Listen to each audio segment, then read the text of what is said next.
machine gun to start the morning. Good morning, good morning, good morning, good morning, good morning, good morning, Birdo. Good morning, Birdo. Good morning, Rumel. Good morning, Pandad. What's up, what's up? Good morning, Red Bloods. Good morning, Karu. Good morning, Birdo again. Fuck it. Good morning, Braglin. Good morning, Reason. I hope my storyline guide has been helpful. What's up, dude? I'm not a fan of the storyline, so I get the ZZZ, man. Good morning, J Monarch. Good morning, Ubero. Good morning, Tom. Tom. Good morning, good morning. Congrats! Spain won the World Cup. I was pretty it was like one of the few matches where I was like very split down the middle on who to root for. I honestly had no idea. I think me and my wife arbitrarily ended up picking Argentina at some point in the match, and they lost, so obviously we cursed them. Sorry about that. But it was, I didn't watch most of the match. I was able to catch the last. I caught the last of it, and it was a pretty, like, that was a pretty exciting, like, to watch it be 0-0 at like 90 minutes. You know, that was pretty neat, man. I didn't get to watch it. Yeah, I was out running errands and stuff, and then I realized, oh shit. I think that what happened was me and my wife, we went to get her nails done, and I was just gonna hang out. We were doing errands. Okay, we're gonna get nails done, and the nail place was closed. We already like went all that way, so we're like, it's like a dumb story, but it's, well, you know what? We'll tell the story. We'll tell the story while we do our berry farming. Hello, good morning. What's up? We got berries farming. Let's get the berry farming going, brothers. Kate, Kona. Let's get our lepas planted. That'll do us well. That's not a lepa. Hold up, Monka. Hold up. Why do I have what? Is this untradeable? Wait, that's so funny. I have one like plain sweet that's untradeable. Sure, I'll do that. That's hilarious. And now I gotta like replace this though. There we go. Okay, do I have cherry berries? Why am I so low on spicy? Okay, I was like, I should not be this low on spicy seeds. Hold up. Okay, I just didn't harvest some. Okay. I literally was like, what? That makes no sense. Got an extra like 100 very spicy off that. Okay, well that means I do need to be, I'm not totally, dude, look, also look at the fucking racks, the stacks and racks of lepas. Holy dude. Oh my god, it's so nice. 84 berry. I still have a little more, I still have like a week of berry farming to do before what's it called? I guess I can do one more full batch of lepas here, and then I'll have to carefully switch back to sustainability. Should I even do a full batch? I don't know if I should do a full batch of lepas here, actually. To be fair.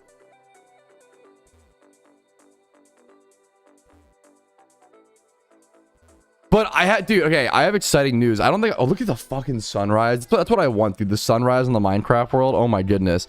I think, chat, it's fully optional today. I'm gonna announce this on the Iron Man account. I haven't announced it like in the Iron Man series either. I think I'm fucking done with gym reruns. How insane is that? Now, I might do like one, maybe I'll do something like during the week I'm off or some shit, or I don't know. But like, maybe I'll do like 1 to 3 more, maybe. But like, I'm pretty sure I'm done. Wait, what? I'm pretty sure I have enough Pokeyen. I'm pretty sure I'm done with Jimmy runs before Shiny War, which is like such an amazing feeling. I think I just have enough yen. And I don't want to like waste my time doing Jimmy runs if I don't need the yen. What's up, Senpai? How you doing, man?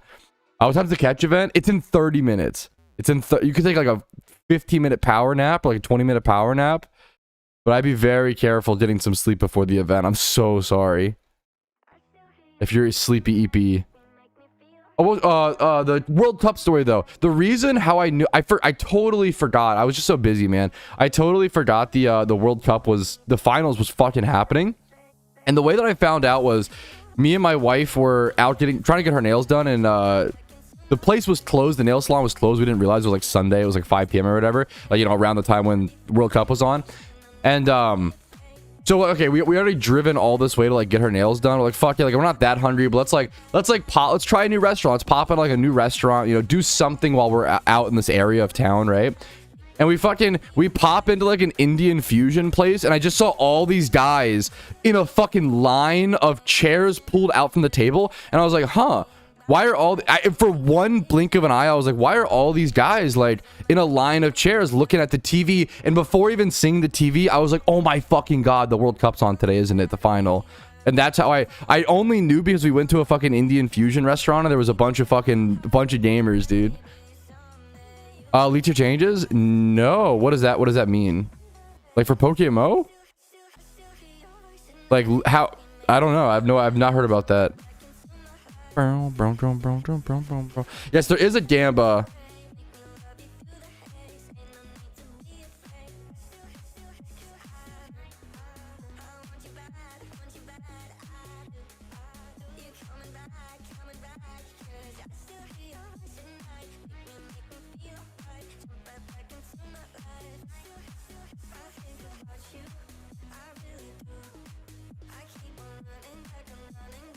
What the fart is a Gamba? True. It's just a little bet you can make, a little wager you can make if you want to. My first, yo, dude, first shiny. Wait, congrats, man.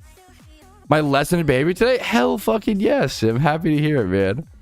Gamba's a distinct blah blah blah blah. There's a PDF for the Wars tiers going around. Interesting. I had not heard about that. I have no idea. For the Wars tiers. Oh, I see what you're saying. That's pretty crazy. I'm gonna choose to. I appreciate you telling me. Knowing is really good.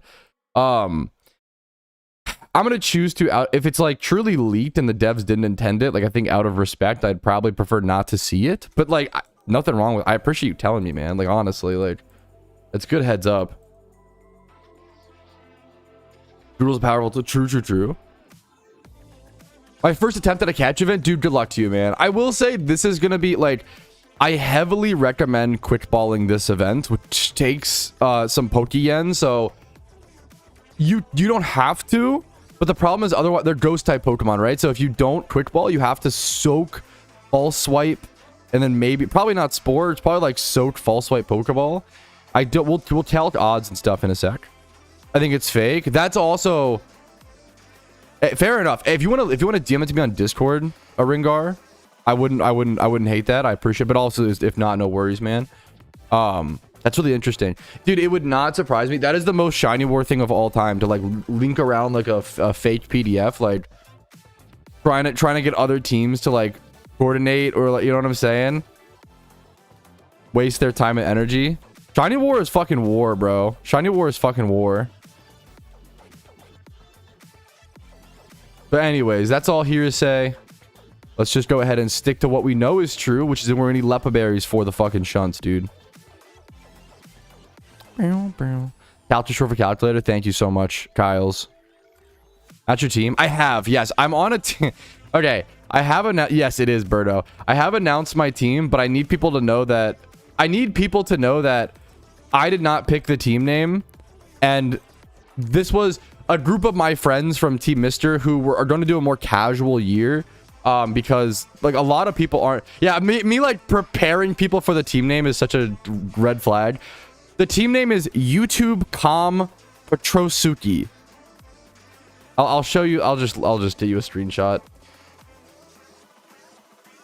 And the icon for our Discord is that thumbnail from like the Jinxed Boon April Fool's video.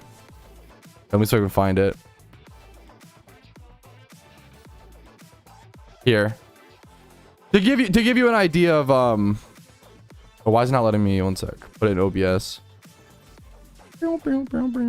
I have been slowly transferring stuff over to OBS Studio, and I do want to try to stream with OBS Studio before Shiny War as well, fellas. If that can fix my crashing problem, like that would be the best thing I could ever do, and it's so unbelievably worth it.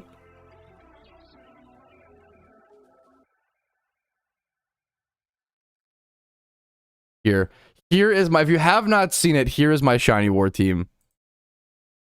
To they told me that they didn't expect me to join the team. They just invited me and they were like, "Hey man, like we're gonna do this team anyway. We thought we'd at least invite you, but like we don't expect you to join."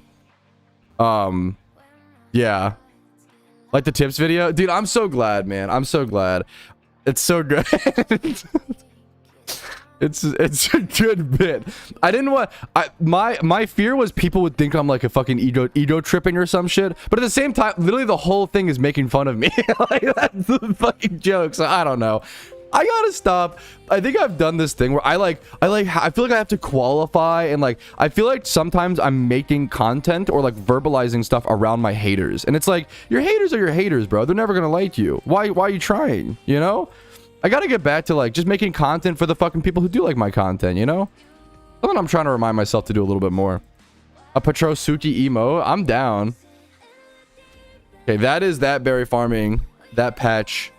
Nice and picked and replanted. I do want to do some very spicy. I'm gonna do this whole patch very spicy.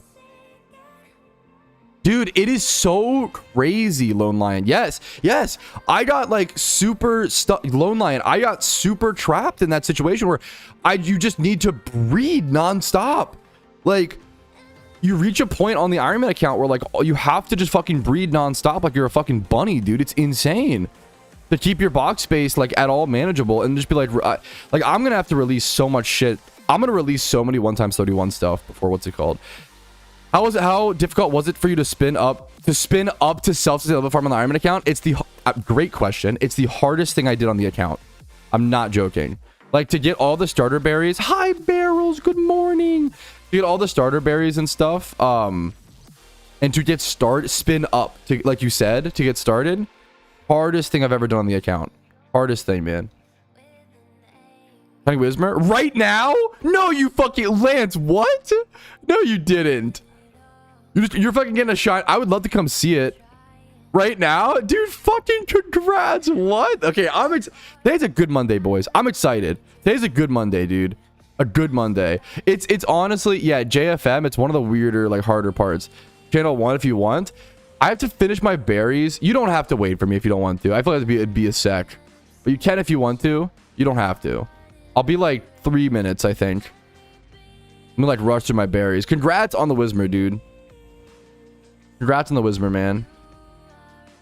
Sure, I'll wait. You're too kind. Okay, Desert Underpass, Channel 1. I assume you were ditto farming? Were you just ditto farming for profit, I assume? Dude, fucking congrats, man. I'm gonna rush to my berries, try to get it to you. More Pat React content. During war, so hilariously, barrels, and feel free to remind me. I know that I need to watch your videos. I know. I'm just fucking swamped all the time. But like, Shiny War is gonna be perfect barrels. Because like, it's kind of exhausting sometimes to like do a bunch of like stream recap clips, Iron Man clips, and then do a react video. Is like a lot, while on stream, obviously, right? But like during Shiny War, like there might be some days where I'm too exhausted to do a stream recap, so I'll just do a react video, you know? Like react content is honestly going to be super like a lifesaver during war. If I could just do like one react video a day, like that would be my videos while on top of that stuff, you know? Are my videos the fuck, bro? What are you talking about? Huh? Cope. Cope. Am I off the goop? Am I just... I'm like... I feel like I could be so easily gaslit.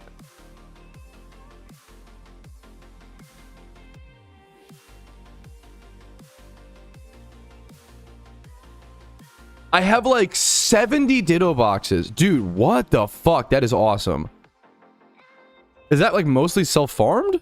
Alpha Unova called? Oh my god, not the alpha with fucking 20 minutes. Are you serious?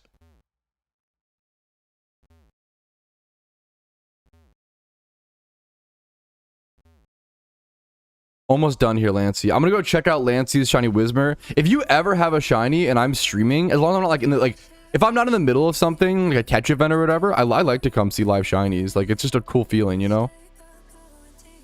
To sell, dude. It's a fucking satisfying feeling. Also, like, this is so cheesy, Soup, but like this is how I feel. Like, not mostly, but like probably, yeah. But that's still insane. I appreciate your honesty. That's fucking insane. 25 Ditto boxes farmed yourself is ridiculous. The fact that you're also like buying and like that, you're fucking gaming, dude. Okay. That's all my berries done, boys and girls and people of royalty. 21,000, fellas. 21K. 21,000 fucking leppas. 21,000 fucking leppas. Whew. Hell fucking yeah. Okay. I'm gonna go check out Lancey's shiny, then we'll come back for the alpha. I'm gonna try to do the alpha before the event. My wife is messaging me on Discord. One sec.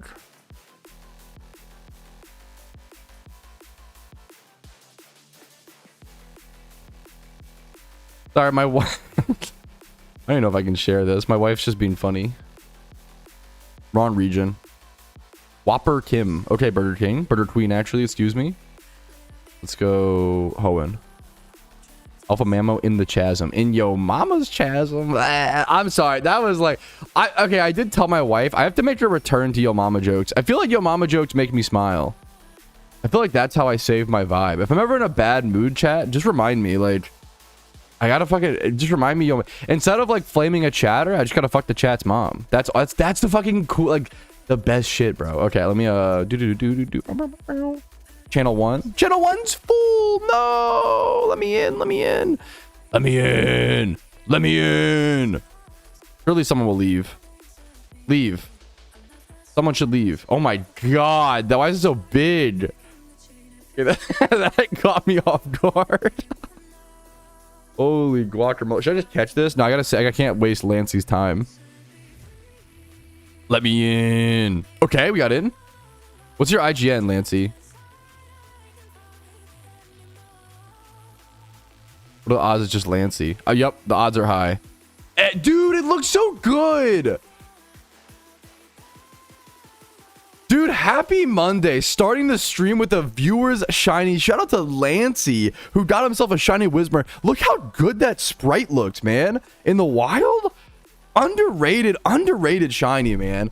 That is fucking beautiful, dude. I love... If you ever have a live shiny and I'm not too busy on stream, feel free to let me know. Nice quick ball catch. Link that to me so I can see the stats as soon as possible. And good luck to you on the stats, dude. I love seeing live shinies, man. It's a cool experience, cool moment. Let me see this thing. Also, you're doing the heavy ball strat, aren't you? That's kind of niche and rare to see, man. Some people swear by it. I think it really depends on the cost of heavy ball or price you get the heavy balls at. So like if you got them for like 20, you know, whatever, it's probably worth it or whatever. But that's, people really like the consistency. Heavy ball strat, in my opinion, probably makes a little bit less Pokeyen per hour on average. But it's really good for consistency and like not having to, I think it's like 100% catch rate. Not having to like constantly throw extra balls is just really comfy and nice sometimes. 31 HP male, we take those. Dude, congrats. Beautiful Whismur. Lancey was just telling me this guy has 70 Ditto boxes prepped for Shiny War and like 900 eggs made. And like, dude, this guy has been gaming. He farmed a bunch of them himself, a bunch of Whismur boxes. I guess you're also not repeat balling, so that's cool as well. Dude, fair enough. Nice work, Lancey, and congratulations. Shout out to Team Pure. Shout out, man. Congratulations, dude, again. Great way to start Monday morning, dude. Hopefully no F. Hopefully no F. But if we F, it's a strategic F. We can just come back. If we F, it's a strategic F. Hopefully no F. I don't see an F. Usually chat spams F pretty fast. Actually, no F. We good? Oh, that feels so good. Oh my god. It is the worst part right now is like the anxiety of like every time I end a clip, like will I crash stream? Okay. We're gonna get that. I'm gonna test OBS Studio. We're gonna try to get that taken care of before what's it called. I lowered some of my settings. Like if stream recaps and stream is lower quality for a little bit, but like I don't crash, I feel like that's worth it, you know? I feel like that's worth it. Dude, thanks for sharing that, Lancey. That was cool as hell. Okay. We've got the catch event in 15 minutes. We've got the alpha. I'm not selling it. I know that also I was gonna say, like, it's just consistent and comfy. If you're gonna be grinding like 25 Ditto boxes yourself, now hopefully I didn't come off as like fucking critiquing your method when you're like kind enough to fucking show, you know. It's more just like talking about like, once again, there's no right or wrong in PokeMMO. It's literally just like whatever option is best for you, you know. The catch event is Celestial Tower. Yeah. I am Lord. Yeah. We're gonna try to do this alpha.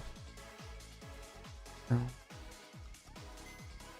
have a bunch of breeds to still set up that I haven't done. We're gonna release this. I'm gonna grab Spinda. I think that's all I need here. Should I do my Garchomp as well, I guess? Yeah, okay. Randy. No, I'm Lord. What are you talking about?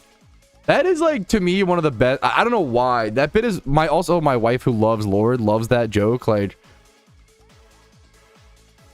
one of my favorite bits, dude. No, you're fine. I appreciate it. I don't want to come off as sometimes I can be overcritical, you know? Overly critical.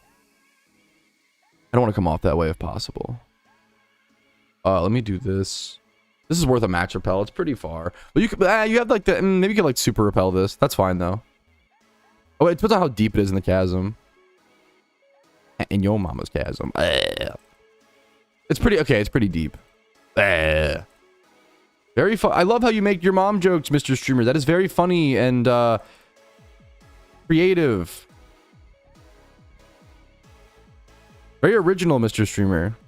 Alpha Articuno return? No. That was it. It's just crazy that it became meta for trainer reruns, because that was a one. Nope, that will never return.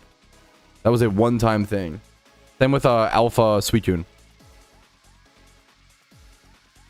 Alrighty, fellas, starting off our Monday on the Iron Man right with an Alpha Mamoswine encounter. We also farmed our berries already today. I've been showing you guys less clips of that and just getting the work done. We're up to 1,000 lepus today. And some other good news, you might notice on my to-do list today over here, gym rerun is optional.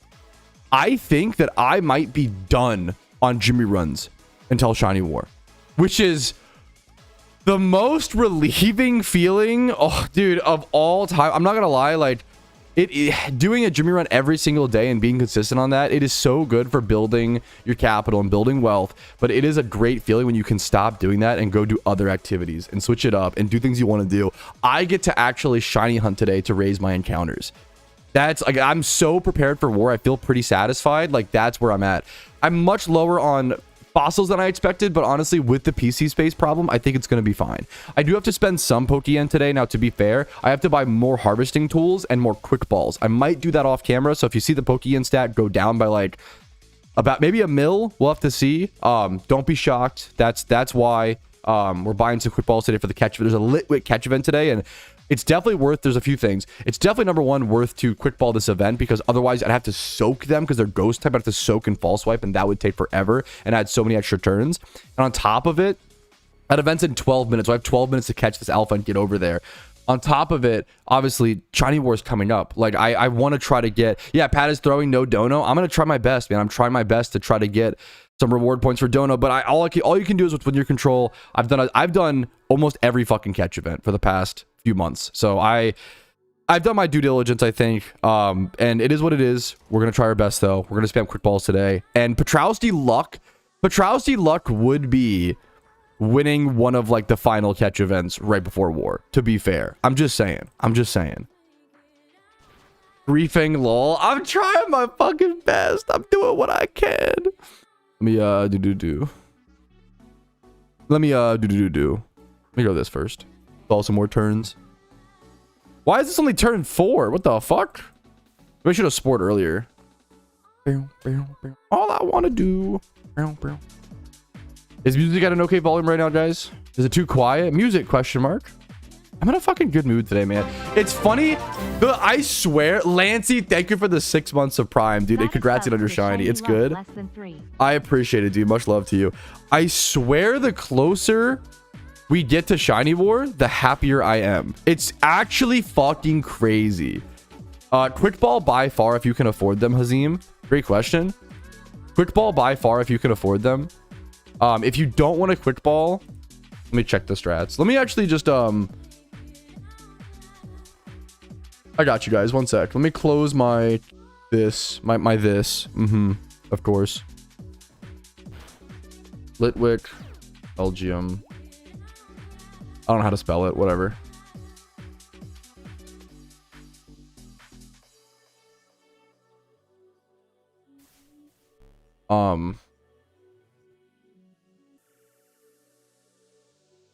Quick ball both if you.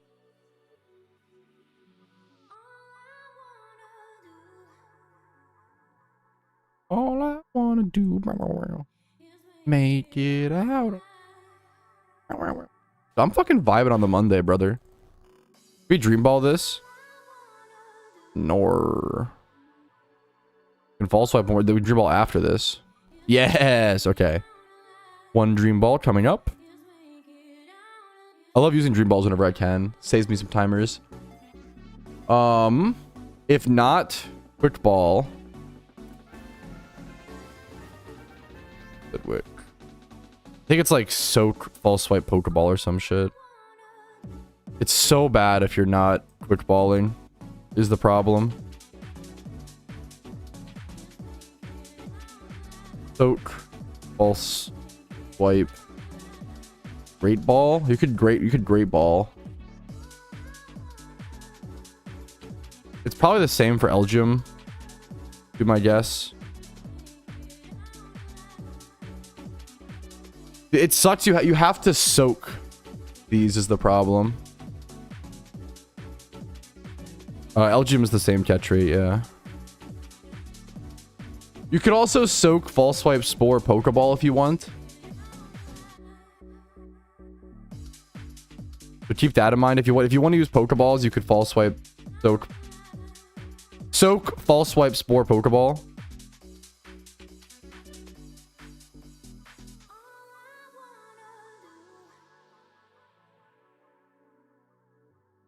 You got eggs? Hell yeah, dude. 11 boxes.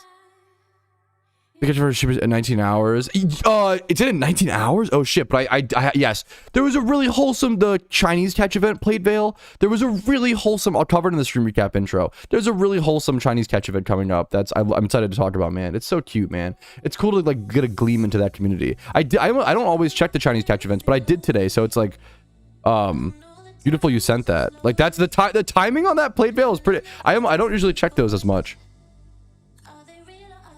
Just dropped my headphones. Okay. Let's head over to the event. Is there a synchronize for this event? Probably, right?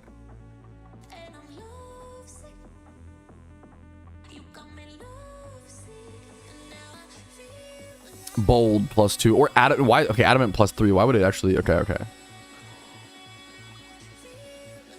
Okay, we're fucking on a roll today, chat. We're on a roll today, man.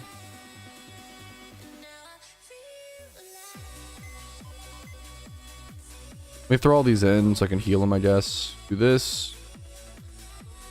I should have synchronized Pokemon. Adamant. I don't think I'll need Scarf, actually. I think I need to buy quick balls. Because you said that, King, I remembered that I need quick balls. I think 100 quick balls is enough, yeah. You could, like... Maybe you could do like 120 if you have like an extra Pokeyen, like maybe 120 just in case. If you are like the most efficient gamer in the world, you can what's it called? Oh, because I'm an idiot, Tayampa, that's why. Great call. There you go. No, good call. I'm sorry. I'm just in a rush to get, thank you. I'm in a rush to get to the catch event. That was a mistake. No reason to soak the Elgium. You're 100% right. Thank you for that. I'm gonna buy up to like any rules. There are a bunch of rules for the catch event. They're pretty intuitive though, I would say. Buy 100 more maybe. Yeah, I'll do 100 more.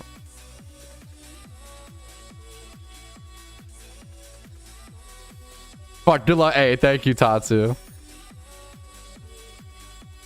Well, please keep in mind, just so nobody is confused, the Gamba is for like what will my highest catch be, not the just so nobody like, because obviously the winner is going to be 160 plus. Just so nobody like Gambas incorrectly. I put Patrouski in parentheses. So hopefully people I don't know how to word it clearer.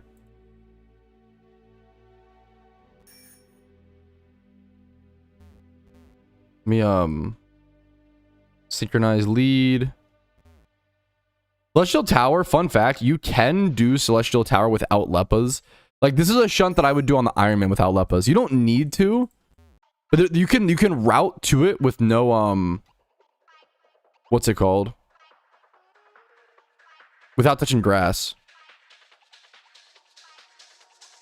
I should actually, do my sweet sense, get some encounters. So we're getting shiny hunting anyway. Like, this is a good shiny hunt to do, honestly.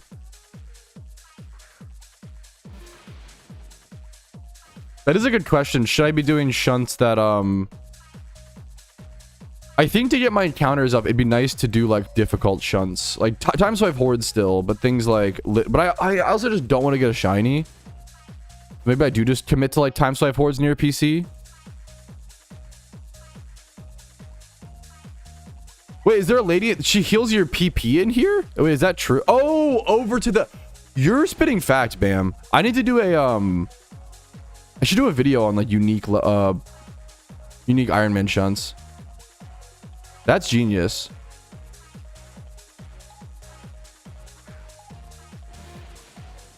Unique Iron Man shunting methods.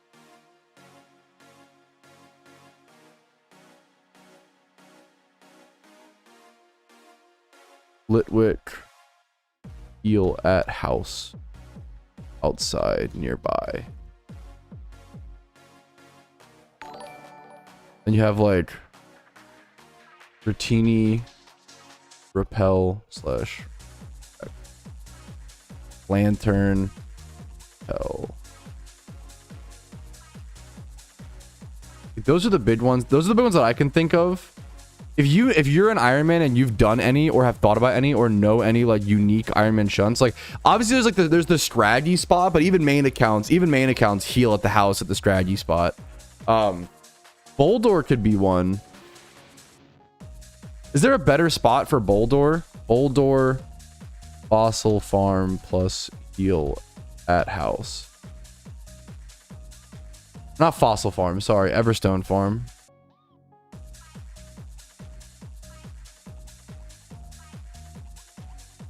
This, I mean, the single encounter shunts would be like conk or single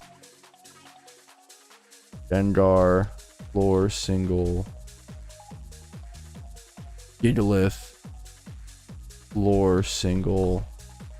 All of those would be on that list as well, which is pretty sick. I love that like Iron Man makes some shunts entirely different. Let me start going for single encounters. It should be really easy. Yeah, Litwick's like very, very high encounter here. Going dry. I love fucking PokeMMO music. Smooth. If you could link it to me on Discord, Smooth Cam, I would love to see it, man. I wish more events did that, Plate Veil. I honestly...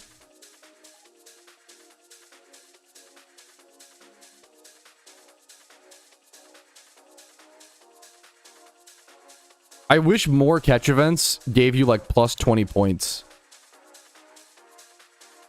If you submitted a shiny. 100%.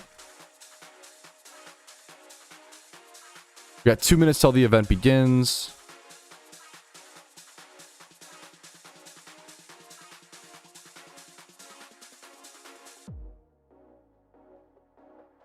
What is this clip?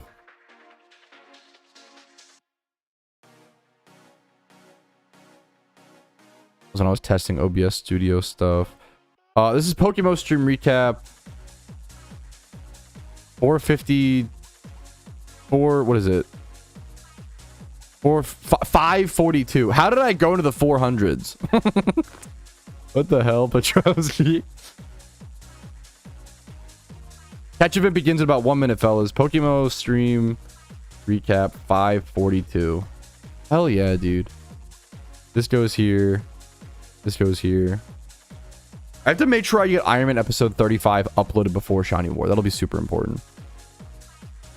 What's the best I'm for without with no pickpocket mon? It's really hard now, man. I'm so sorry to say. You just get any Frisk Thief Pokemon and you kind of need it. It's possible if you're like an early game, if you're a main account, don't do it. If you're an Iron Man account and you need an amulet coin for a Jimmy run, you can like thug it out and just get like 1 to 3 amulet coins because I know how important that is, right? It's so much hard. The amulet coin change was strange. It really hurt Iron Man, but also I don't know. I'm not opposed to updates that hurt Iron Man if the goal was like the amulet coin market was too inflated and they wanted to like change, like affect the, you know, influence the supply or whatever. Like fair enough. But anyways, back to like what, you know, we can do. Oh, did the event start? All right, the event started, fellas. Good luck, everybody. Good luck, fellas. It started, Pat. Yeah, I was a little late, but that's okay. Kind of. Every 30-second matters, but that's okay. 94. I should have released that, but that's okay. That's not a big deal. I still have enough PC space right now where it's fine. This is what I was worried about. Dude, this is gonna be brutal. Oh my goodness. Are you seeing this, chat? Oh my fuck. Does it get higher? Does the encounter rate get higher at higher floors? Does the floors change it at all? That is going to be the hard part of this event, is like the amount of running back and forth. Yes. At that point, Red Bloods, I think just getting a frisk Pokemon with Thief and just going down the line of Meowths and just hoping that like you don't get put to sleep. Maybe like a Flame Orb or like is still relevant there. Better to Swarm. I don't think so, but it is like, it's tempting. We're a quick ball strat. I respect the idea, you know.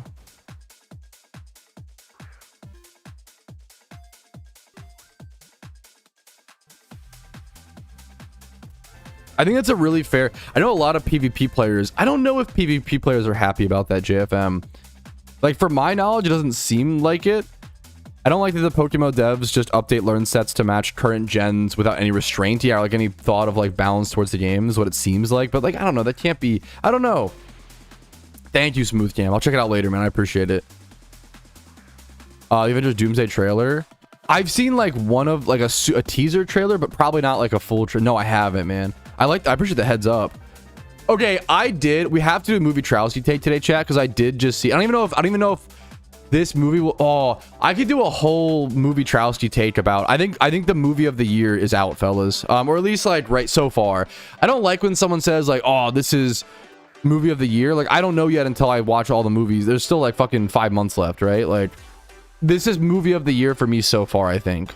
And it's not the Odyssey. The Odyssey is solid.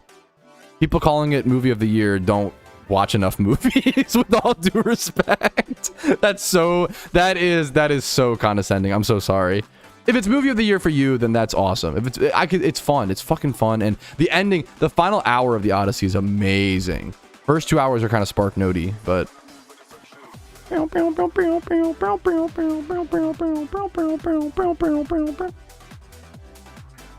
selling Nintendo boxes? Appreciate you looking, Tom. Good luck, good luck. This is not part of the 8-week catch event tournament. Good question, Gravy. I'm sure some others were wondering that. You know, this is just a standalone catch event. Adamant.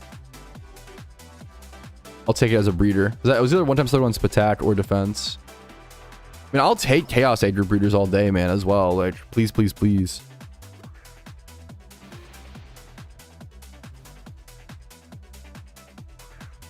You gotta catch on the stairs. This is the real strat. Does it looks cooler? Is that the? It's Litwick's caught on the stairs have higher IVs. True. How you doing? I'm in a fucking good mood today, man. How are you doing? I'm in a good mood. Every day we get closer and closer to Shiny War, I am just happier and happier. Is every catch event? No, dude. It's fine. That's something it's only gonna last for like, I guess 8 weeks is like 2 months, which is kind of a while to be fair. But that's fine. I don't mind it. The biggest thing is I don't mind it yet. Maybe it'll get on my nerves eventually. Like I'll be fucking honest with you guys, you know? Like maybe it'll get on my nerves eventually, but it hasn't yet. Okay, all of these are coming out adamant. What the hell?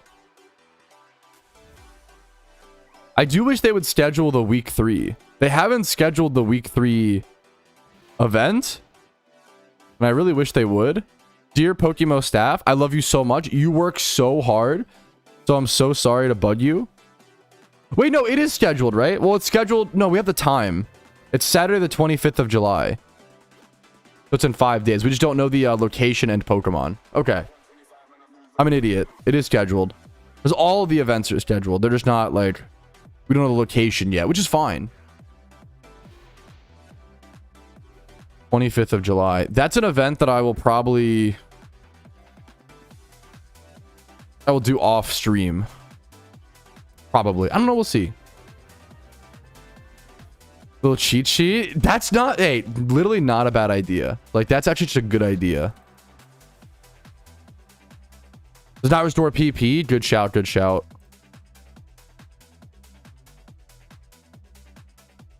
Bro.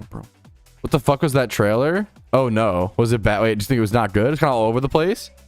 I feel like most superhero movies are kind of, you know, they're trying to like maximize excitement as much as possible. I mean, to be fair, like, I literally haven't seen it, so please don't take what I'm saying as like, I'm not like critiquing your, you know, what you say is based, right?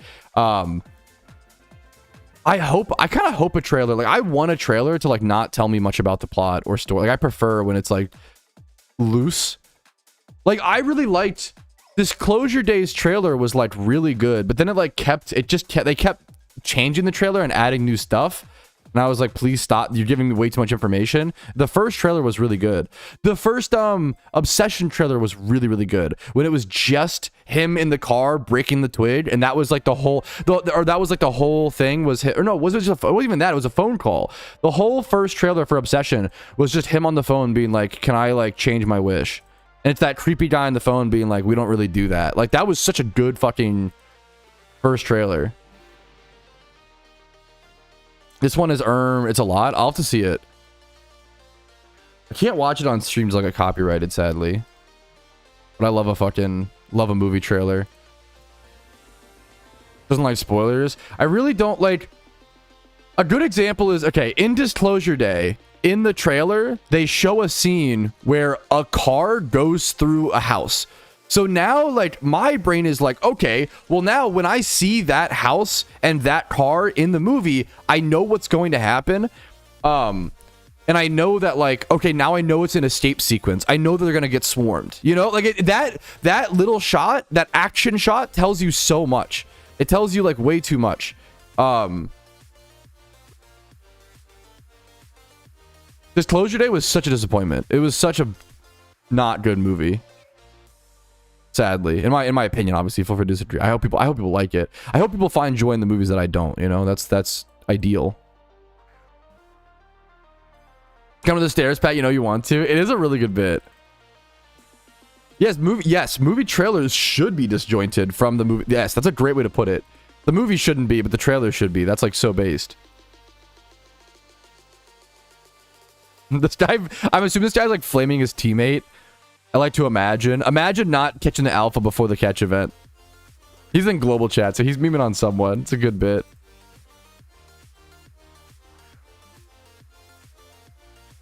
Dude, Duck, what the fuck? I can't believe... What I'm learning is we all need to watch Duck's stream when he legendary hunts to give him fucking energy and support. Because how the fuck... That's... I think the driest legendary hunt that I've seen was like 42,000 encounters. So you're literally nearing the driest legendary hunt that I've seen personally, Duck.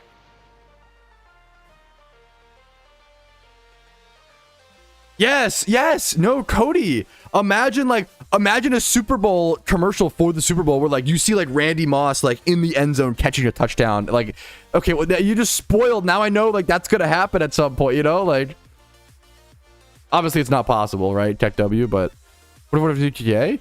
Wait, Duck, what? I hate how they work in PokeMMO. They're like, roaming legendaries are like a 6 out of 10 to me. Roaming legendaries, I think roaming legendaries are at their peak when it's like, you're doing a single encounter shunt, or you are catching a Pokemon for profit, and you're like, oh, I ran into a roaming legendary. Pog! Roaming legendaries are at their peak, right? You have to track it yourself, Shako. It's like a trust system, obviously. How old shunting used to be fair, like just a year and a half ago or 2 years ago. What was I saying? Roaming legendaries are at their peak when it's a background thing, and it's like it's a cherry on top. You know, hardcore just going and hunting for it is so brutal. If that's true, Playmaker, like that's absurd. That's like unreal.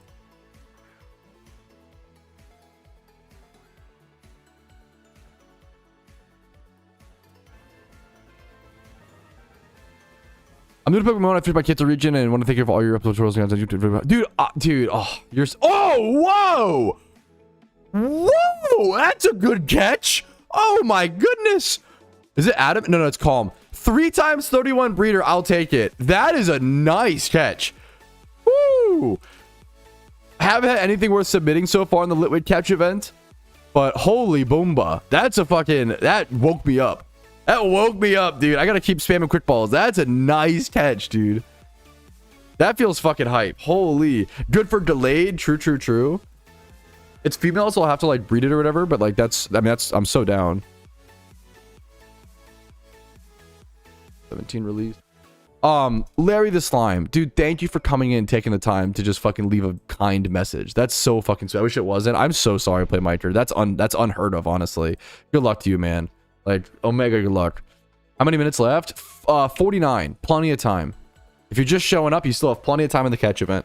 Yeah, still 50 minutes. You're not too late. Don't worry. Litwick Wild Hordes. Hey, you're getting that shiny chance up, Womp. Good luck to you, man. I see duck. I like that you fucking I love your outfit. I love that you have the fucking duck drip.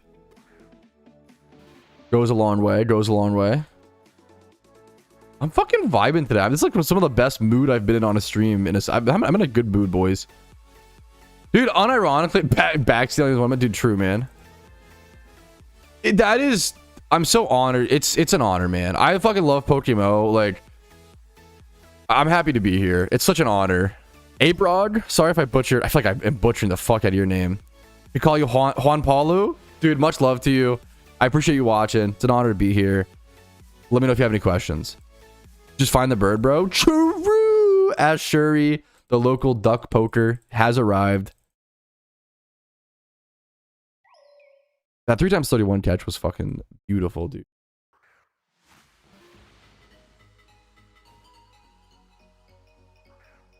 Chat kills vibe.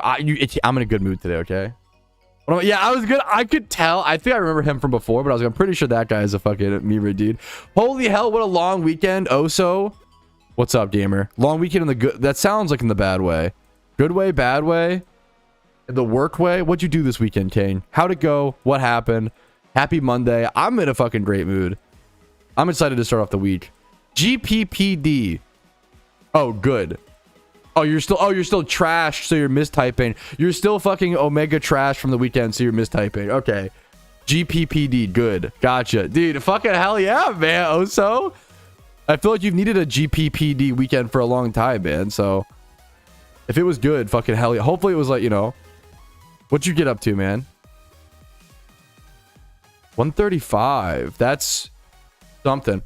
How does what get you in an alpha personal preference? It's personal preference. You can like catch the alpha and then run over to the catch event if you want to. I respect, like, I think I was able to catch the alpha before the catch event. Depends on what kind of account you are. It depends on your preferences. Like, I would recommend probably a main account. I think most main accounts probably should leave the event, go catch the alpha, and come back. It'd be my general recommendation. But obviously do whatever you want. Like as an Ironman account, if an alpha spawned during the catch event, I would say at the catch event because the chance at RP is like so valuable. I don't do the red refight, but I would like to start at some point. I just haven't been able to build the team because I'm busy on shiny war prep. That is fucking sick, JFM. Dude, you could tell you fucking with HP ice when that mattered. Holy, what a fucking, I love old like hidden power. Yeah, how to bunt.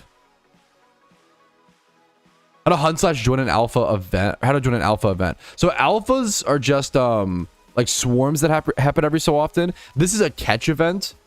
I have a video called Catch Events Explained. I recommend catch events to everybody. They're so fun, dude. Dude, it's a nice catch, Womp. I'm fucking, yeah. Sometimes it sucks because like with any new game, Larry, I'm so fucking happy to hear that, Larry. When someone's new to a game, it only takes like one bad experience to like really turn them off. And I try to like, and I'm guilty of that, dude. I promise you there have been times where a new player has come in and earnestly asked like, hey, Patrouski, how do I make money in PokeMMO? And I'm just in a bad mood or I'm having a really stressful day. And I say, brother, just fucking Google it. Like, come on, I'm not your fucking, you know, blah, blah, blah, blah, blah. Like, I promise you, I've given new players bad experiences, which sucks. I hate that. And I try to do the best I can, right? But my point being, it's amazing. I'm really happy to hear you've had positive experiences. Like, that's so fucking good. And it only takes one bad experience from someone in a bad mood to like really hurt someone's experience with the game. So you got to just I try to keep it in mind, and I'm not perfect, and I try to tell other people, you know, keep it in mind. Just, it's so crucial to be nice to new players. It is so fucking crucial, and not be condescending. Don't get that ego. Like, there's something I call 2-year ego. And I think this happens in like every hobby, every video game, every MMO. Like I was talking to my friend's wife who had this happen in like pickleball, where like I call it 2-year ego is like when you first start a hobby, you're like, oh my god, I have so much to learn, poggies.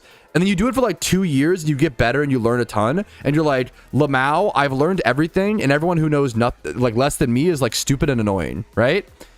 And then you do something for like 4 to 5 years and you're like, holy shit, I actually have so much to learn. What the fuck was I talking about? I feel like that happens a lot. Like, it's a very like common human path that we all follow. And it's something to like be aware of. Like, we have the urge to be aware of it and just reject it when possible. I really don't want to do that with movies. Like, currently, I've been really into movies over the past 1 year or so, and I know that I'm feeling this like pretentious, condescending movie Patrouski, you know, and I have to try to repress it, right? Reject it. It's okay to feel certain things. You gotta just control them, right? That's kind of the bit. So story though. Drove up north on Friday after work for Bard's bat. Okay. Wait, Bard? Wait, no shot. We too much beer on too fast. And Saturday we golfed at the casino. I drove home. Dude, what the fuck? Good for you. Yesterday was my birthday. I was over the pool. Told to a friend for crash 5th of a Captain Mortar. Dude, that's fucking one of my okay. That's fucking awesome. Crushed a 5th of Captain Mortar. One of my favorite experiences is, I truly can't recommend it enough, splitting a bottle of like rum, like you said, like splitting a bottle of rum or liquor with someone in a body of water. Okay, I actually, now this is kind of, do it at your own safety and at your own risk. Please, maybe have a lifeguard nearby or some shit. Okay, I don't want to like recommend someone, you know, don't drown, please, dear God. But like, one of my favorite like bonding moments in life was me and a friend were just splitting a bottle of whiskey in a hot tub. We were just fucking like passing the bottle back and forth in a hot tub, drinking whiskey, and we just had the best fucking conversations. And it was so, literally one of my favorite fucking moments, dude, like conversating with another person. It was so beautiful. It was so sweet and wholesome. Hot tubs are amazing, dude. Prefer Kraken rum. I hate coffee. I have a friend who loves Kraken. Kraken is such a love it or hate it, I feel like. I don't hate it. I mean, to be fair, I just don't like coffee. I mean, I don't like coffee. Dude, yes. Same. Dude, every time, if me and the boys ever get an Airbnb, like one of the #1 priorities is if it has a hot tub. Like, I'm not, like, unironically. It's like so important. Kraken is the Marmite of rum? Fuck. I'm not sure. Maybe it's very I'm not sure. Yeah, Cody's the only one I've ever gagged to. I love me. This is very bait. I have the Quack Step. One sec. Shut up, Quack Step. Everybody shut up.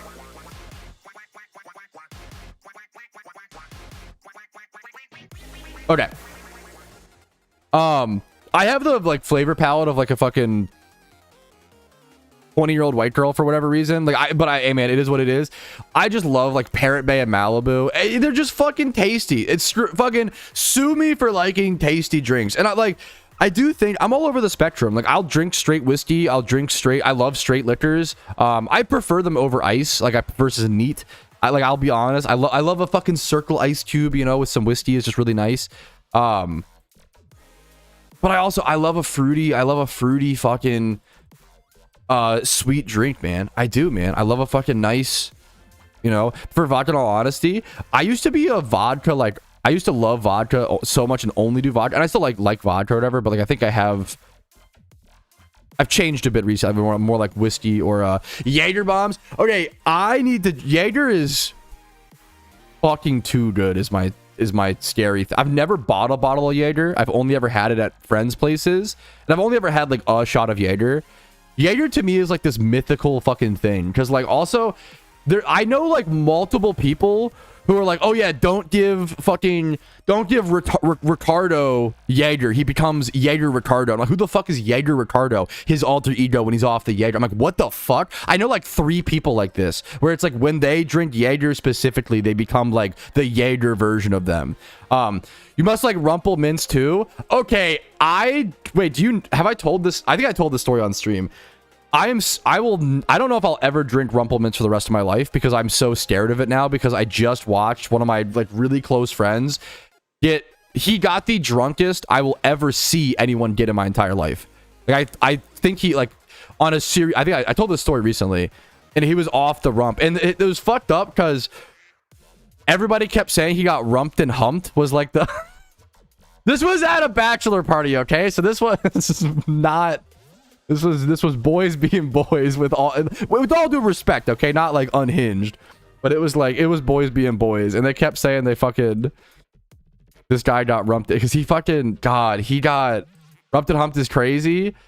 He got obliterated off of rumple shots. And also it was the problem was that he had like a billion different types of like that day he had like banana flavored whiskey, rumple shots, vodka crayons, margs at lunch. Like this guy had been drinking like all day and like he had like beers. He had like every type of drink in the world, dude. The boys humped him. No, the rumple humped him. That's what's even like like crazier.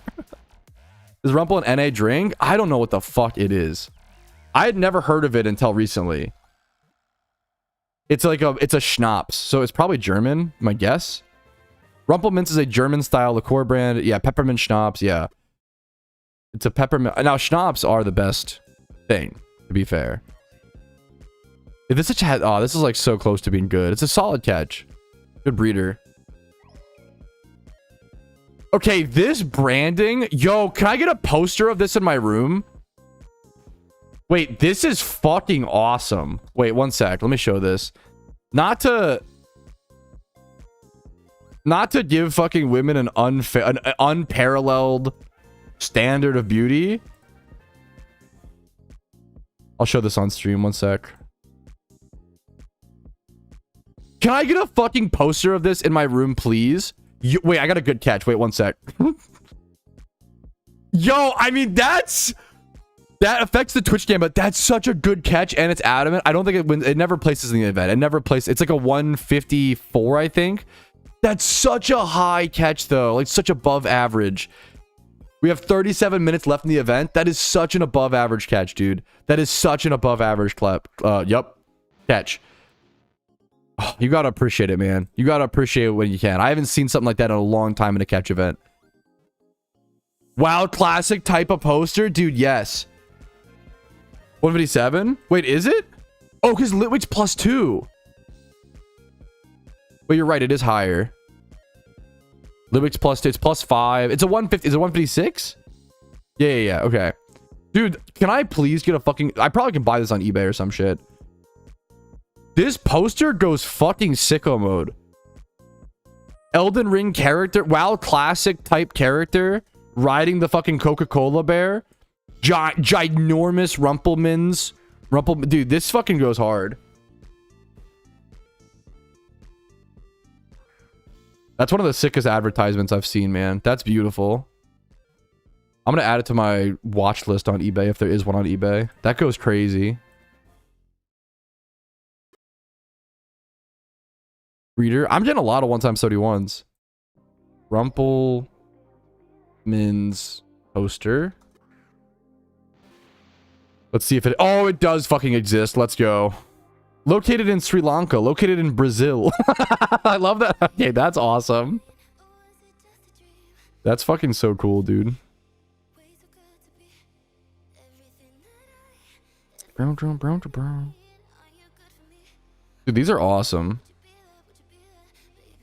From 1991. These are beautiful. Wait. Would that not be the craziest? Wait, I just had an amazing idea. What if I got the Rumplemin's poster as a gift for my friend? Wait! That goes crazy. Is that 2 BM? He was happy about it the next day. After getting the drunkest I've ever seen any person in my entire life ever get. Oh, dude, that would go so crazy, man. I actually love, I should just be doing it more, like, not even just, like, for birthdays and shit. I love buying gifts for people, man. Lifelong, remember that night? Dude, yes. And we got pictures of him passed out in the Trader Joe's bushes. It was... dude, we have memories of that. Those memories are seared into our brain. They're never going away.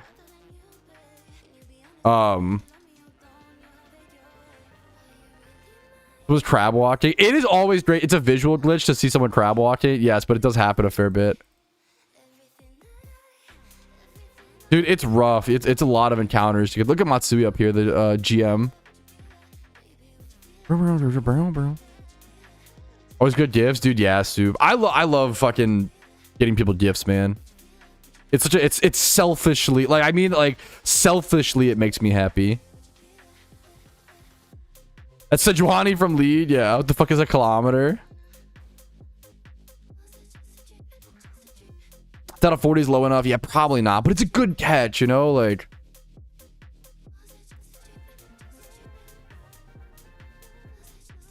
So I had a shiny Litwick in global chat, dude. Hell yeah, congrats to them, dude. The slime, dude. You're too generous, man. I don't have much to give. That's plenty. That is so generous, dude. Please don't ever, you know, in the world of more positive place. What the fuck? This is like, dude. I'm gonna fucking stop. I'm gonna fucking. You're too nice, man. I fail some days, Larry, and I really, every day I like have a stream where I'm like, there's so many days where I'm like, I don't feel like I did a good job today, and I think today's a good one. And you gotta appreciate those, you know. I just hope that I have more good days than bad days, and I hope that I can fucking leave the world a better place. Like, it sounds so cheap. I think it's all most of us want to do, but it's something I think about every goddamn day of my life. Is all I want to fucking do is leave this place a little bit better, and I'm gonna make it worse some days. Like, that's the reality. Like, it's not like, the reality is there's not like good people and bad people. There's good days and bad days, and you gotta just like contain your bad days and hopefully not, you know, just take control of those good days, or if you can turn. The most magical thing is if you can turn bad days into good days. If you can turn like one bad day into a good day, like once a year, more is ideal. Like, that's powerful shit, you know. Positive place, but he, you know, hits with your mom jokes. Your mom jokes are kind of positive, IMO. But thank you so much, Larry. It's an honor that anybody feels that way, you know. To people even on their good days. Yeah, I mean, that's also true. Like, even some people are, you know, negative on their good days. That's true, man. But that's those, you know, that's just rough. That's just like, much love to them. We all, you know, it happens. We all know people like that. Hope they find their way back, man.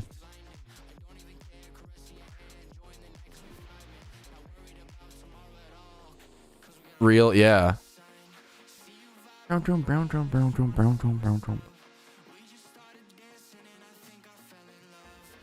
There's still, how is there still over half the catch event left, dude? Makes me positive. That's what I'm saying, dude. Positively in love with your mom. Is it a for catch event, right? Yes, 160 plus is like, like, I probably only got 160 plus in like 5 to 10 catch events in my life, you know, something like that. Oh, dude, Monka. That's scary, Birdo. Okay, that's a good message, though, to be fair. I got a lot of breeders so far in this event. I might actually burn through a ton of 43. I'll keep that, but it's not gonna, you know. It's 45 as well, actually. A lot of dust stones, hilariously. Yes, that's what it's all about, chat. The sunrise in your Minecraft Forever world over your builds is what it's fucking all about, dude. I love that visual. God, every time I look back and I see that. It's all good, man. YouTube video. Dude, I'm honored, dude. That's... No, dude, like, that's something I think about a ton, right? Like, well, it's just... It's a good thing to remind yourself is, like, when your perspective changes, your brain is... It's crazy, like, how, obviously, life is all perspective. Whoa, who would have thought that? But, like... There are some days where, like, I feel so down on myself and I'm like, oh, like, the work I do doesn't fucking matter at all. Like, fucking who gives a shit? Like, I blah, you know, make PokeMMO videos on blah, blah, you know. But then, like, the other days where I feel the same about the same thing, I'm like, no, dude, like, people pursuing their passions, hobbies, and interests is one of the most powerful things, you know? There's nothing better. There are a few things better than getting sucked into a new passion, hobby, or interest. It's called categorical desires, is what it's a fancy word. Like, philosophers use the word categorical desires to often argue whether it's good or bad for infinite life. Infinite life is still, like, argued to this day on whether it's like good or a bad thing. And one of the biggest argument points in that overall argument brings up categorical desires, and how like that gives us meaning, that gives us like purpose to wake up in the morning, is our categorical desires. And it's things that we must do, it's things that we like must pursue. And those things include like socializing, hanging out with friends, shiny hunting, playing video games, playing PokeMMO, playing basketball, playing baseball, basket weaving, crafting, whatever it doesn't matter what it is. It's all about, yeah, I categorical desire, yo mama. That was a really good one, to be fair. It's all about like, it doesn't matter what your categorical desires are. It's all about just finding them. Like, please, I hope just everybody finds them, you know, with your mom. Okay, that was shut up. That was pretty good. Anyways, but to wrap it all around, if I can help people pursue their categorical desire, even if it's just PokeMMO, like people come home from work stressed, or come home from, you know, problems, have a bad day with their family or whatever, and they can log on PokeMMO and like lose all that and have fun and relax. Like that's you need that, man. It's really important. I truly think that I think stand-up comedians are like one of the most powerful like positions in all of like history's time. Stand-up comedians, jesters back in the day, I think it truly, like, that's making someone laugh, I think is one of the most powerful things you can do. I think it's wicked fucking sick. TLDR. Love underwater basket weaving. Genuinely, like, fucking whatever it is, man. Like, underwater basket weaving with like blades of grass. You like doing like grass baskets or something. It doesn't matter. It doesn't matter. I'm always gesture maxing. It's not a bad way to be. As long as you can like loop around and have serious discussions as well, and, you know, take some things seriously. It's always a balance. Like, one of my biggest problems is I take most things too seriously.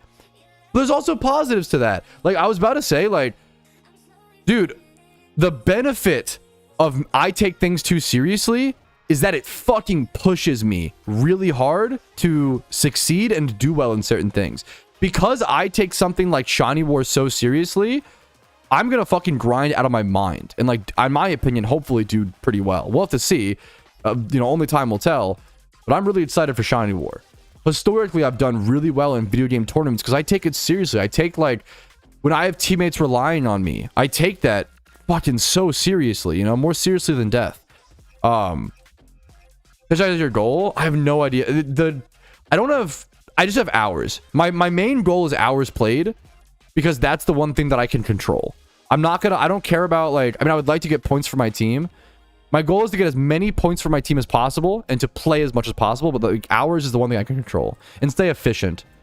Hours and efficiency. And it's good. Like, I'm gonna slow down at certain points, or if I'm like, you know, dozing off. Like, I'm a hyper Omega passionate person. Yeah. Good morning, by the way, Descendant. Yeah. And that passion has positives and negatives. I have to control it sometimes, but I'm a Omega passionate person generally. That could very well place, Fang. Good luck to you, man. That is a very good catch. 1,000, especially right now, Larry. Dude, I can't thank you enough, man. I really appreciate that. And that's like, you allow those look at you saying like, thank me for being this. You're allowing those spaces to exist by like the $5 super chat. Like, unironically, as dumb as, like, you're allowing that place to exist. Thank you so much. You know, your mom makes me laugh. Okay, come on. That one was a little less. It still makes me, to be fair, I still smile like every time. Anyways, I'm on the way up, dude. Good luck. Yeah. Oh yeah, dude. Wait. Oh shit. Good luck to you then, man. Like, double catch events. Did I run entertainment last night? No, I didn't. Was it good or bad, Monka? If it's bad news, I don't even know if I want to know. Like, just bad post. Dude, look at these fucking catches. What? That's abnormal, dude. That is weird. That is one of my favorite things I like to hear, Danny, because I don't like the PokeMMO storylines, so if I can make them easier for other people, like, that's hell yeah, you know? Love the whole special file by your mom joke, dude. Yeah, that's kind of my whole stream's vibe, ideally.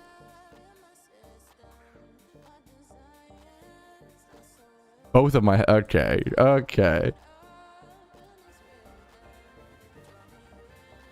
tried punching Spanish players. That's sad. Like an Argentina player or an Argentina fan? I mean, I'm honestly that glad it's not worse. Of course they did. I'm glad it's not worse. Whenever I hear, like, because there's just so much, like, passion behind the... Speaking of passion, there's so much passion behind the World Cup.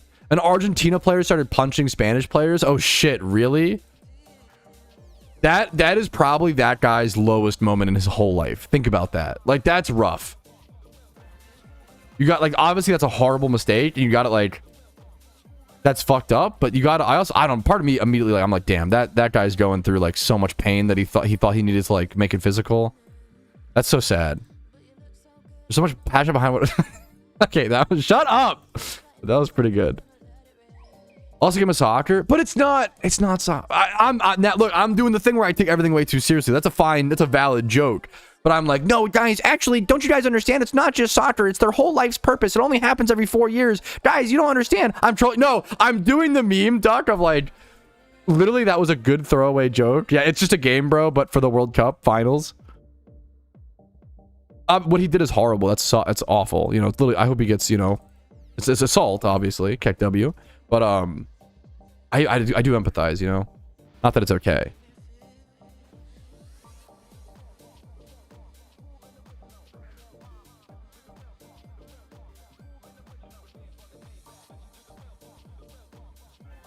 And it sucks as you're also representing your country. That's so brutal. That's so tough. Let me close global chat. In all honesty, I get that. I don't know. It's one of those things like, I don't know. I get that, but it's you're still like, it does make, it's just like, it's not even a patriotic thing. It makes your country look bad. Anyway, I don't know. I'm not the person to comment on. It's like the easiest drama of all time. Yeah, the guy probably shouldn't have punched the other players. That's not good. That's sad. And it's, you know, blah, blah, blah. Like, this is going to be, what's honestly more sad is like now, sports news platforms are going to run that story like all day, every day, and like milk views off of it when like, all that's going to do is like make the situation worse for both people involved. Like, it's sad for the person who punched. It's sadder for the people who got, I mean, it's sad. It's like, you know what I'm saying? It's just sad for both parties, but now like news platforms are gonna like profit off of it.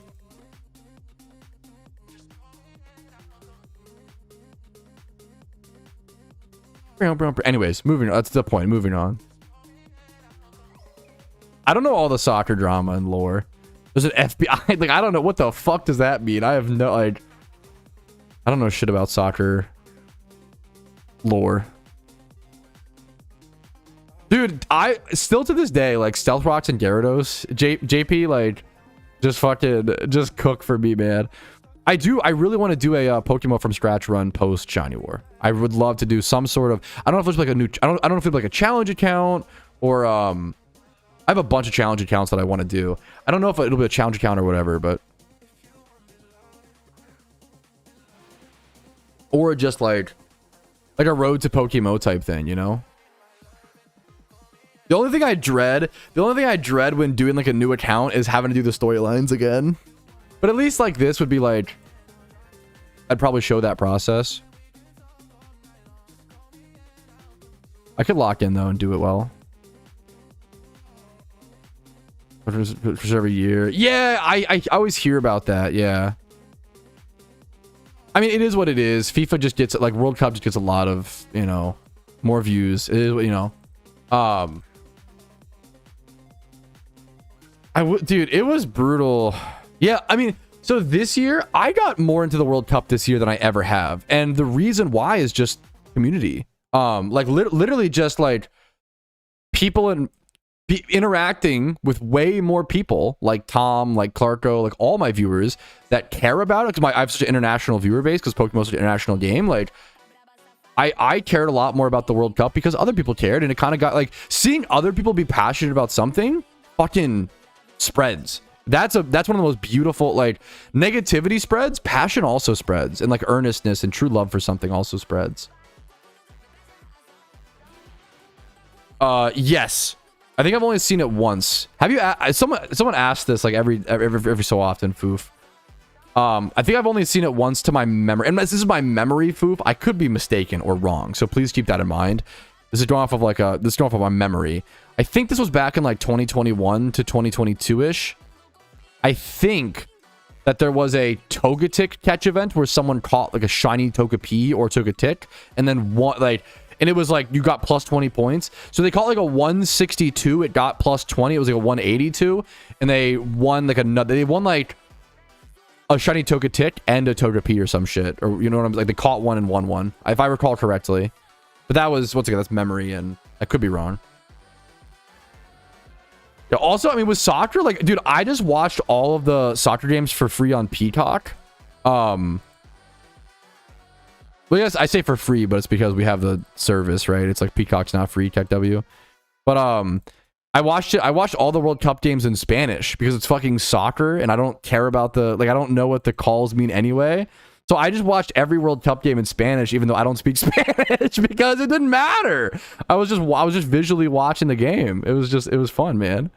Are so good. Yeah. Plus they always go for like the longest fight. Yeah, dude.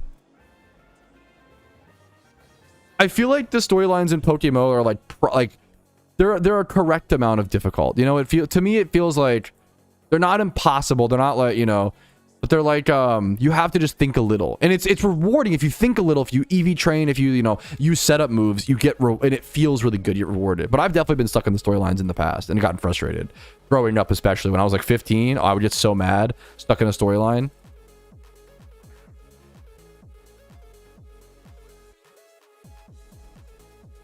Yeah, dude, it's hell yeah, Domingo. It's cool to see that, man. Whatever gets people interested, you know. That emote is fucking unhinged. What is that, and why is that? PJ Butt. Oh, that's your emote. Holy fucking shit. Well, hi PJ Butt, how you doing today? Also, that emote with that message is so perfect. I caught a 82 IV Litwick, guys. Feel free to give up. That was one of my favorite chats of today, PJ. Senor Freak. Okay, what? True though. Not wrong though. Not wrong.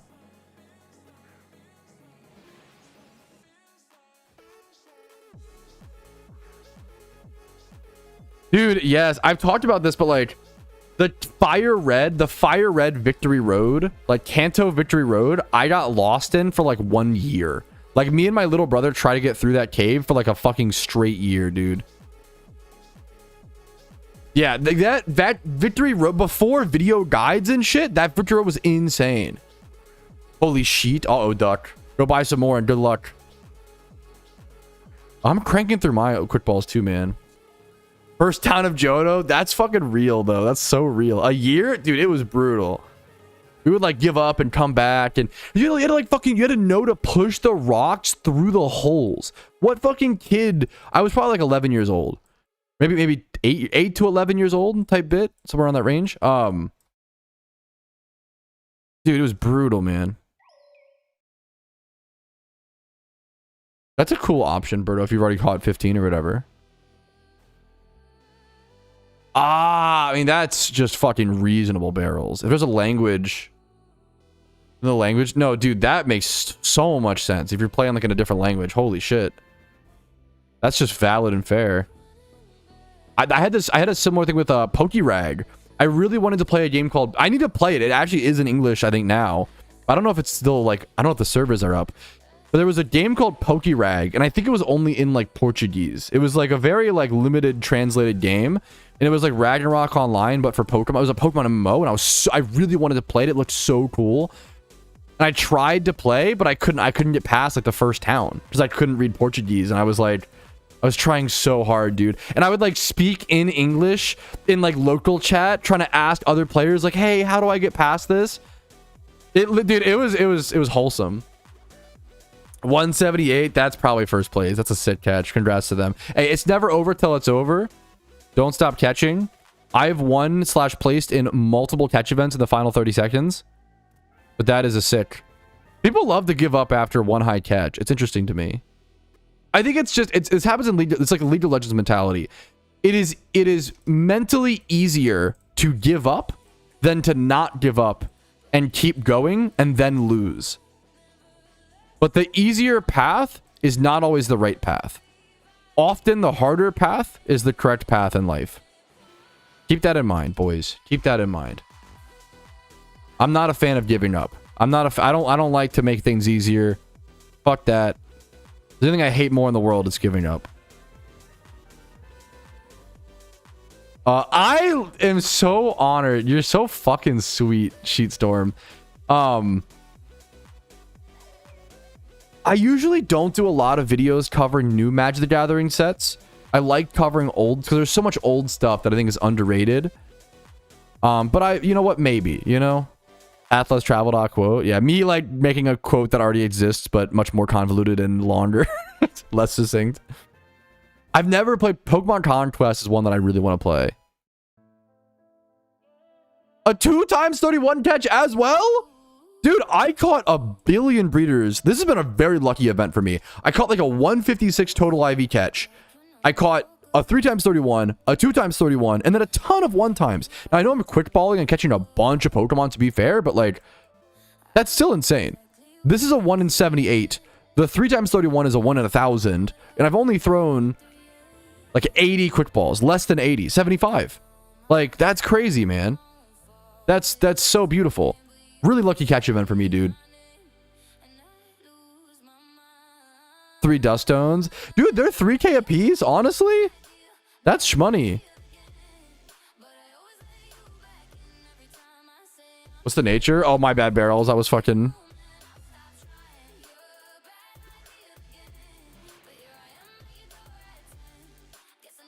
Best money making method. True. Don't think about the 120k consumed from quick balls. Kek W.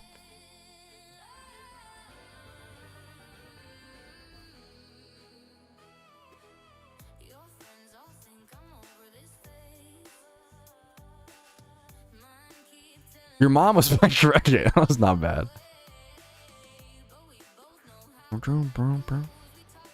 My buddies hate leave me, and I never. And every game is winnable. You're my favorite teammate. Every game in League of Legends prior to like Diamond is winnable. I've come back from worse. Yes, you're correct. League players make so many fucking mistakes. Nobody likes to int harder than League of Legends players. Like, I've seen League players who will be ahead and just like spamming FF. Like, for some reason, League players have the weakest mentality of anyone of any gamers I've ever seen. They love to give up. They love to like, it's so cringe. I will fucking hold you hostage in my games, but I'm 4 years sober, okay? So I'm no longer on the Rift. Yes, if you have never come back from, if you've never come, exactly, barrels, like, any game is winnable. There's critical failure, unless like unless like, and I'll leave it, if it's unranked, if it's like a norms game, and the opponent's Jax is like 10-0, you know, like, don't get me wrong, there are some champions, if they're fed, if they're like ridiculously fed, but even then, I might even not concede that on certain days. It depends on the day, honestly. I almost never, I will never FF at 15. I'll FF at like 30 minutes sometimes, if it's cooked. But that's maybe 25. I'll never FF. 15 is just so early. It's just so early. If you don't, you don't. Fucking true. There's always a 0.01% chance. Or if you're like, if someone, I was gonna say if someone like, if you have like 2 or 3, I've won league games with 2 disconnects. Like, I've won 3v5s in League of Legends. You know, like, there, you can, I don't know, man, like, you can do some crazy shit. Honestly, I feel like I lock in harder matchups. Like, you can't just, dude, that's what I'm saying. This literally happened recently. Wait, I had one of my favorite, okay, I was playing Magic the Gathering. I was playing a Magic the Gathering draft on 4th of July, like a loser, okay? And me and my wife were literally, my wife was like, sweetie, we have to go, like, we have to go like to the barbecue. It's 4th of July, right? And I was like, I'm so sorry, sweetie. Like, this game's just taking longer than I expected. And I was like about to concede my Magic game, but my opponent was winning. My opponent was in the lead in a draft game, and I was about to concede because I had to go somewhere. And then I kept going. He fucking conceded while he was in the lead, like aggressively. And the only thing I was like, he must have also been going to a 4th of July barbecue. And that's why, dude, that was the funniest fucking shit. Like, we both were like playing a game of chicken. I swear the only reason this guy must have conceded was because he was also late to a 4th of July barbecue. That's the only way. It's the only fucking way.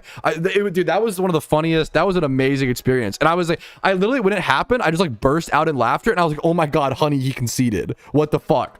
I had no right to win that game. That was a great, I love that shit, dude. Better wife card. True. Wait, actually, you're actually fucking spitting facts. Wait, that must be what it is. Better wife won me that game. That's a great way to put it. So that shit was a banger. She was very sweet, even though I was making us a little late. When a quick balls per event, this one's a lot. It depends on the event. This one's a ton, honestly. This is like, I start with 120. This is an expensive event. I'm not gonna lie. After like 4-month breaks, my friends, just to always never call my friends dude, brag to you as 4 LP master. It's so funny. People are fucking weird. Lead classic stream when? Never, never, never. Almost so hard. Yeah, it's just so easy. Like, yeah. Yes, base as fuck, Domingo. Yeah, for sure, barrels. I missed that, Chevy. Yeah, for sure. As an Ironman, what's the most fun way to make Pokeyen? Gym reruns. There's so few ways to make Pokeyen on an Ironman account. You've got gym reruns, trainer reruns, payday pickuping. That's about it, man. It's one of those things you just bite the bullet. And I don't mind. Now, I'm excited to be like free of Jimmy runs and not have... When you have to do anything, it doesn't feel good. Right, chat? Like, we all know that, like, when you are forced to do something, it feels bad. You know? Not necessarily, like, it feels worse, you know? But, like, I like my gym run does feel, like, pretty efficient and pretty fun. And I honestly enjoy it. My 7 Hells one right now.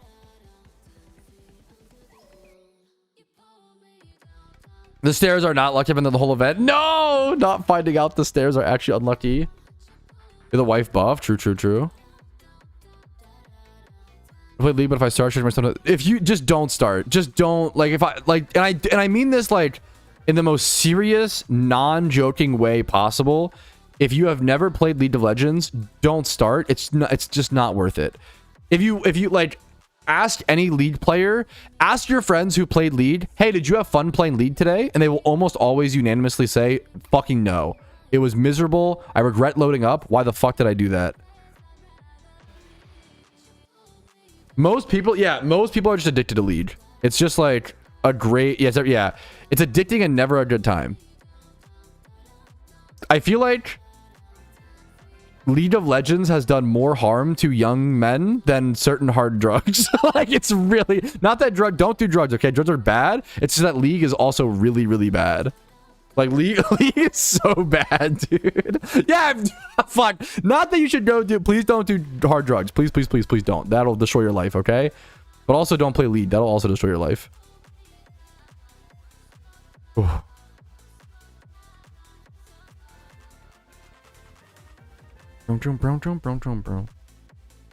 You battle like a specific route of gyms. Great question, JP. Yeah.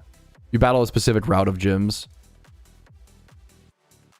Playing bot games, dude. I will. It's embarrassing, but I'll admit that I think I agree. Like, bot. If you're gonna play League, just play bot. But just don't, because then you're gonna play bot games and you'll get the urge to play norms. And then you'll go play ranked, and then just don't do it. Just don't start the. Just go play anything else.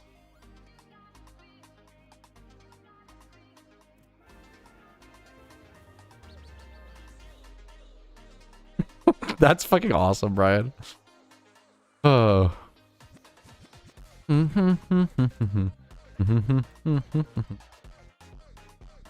Oh, it's one of those, like, it's such a good.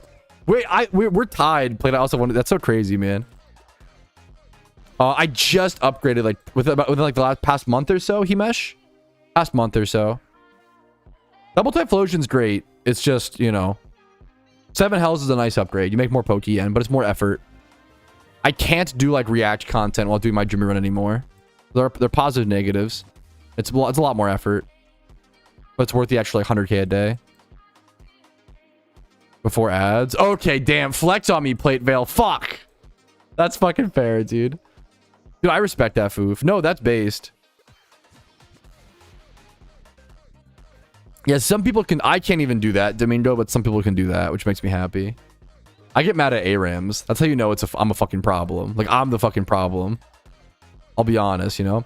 Tongue emotes. I don't know if we're much of a tongue Sahur triple T kind of streamer, but I'm not sure. Whatever chat wants. Like, I'm pretty chill about emotes. As long as it's not crazy. Or too crazy. It can be crazy. We're fighting for 80th. Yes, you and me jockeying for position. There's run so much more. Like, that's the other side of it. Like everybody's different. It's Jimmy runs are all about, like, I mean, also just shaking things up. I still to this day, I prefer doing double Typhlosion. Like, double Typhlosion is so much more chill. I like double Typhlosion gyms more than 7 Hells. But 7 Hells makes more pokey. It's worth the trade-off. It's so much more Pokeyen, you know? Is it actually that much, Danny? I have no idea. That's crazy. You're not wrong, Rick. You're not wrong, dude. I can't just pick one, like, favorite MMO creator. I can't just pick one. There's a bunch that I think are doing cool stuff. I think Epoch is doing really cool stuff. And I think he's, like, doing his own...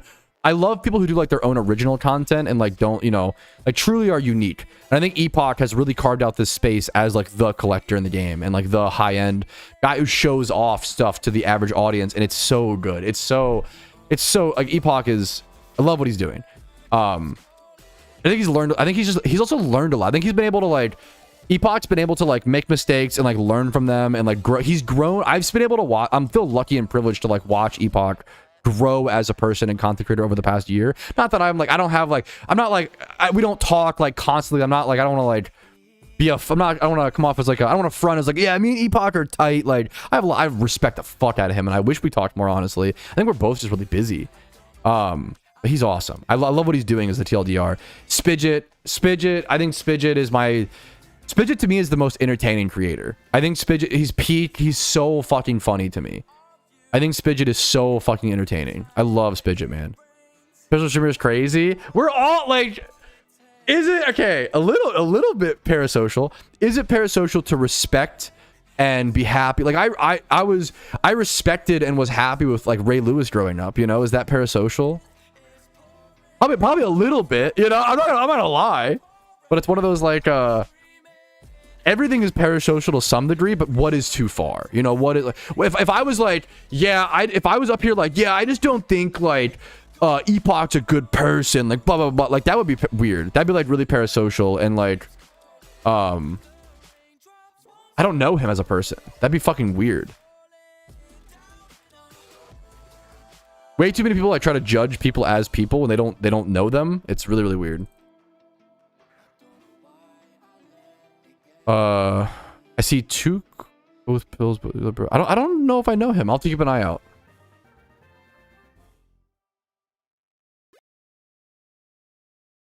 Dude, there's so many amazing shunters who just, like, upload because they fuck it for the love of the game, like Bocce. Yeah, real as hell.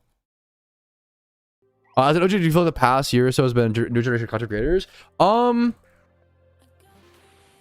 Yes and no. I think sadly we lost a lot of creators over the past year.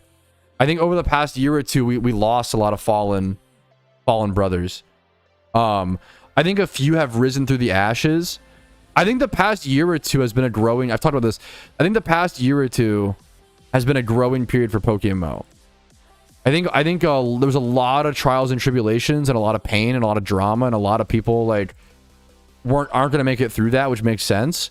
And I think a lot of people are being reborn. I think there's, like, a fucking Phoenix type shit going on, like, unironically. I think there's a Phoenix type shit going on where a lot of people are being reborn and coming into their own in the PokeMMO space for sure. Event ending soon. Oh, it just ended. That was probably too late. It didn't matter. Yeah, it was a little too late. Okay. Thank you, Tom. I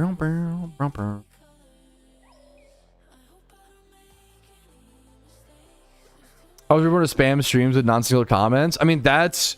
Do you have any idea how much we need that? What, like, how the demand is so high for that archetype? The world needs it, dude. Yes, I have, Hamesh. Yeah, I'm not interested in covering that game personally.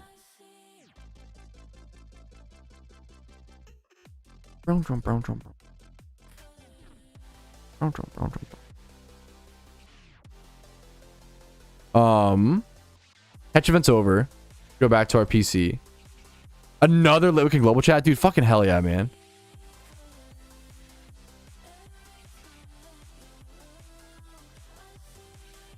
Dude, no, I think that's... I'm glad you said it, Mr. Baby Dunk. That's really true. Like, that's true for so many people, man. And there's nothing wrong with that, you know? There's nothing wrong with that, dude.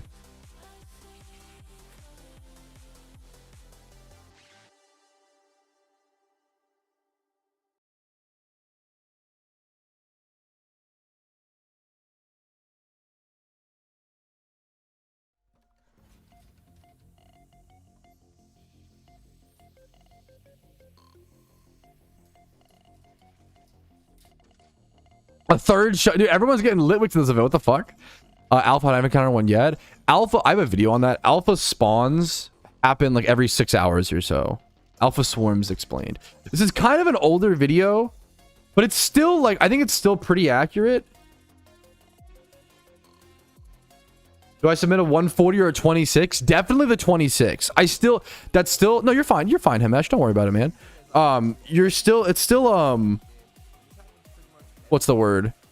It's pretty unlikely you'll win fourth, but it's much closer than the 140 for sure. 26 is like much closer to winning fourth, I would say, than a 140 to placing top 3. Did I link the Alpha Swarms video? I did, right? Okay.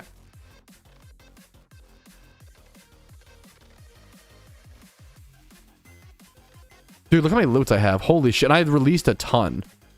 Wow.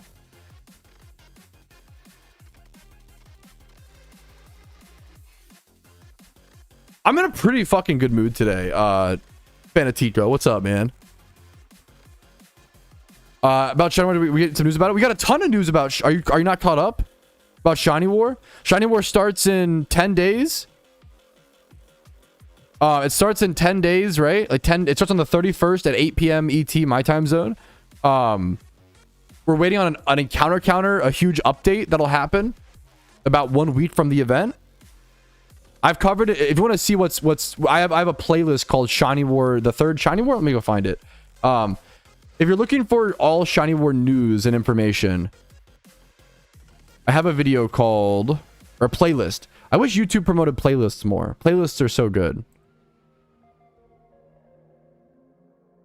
Official Shiny War number 3.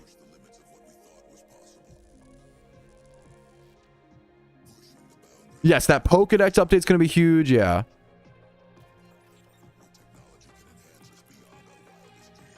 You guys can't see the third video on that playlist, right? Like that video is private? Yeah, it should be. Okay. That's a secret meme, okay? It might show up on the playlist, but you can't watch it. If you can watch that video, let me know. No, I see it. If you can't watch it, right? You can't click on it and watch it, right? I'm trolling? Okay. That was a mean troll. Sometimes if I have a video and it's like scheduled, it's still private. Okay, good. If I have a video and it's like scheduled to release, but I put it in a playlist, it shows up in the playlist. One unavailable. Thank you. My bad, King. No, that's fine. I was just nervous. Okay. It's a secret hype video for Shiny War that will release around when Shiny War comes out. It's kind of corny, but I like it. It's a passionate video. You watch too? Perfect. I made bro gulp. You fucking did, dude.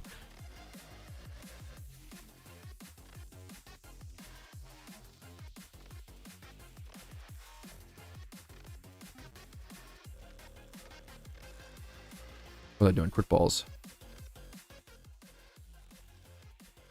All right, the catch event has come to a close. I ran through like 103 quick balls in that event. I caught a ton of Litwicks. I should actually submit something. I have 5 minutes left.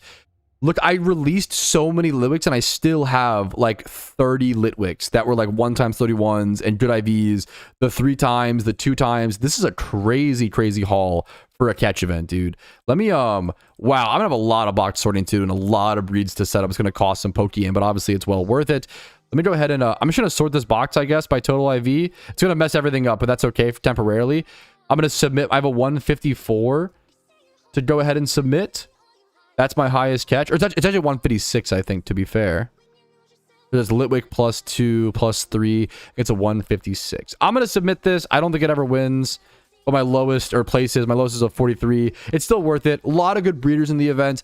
This is a solid second to last catch event before Shiny War.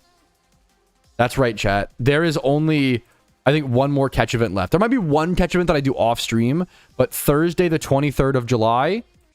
I think will be the final on-stream catch event. And then the other one is just one of the 8-week ones. So I might just catch like a 120 Pokemon, submit it, and then just leave the event. While I take my PokeMMO fast, my break, you know? So it's getting closer, man. We're about 10 days out from Shiny War as I'm recording right now. It's getting closer every single day. Whew. Dude, I've done that so many fucking times. Plate Veil, not the chat bait, dude. We're not effing, I think, which is fantastic. Hit Windows T plus F. Windows T plus F. Opens the Microsoft Feedback Hub. No, thank you. We're not effing? I know, we're fucking staying virgins. It's fantastic. It's fucking awesome, dude. Okay, let me, yeah, that works. Beautiful. Should have showed the Mamoswine catch, but that's fine. It's not a very good catch, so it's okay. Showed the encounter. All right beside you. I am Lord. Yeah, surely that's what I'll do, Domingo.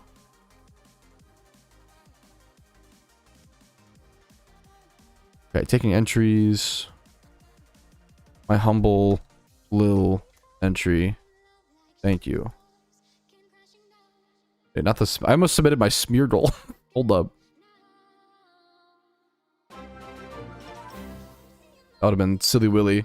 Dude, Buddy Love, thank you for the 3 months of Prime, man. Just getting back into PokeMMO and always enjoy your 500 hours in. 500 plus hours in. Your first shiny? Good luck. What's the Pokemon? What's the species? Congrats and thank you for the above and beyond support, man. I fucking appreciate that, dude. All right. Speaking of shiny hunting, dude, we get to shiny hunt today. I gotta get my what's it called back up. My schedule. Don't worry, Chad. The catch. We have to do the intro. To be fair, let's do the stream recap intro.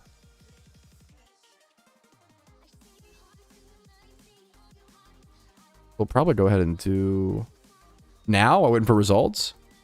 Probably fine. We have a lot of breeds to set up. I could set up breeds today on stream, or I could just do it coming up, though, to be fair. Or do it off stream as well. I usually set up breeds a lot off stream. It's kind of chill content, though. It's kind of fun. I only watched the last, like, 20 or so minutes of the World Cup. It was pretty cool that it was so, 0-0 for so long. Good luck for you going for 4th place, man. Okay, let's... Next up, we're shunting, I think. I don't think I need anything. We're fine. Heal up. For a shiny Sag. Good luck. That's a hunt, dude. That's a fucking tough hunt. It'll feel amazing when you get it, dude. It'll feel amazing. You've earned it at that point. Good luck to you, man. It's coming home, but it's coming home. It's coming home. How would you say it's coming home, but in like an American accent? It's coming home. No. It's going... No. I keep doing British. It's going to come home. Why is British and Katona like so similar? All right, y'all. No. Okay, I can't even do it. I give up. I give up. I never mind. I do give up on some things. Shit, I lied. I do give up. Did you give up on saying it's coming home in an American accent? Yeah, I did. You know what? Fuck it. Let's go, get ready for the stream recap intro somewhere. I'm awful. You're getting there. You're so sweet. The fucking inspiring message. You're getting there. I'm honored you think so. That's why I do the British accent content, because the whole joke is like, I'm fucking FF15 for I'm fucking awful at it. That's the whole bit. I knew that would bait you all. What happens, Zane? Next time, rage bait the Brits. Pod. Next time, US will win. Based and true. I like the cave. This is a cool little visual. The cave off to the distance. This here, like all this, the like layered town. It's kind of low key beautiful. I'll do a circle and leave because I forgot which town. Shut the fuck up, Tom. Because I forgot which town had the the architecture I was looking for. Dude, you try, Tom. You need to stream one of these days and play PokeMMO and see how it feels. Okay, for some reason as soon as you hit the go live button, your brain turns to mush. You become 10 IQ, and I'm already 15 IQ, so it's like 50% downgrade. It's rough, man. Okay, but it's fun. It's fun as hell. Okay, and that's all I need, man. Okay, I do need a SOD really quick. So let me do a quick, not even a stretch break. I'll be like less than 1 minute. Give me 1 minute, chat. I'll be right back. We'll do it. Just grab a soda, come back and do the achievement showcase and stuff.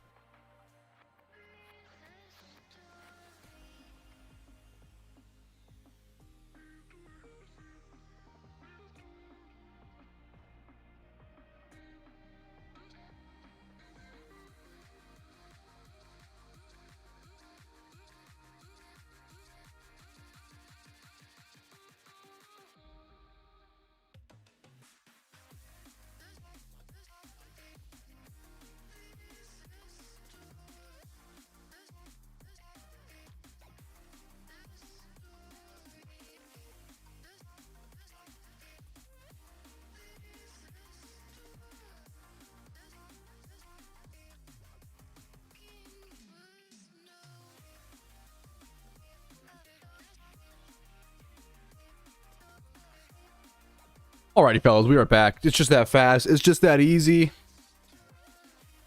me make sure I have all my stuff up in 1 sec. There's not a whole lot of catch events scheduled right now, to be fair, or like forum things to mention / talk about.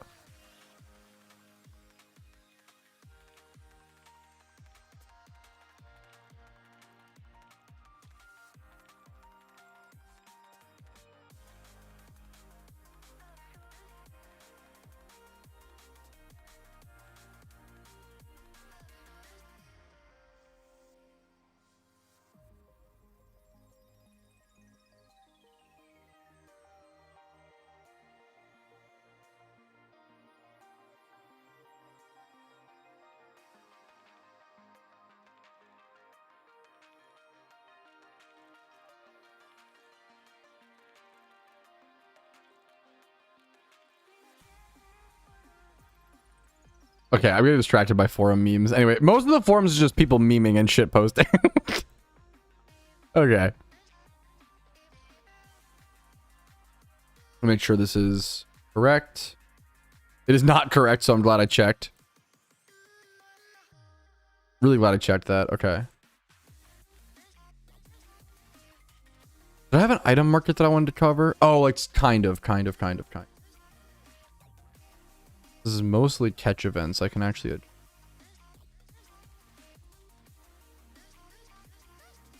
Sorry, 1 sec, Chatterino. No spam Areno in the Chatterino. What a fucking old... Who knows that Twitch meme? That is an old meme at this point. Probably like 2015. No spam Areno in the Chatterino. Okay. Blorp, blorp, plorp, glorp, slorp, glorp, torp, lorp, glorp. Okay. Raise your donors. Oh, dude. Wow, you just gave me a fucking flashback. Holy shit. Okay. Everybody spam your torps. Everybody spam a glorp variation, please, for the stream recap. It's very important. Thank you so much.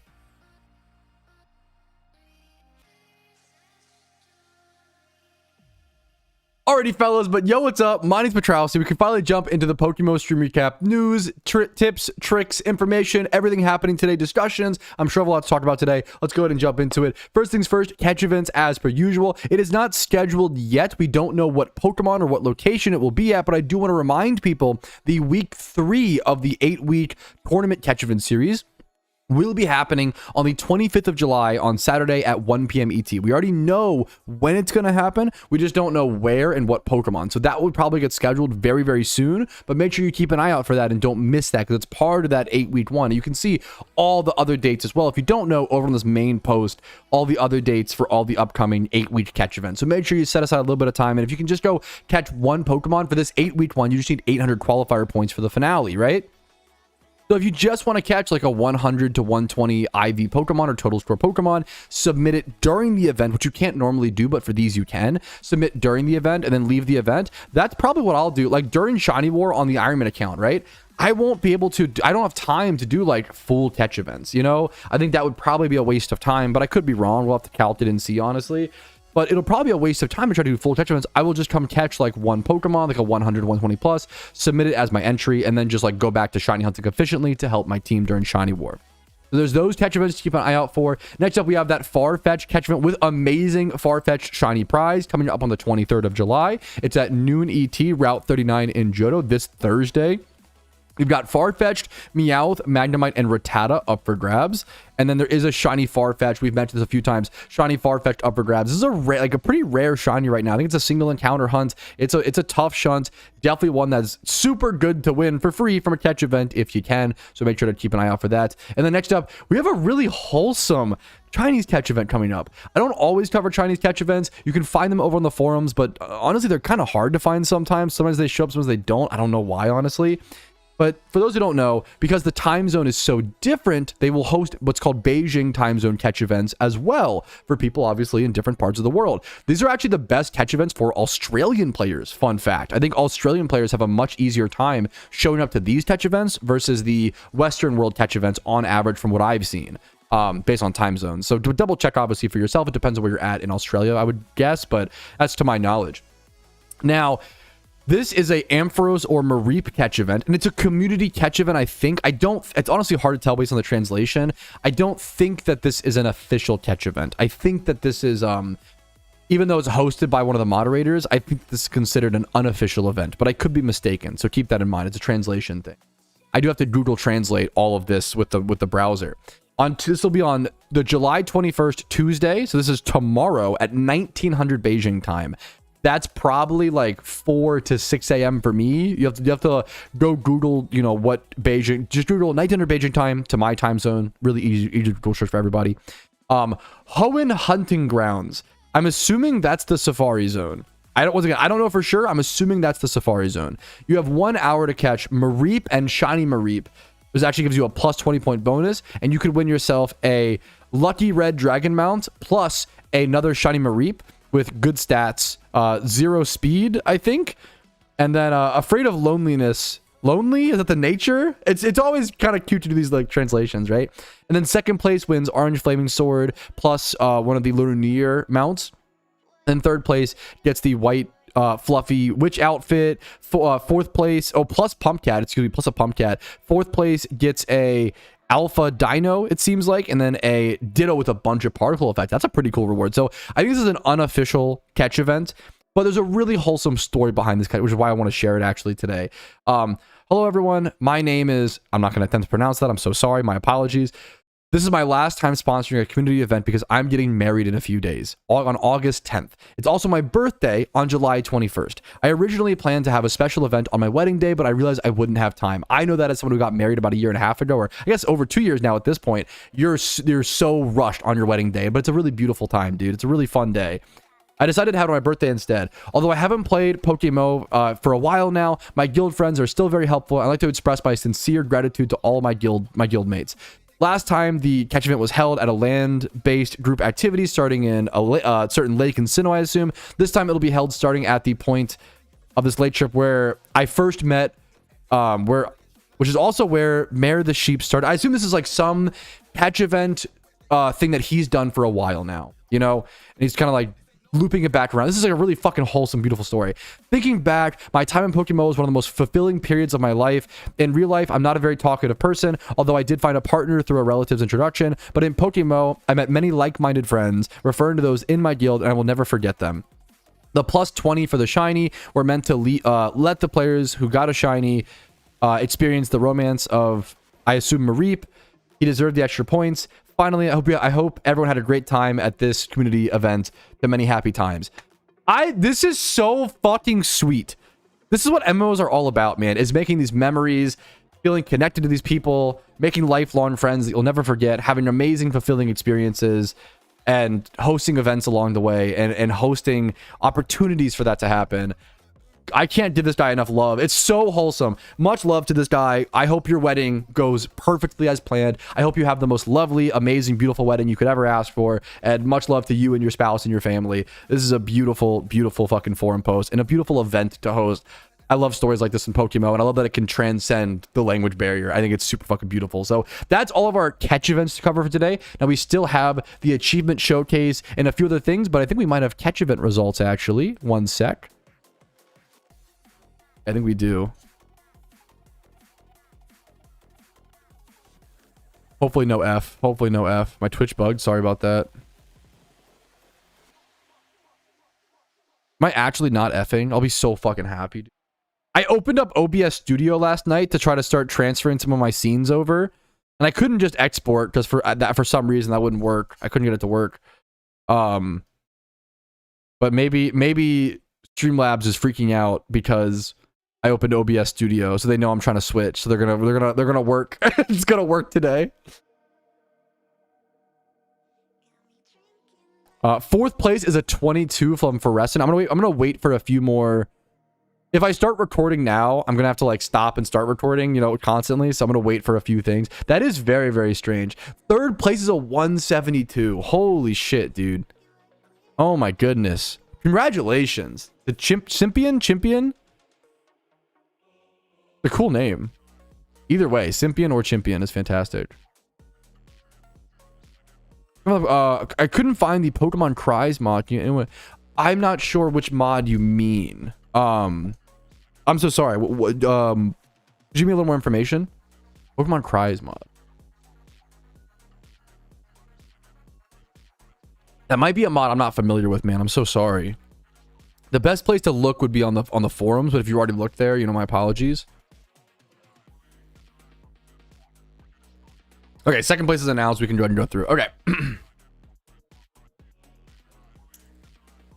This is the Litwick. Okay. Alrighty, fellas, we have Litwick catch event results. Let's go ahead and jump into it. In fourth place with 22 points, we have Fluorescent. Congratulations to them.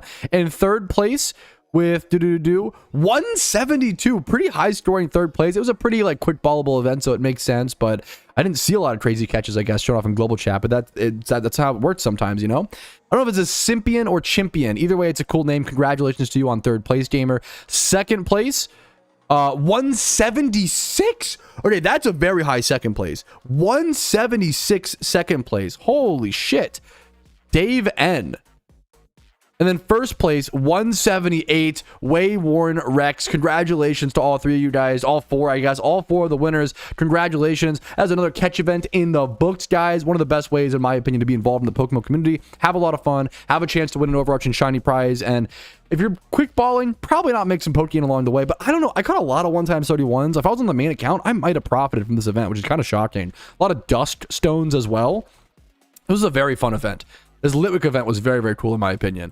Let's go ahead and jump into more. Thanks for watching as always, guys. Let's jump into some other news. F? I didn't end it. There shouldn't be an F.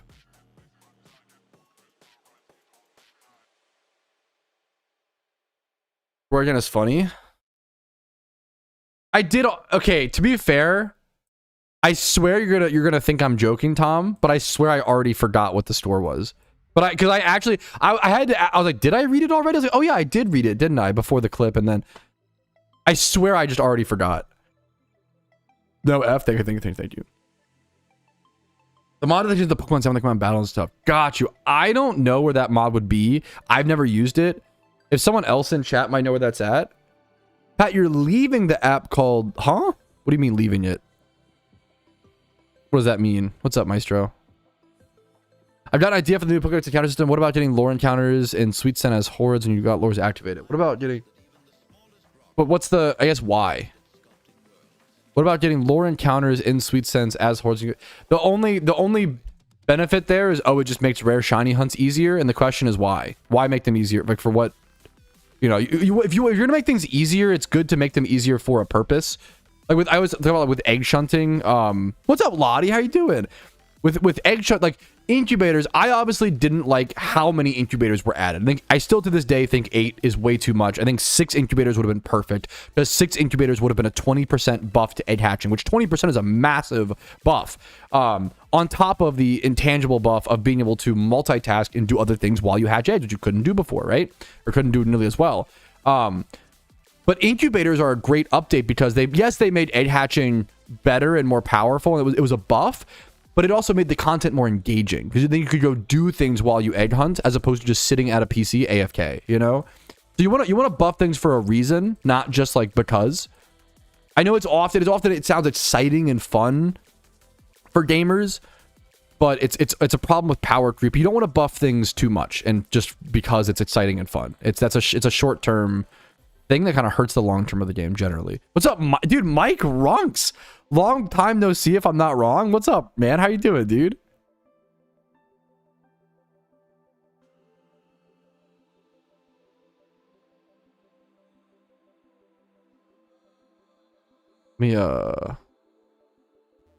Okay, achievement showcase is up next. Let me get some of this stuff sorted. So stream recap there. Why'd I get like deja vu looking at stream recap 542? That should give me deja vu. Asteroid. I think of that lol. No, it's but like it's fair. I hope I don't come off as I don't ever like crush someone's. You spent all this time like thinking of this creative thing because like the idea is creative. I'm not even opposed to the idea. It's more about there's got to be a reason, I guess, you know. But the idea is creative. I don't want to. Apologies if I come off. It's so lame to come off as like crushing someone's fucking, you know. Oh, nice idea you spent, you know, you're the man in the arena. You put yourself, you know, you really tried to think of something creative. It actually sucks. Like that's fucking, you know, a shitty feeling. I'm in a good mood today, man. I'm doing really good today. I've been up and down, but I'm in a good mood today, man. I'm excited for Shiny War, dude. The closer we get to Shiny War, the last 3 months have just been like grind. And I have a video actually coming out called How My Content Will Be Changing. Talking about like and I'll talk about it I basically like at the start of the video I'm like, dude, I'm not satisfied with my content over the past 3 months.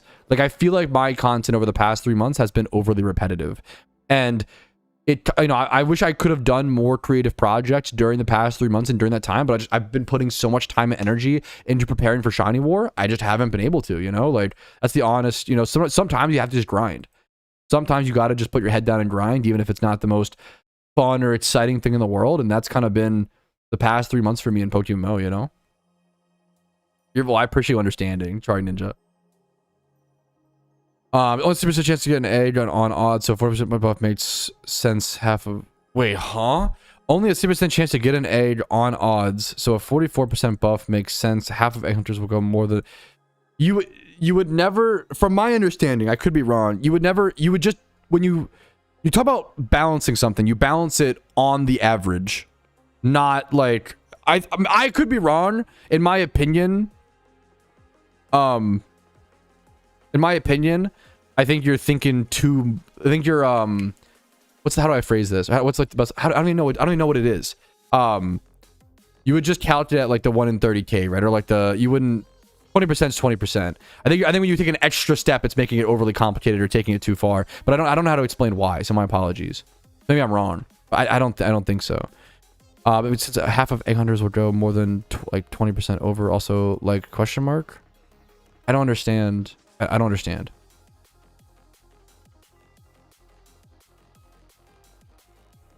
Going dry on eggs sucks, but it's also like I don't know. That doesn't just because something sucks doesn't mean we like make it easier, you know. That's not generally like a good thing. It depends. It depends. But egging did need a big buff at least. I think I wouldn't say a big buff. I think, but the problem is, we could get into it. The problem is it just got a big buff, right? Nagata. So like before the incubators, they buffed the making of eggs by 100% before, right? Before people were making like not 100%, but like 80%. Do you remember that? A lot of people don't realize they buffed egg shunting by like 200% in 1 year. Because they added incubators were a 60% buff plus intangibles. And then before that, before incubators, they buffed the speed of making the eggs. They made it so that players were making like 400 eggs per hour. Now players make like 600 to 700 eggs an hour. Because they made it so that you didn't have to go back to the PC to grab the eggs. I don't like that. I feel like that made the content less engaging. But it also made it mechanically, I don't know, it was already mechanically so, I don't know. That's a tough argument of which is more mechanically interesting. So they buffed the making of eggs by like 400 to like 700. They buffed the making of eggs by like 80%, and then they buffed the hatching speeds by like 60%. When the thing of the hatching eggs, I think it shouldn't have been so much, because that's the whole hunt is hatching. I liked making it engaging. I like incubators as a system, but once again, why 8 incubators versus 6? Why? Because it's already a 20% plus more buff. Imagine if, we'll do like the League of Legends analogy. Imagine if next patch they made it so that Draven did 60% more damage. That would be fucking insane. That would be fucking ridiculous. Like that would be unheard of. It's a crazy buff. It's a crazy percentage. They did. Yeah, to be fair, League is poorly balanced, so there probably is some champion. Yeah. True.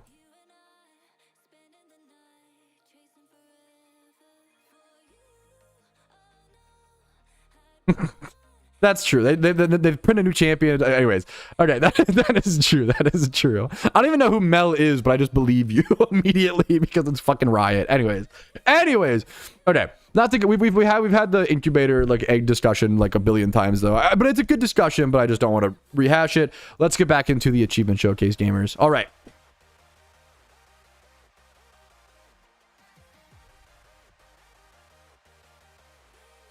Okay.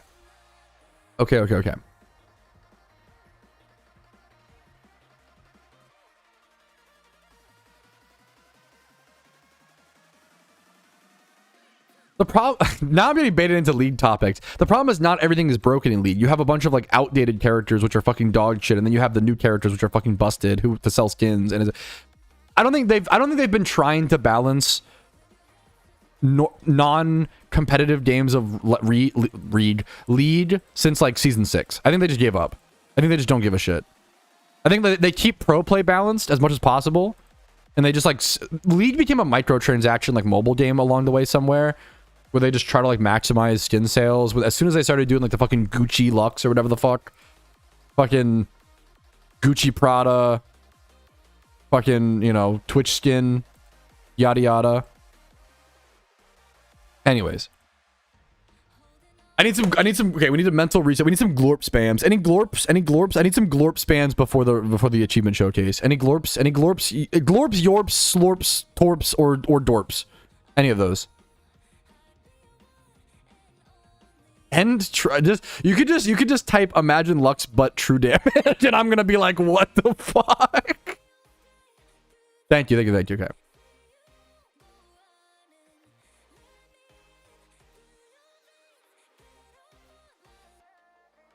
Okay. Reset the mental. No more League discussion. Reset the mental. If you have nothing nice to say, don't say anything at all. Me to myself about League of Legends. No, I agree. Yeah, that's a whole... I agree, Sam.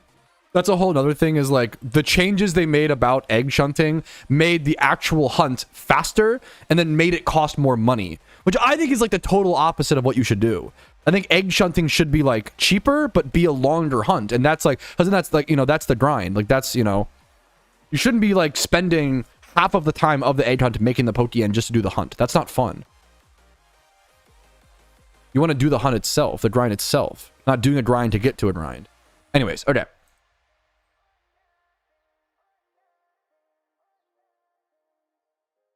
All right. Alrighty though, fellas, we have the achievement showcase to go ahead and jump into. We have a fair bit of achievements today and some pretty crazier ones once we get later into the achievements, okay? So stick around and hang with me, okay?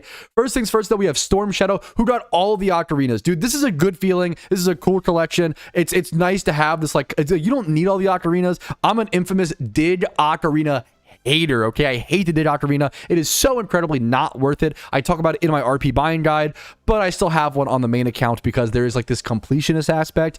I think it's fun to get every Ocarina and to earn them via, you know, earning the Pokeyen. So congrats to Storm Shadow on getting all Ocarinas, man. Hell yeah, gamer. Next up, we have Sorma02, who got a shiny Ghastly at 36,000 encounters. Right before this, they got like a shiny Meowth for like 1,400 encounters. So a really lucky shunt into like a pretty earned shunt. Congratulations to you, Sorma. Next up, I called this screenshot, bro is a poet, because I think it just goes through like so many beautiful mental lessons of playing MMOs. Let's just read what he says to say. I went for my first shiny hunt recently, Axew, and I was really ambitious and honestly delusional, thinking I would avoid phasing entirely and I would have a low encounter under 10,000 encounter shiny Axew.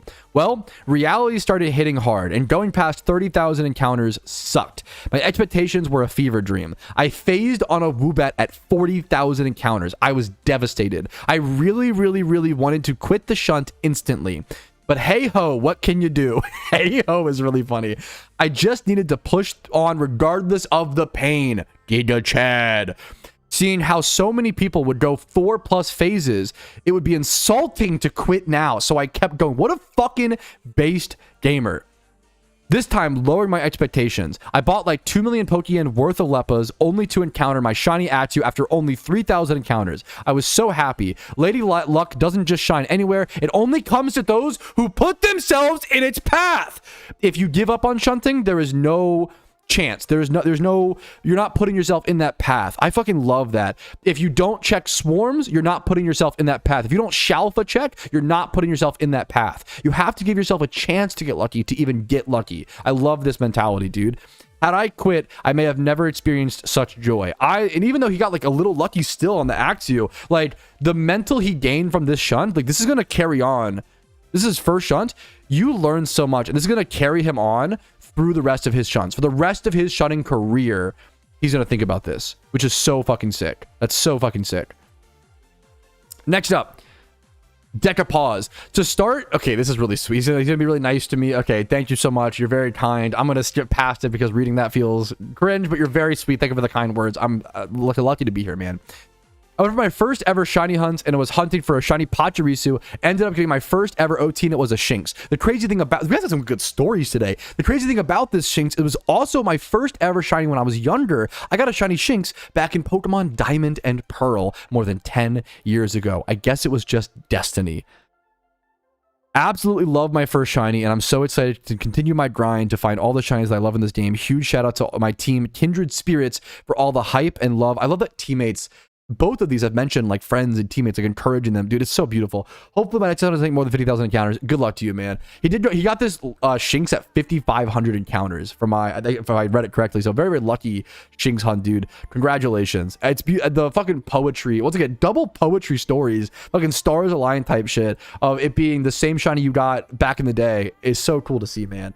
Diamond and Pearl are 20 years old now. Holy unk. Anyways, Hyper, always love to see a Hyper achievement. And I love that Hyper is not even showing off his own achievement. He's too selfless. He's showing off a community achievement, dude. Team Synergy's Route Finder project has now gotten more than 50% of all routes tracked in the game.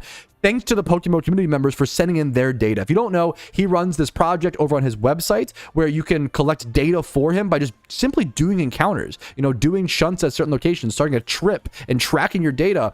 And he wants to figure out the percentages and things like that for a lot of these Pokemon. Now, there is going to be a Pokedex overhaul coming soon, so I don't know how useful this will be once that comes, but I think this is a beautiful milestone and beautiful to see, and a really important project that added a lot to the game when it's been here, man. This means the majority of good routes with desirable Pokemon have been tracked to at least 1,000 encounters, although many have far more. A big shout out to Riz, Proza, Sheepinay, Tuna Core, and Flare Blitz, and many more for their contributions. That's insane that Flare Blitz is like such an OG, and he's still like helping the community by collecting data. What the fuck? What a king. Anyways, our end goal is to get all the routes tracked. Although my main idea was to get all the good shiny hunting spots tracked, which we now have achieved. This is fucking beautiful. 1.6 million total encounters tracked.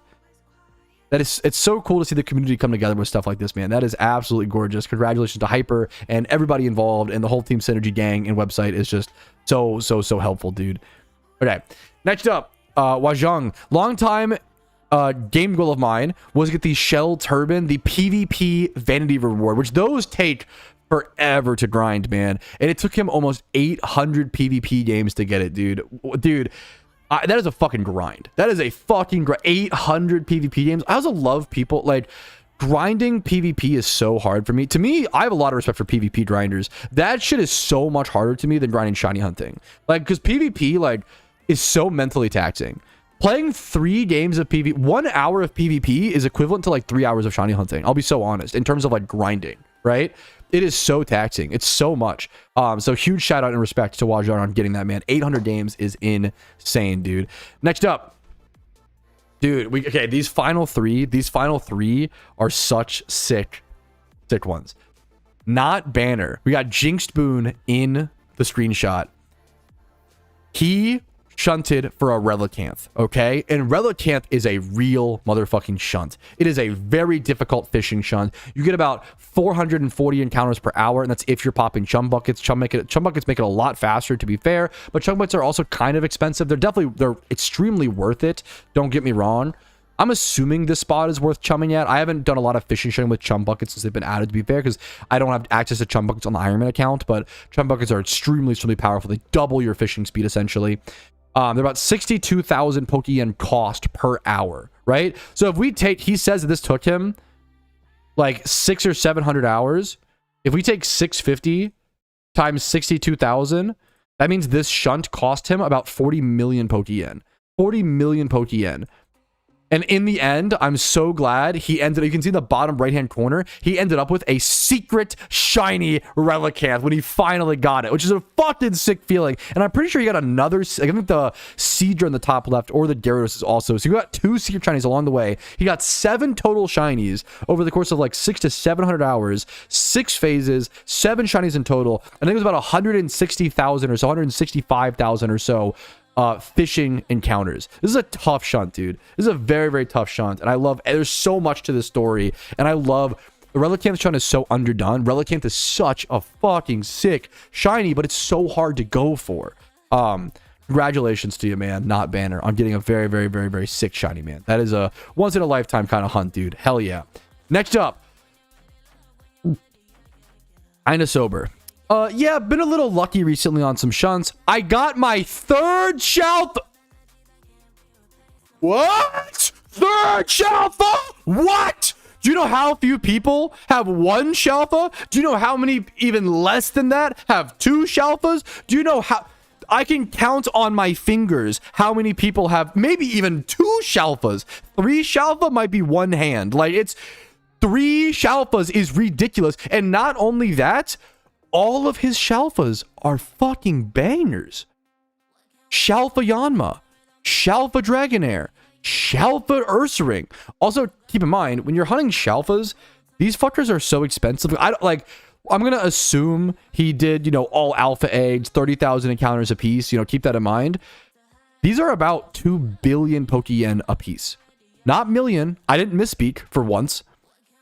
They're about 2 billion Pokeyen a piece to my knowledge.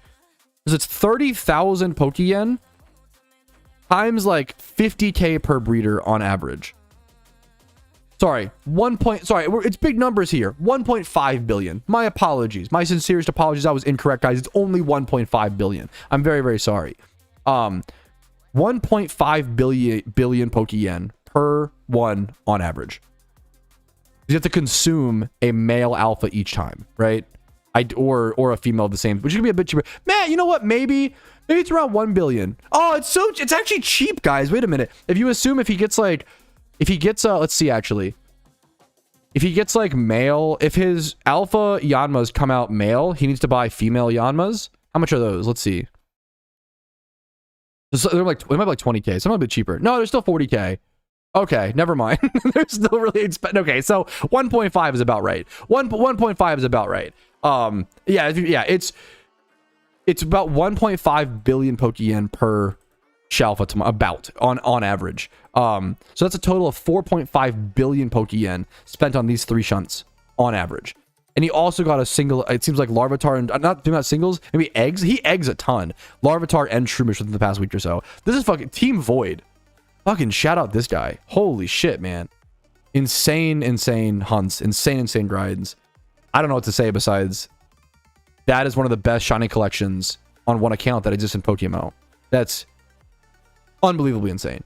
Anyways, we have one more thing to cover that in my opinion is actually slightly just more insane than that. And you might have heard another very handsome, talented PokeMMO content creator did a video on this, and I'm jealous, dude. He caught it live. I'm a little jealous, Epoch. I'm not gonna lie. Dude, but thank you for making that video. Epoch, check him out. He always shouting him out, obviously. He's great. He's doing really cool original stuff in the PokeMMO space. Love Epoch. Dude, double shinies are so rare. I remember this. 2 shinies in 1 horde are so, I don't know the math. It's so fucking rare. I'm pretty sure it's like, I don't want to say a number because I just don't know. To get before 2023, we had only ever seen 2 of these in the game ever. 2 to 3, I think, all time. Now in 2026, I'm pretty sure we've seen like 10 to 20 of these, which is to show you how much more popular the game got and how much better shunners got from like 2023 to 2026. Because from 2013 to 2023, we had only seen like 3 of these ever. And then 2023 to 2026, now we've seen like 10 to 20 of these, which is insane.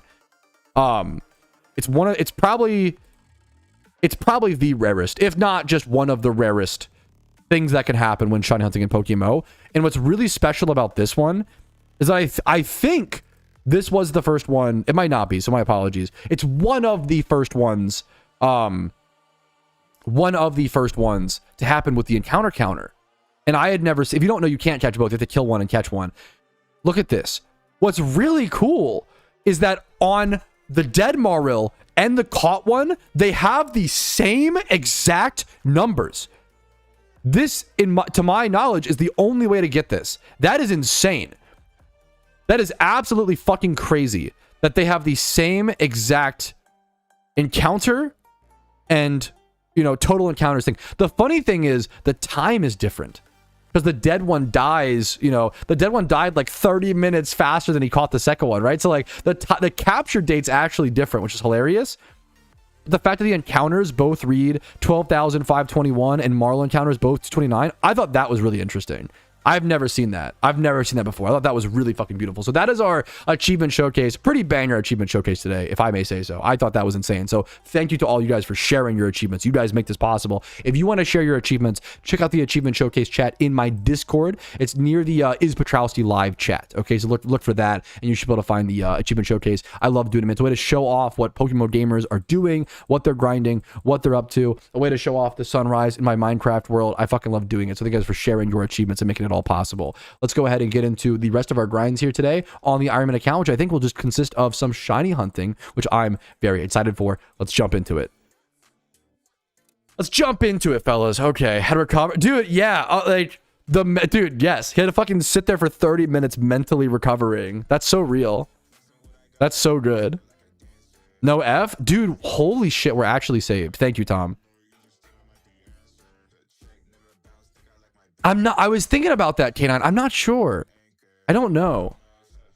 Dude, honored to have you, Kami. What's up, dude? Much love to you, man. This here. All team void. Yeah, Frozen, you're in the picture too, right? Dude, hell yeah, man. I just got my second shiny ever. This is a great question. Hey, Patrouski, I just got my second shiny ever, Sneasel. He had 0 attack IV. Sorry about that, man. Is there any PvE utility recommend for him? There actually is. You can make that into a pickpocket Sneasel and use him as like a thiefer. And also, if his defense and how's his defense and HP IVs? And then what's the nature? Like bold would really be good. You actually just want like a bulky one, right? So going like decent defense and HP right? Defensive HP and then like a bolt plus defense nature would be ideal for something like that. You will need prismatic pearls. You're gonna have to buy a Weavile or a Sneasel with hidden ability access, and that's gonna cost you, let's see, 31k, only like 11 to 15k or so. Not too bad. Like 15k. The hard part is gonna be you're gonna need 3 prismatic pearls, but it's worth it to make your shiny usable, right? Like you're gonna have to pay like 900k for 3 prismatic pearls, but it's gonna allow you to transfer hidden ability access. What prismatic pearls do, they transfer hidden ability access from one Pokemon to another, and you can pay 3 and transfer from the non-shiny to your shiny. So hopefully that helps you out, man. Also, shout out Prism Scale, which is just a collectible, I think, discontinued item in PokeMMO from like way back in the like 2015, if I recall. Yeah, Prism, yeah. It's not even on the GTL sometimes. It's a very weird, rare, niche, hyper niche collectible item to shout out. So that in the same clip is fun, man. Approximately 1 in 900 mil. Is that true? I have no idea the math. About 1 in a billion, basically, right? Insane, dude. Insane. Thank you for running that math. I'm dog shit at math, so I appreciate that a ton. I mean, I would love to see Shuckle or Rampardos get, you know, my favorite Pokemon get costumes. Boring answer, but it's true. Brown. Okay. What do we shiny hunt, chat? We could do Litwick. We could do Dratini. I like the idea of doing something that is like not a doesn't use Leppas. Time Swipe Horde that doesn't use Leppas. That is like, we could do like Tangela. Yeah, that's nuts, man. Maril. I want to save easy shunts for Shiny War if possible. Swablu. Swablu's not bad if you have to, what's it called? I think I'm just gonna do Dragon's Den. I think Dratini, like, it's just so, yeah. It's just so perfect. Because Dratini's a 6 shiny, number 1. Number 1, Dratini's a 6 shiny. Number 2, I'm probably not gonna do this hunt during war, but I don't know, we'll see, maybe. Trubbish. I loved, if it had a time swipe, I love Trubbish. I really want to try. I still need to this day a Trubbish and a Garbodor. Mantine. I want to save the easy shunts for war, like time swipe hordes really close to a PC. You're right there. Thank you, Plate Veil and good luck. So are you gonna, we're both Iron Man, right? Plate, are you gonna do the same? I like did out of here. I don't have my did Pokemon. I'll have to grab it. That's fine. I did out of here and like teleport and like come back because it's not worth to use. Like, you don't want to use Leppas here. Not quite a Leppa spot. There are certain shunts on the Iron Man account, like, you're gonna have to Leppa. Yeah, gotcha. Good luck to you, Plate. Like, an Iron Man hitting a shiny here is like extra special because of that. Like, as dumb as, you know, as cringe as it is, it's true. An Iron Man hitting a shiny here is extra special, dude. I mean, Zingu is such a cool it's not a time swipe horde, but it's such a cool shunt. I respect it. Whatever, Dratini. That is cool. The time swipe hordes are just so fast. They're so much faster. We don't have chums on the... That's one of the saddest things is fishing shunts. I wish... Yeah. I wish chum buckets could be earned in the game somehow. I don't like chum buckets being locked to the gift shop. It's a must-have item. You know? They're too good, man. They're too good. Once again, that was another reason I was so mad. Like, I was pretty mad about PokeMMO at that era of the game because, like, they buffed in like a handful of updates. They buffed fishing shunting by 100%. They buffed egging by 160% or so, like 200% or some shit. It was just way too much, all too fast, you know? Lures were a great update. Lures were fantastic because lures buffed single encounters by like 5 to 10%. And it made new cool spots and like made certain changes at the meta. Like, great example, you know? That is funny to factor in, like, how, yeah, if you're going for that, yeah.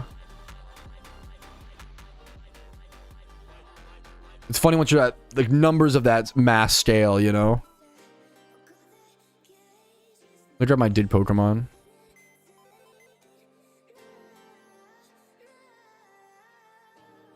The breeder. I have a lot of breeds to set up later. I actually have to set up breeds before the catch event on the 23rd. Good to know. Good to know.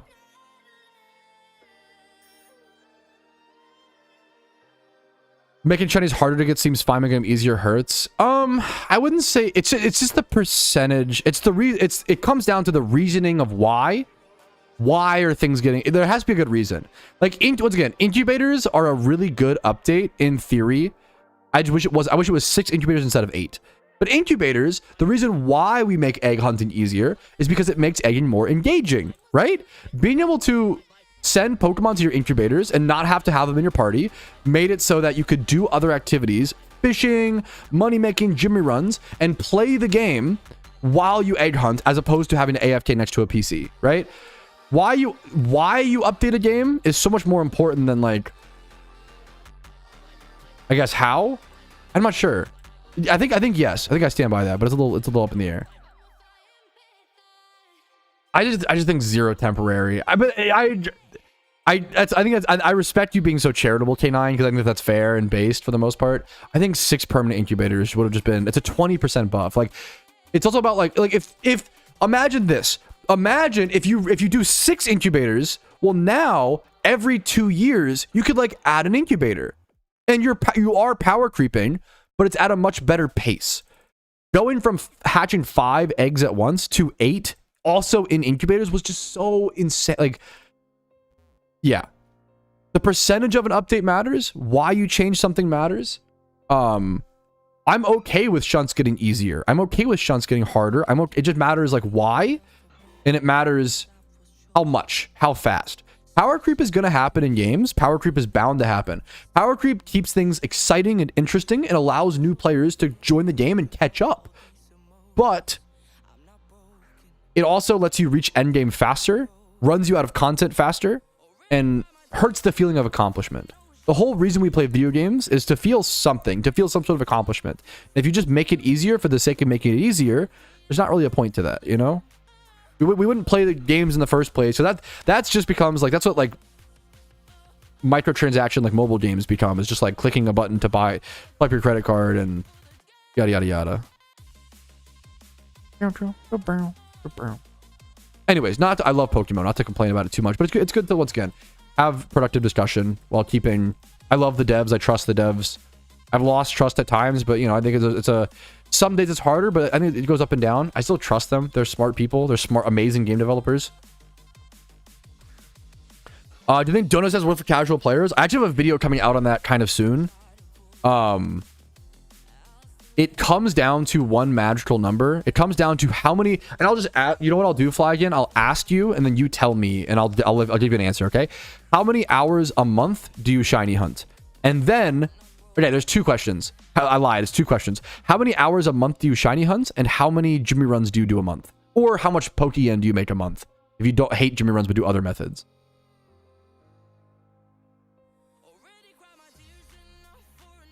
I think that's super, yeah, fair. I respect that, K9.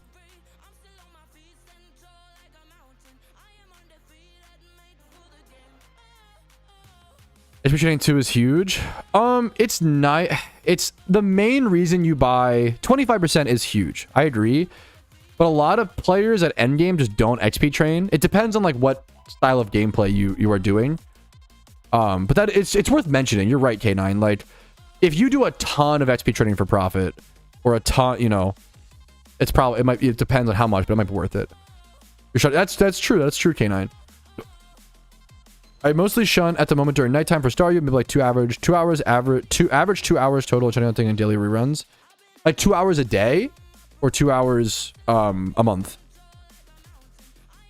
Average 2 hours in shiny hunting and daily reruns. If you're doing 2 hours of shiny hunting a day and daily gym reruns, oh my god, donator status is so, yeah, donator status is the perfect thing for you. You are like the donator status like fucking archetype. Yes, please. I have a video coming out on this kind of soon that'll explain a lot of the numbers. So for now, I'm gonna just leave it at like, yes, absolutely, absolutely. Get that 30-day dono. It's so worth it. It'll save you enough time to be worth it. Yes, in my opinion. Dude, I respect it. I really like training up Pokemon and breeding up and training up. It feels really satisfying. We can switch to encounters if you want. I'm trying that one. Dude, I honestly, yeah, if I could, I would. It's so dumb because obviously I'm wet and you're dry, and it does not matter for war at all. I respect it, man. Haxorus is a little bit worse. Haxorus has 5 less special attack. Frozen is the only reason. If you really like Haxorus, so Haxorus has 60 special attack, and Rampardos is 65. That's it. That's the only difference to my knowledge. And you're always faster. The speed won't matter. If you like Haxorus, like more than Rampardos, absolutely use Haxorus. I think that's... You're probably going to still kill them, and it's fun, you know? But definitely go mod as 31 Spatak.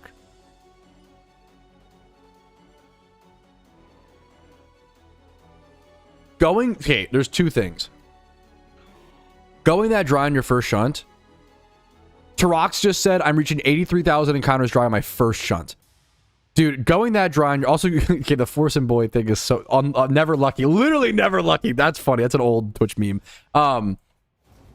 You going dry on that first shunt, that dry. Number one, reaching... A lot of players go 30k dry on their first shunt and just quit the game. They just give up. The fact that you haven't given up when you're 83k dry is so telling to me that you're going to do well here and perform well in PokeMMO. If you can push through your first shunt, if your first shunt goes dry and you can push through that, everything else from that point onward is going to feel like a cakewalk. You are building your mental. You are setting the bar on your first shunt. Going dry on your first shunt is such a gift and a curse because it sucks because you're dry and you might quit. You might never get the shiny. You might give up and you might never see it through. That's the curse part. Okay. But the gift is if you do push through, everything else will be so much easier and you will build your mental so much. All I need to see you do is get that shiny, and I can't wait to see you get that shiny, man. Yes.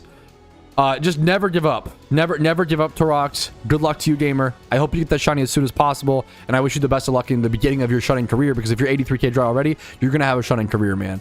Good luck to you, gamer. I'm in a pretty good mood today, man.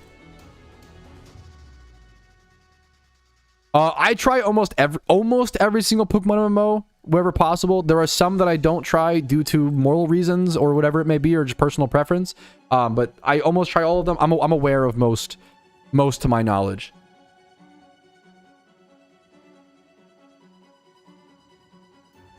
I know Pokeforce is having a test on the 30th, I think, July 30th. I'm in a pretty good mood.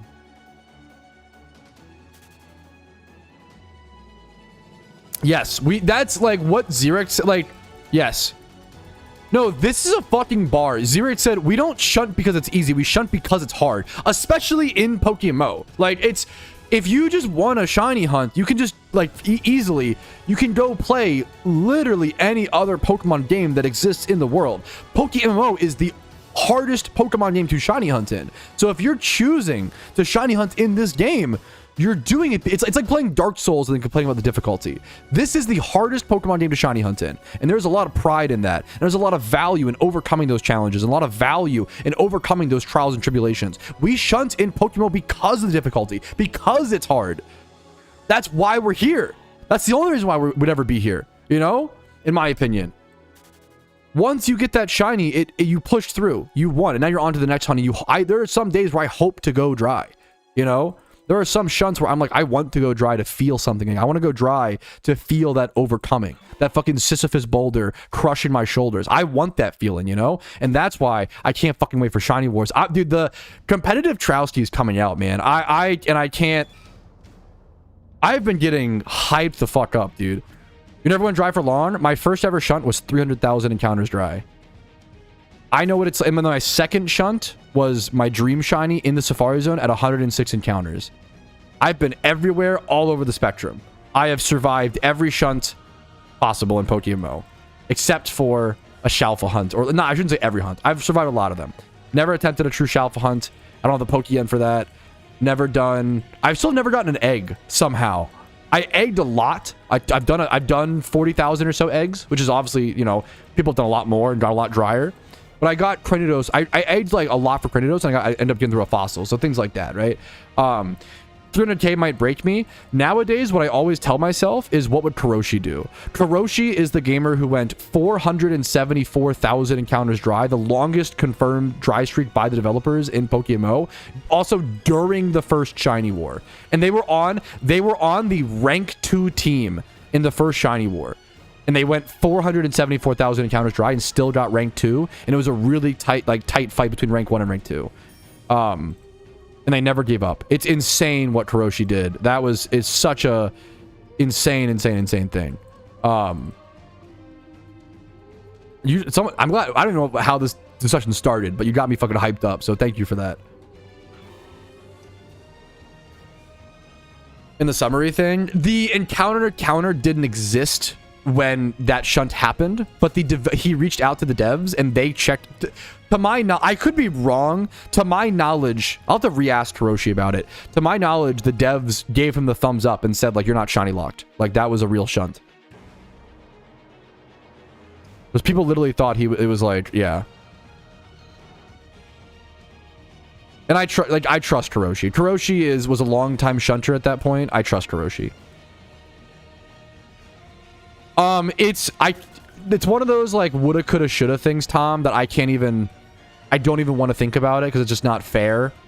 It's disrespectful to the first place team who did win and like worked really hard and all that, you know. It's kind of just like it's too many steps removed. It's too many woulda, coulda, shoulda. All you do is praise Kuroshi for pushing through and getting all those encounters, man. This bot annoying for free hoarding. Yeah. I would never recommend this to a main account. Unless you really want to, if you're like a real cheap state like I am, to be fair. But on an Ironman account, this is the best way for sure.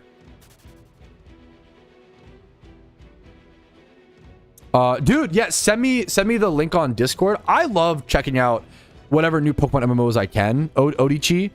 Send me Discord DMs are the best way, man. I'm always interested, dude. I try to tell people I don't play PokeMMO because it's the game that I've been playing for 13 years. I play Pokemon because I think it's the best Pokemon MMO by far. I think it's the best Pokemon game by far. You know. Bro, answer this. What is a good investment nowadays? No. Where's the No, I will not. Smiley face. Where's the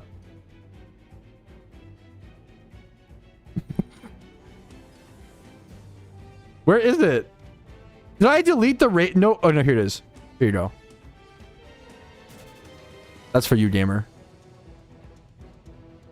I'm not a financial advisor. I'm not here to give financial advice. That is not my job. I will teach. I will give education. I will spread knowledge. I will not, you know, give financial advice. Invest in Bonk. It's so... Guys, get Bonk coin. I'm just joking. Please don't do that. Please, dear God, I'm just joking. Please don't do that.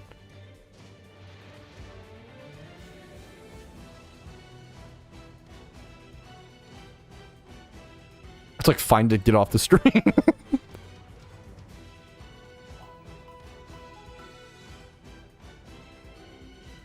I'm currently on 110,000 encounters. Dry people are telling me to eggs I might hit. That is gambler's fallacy. It's what I'll tell you is whatever logically it does not matter. Yes, logically if you're 110k dry, it does not matter. You're not more likely to hit.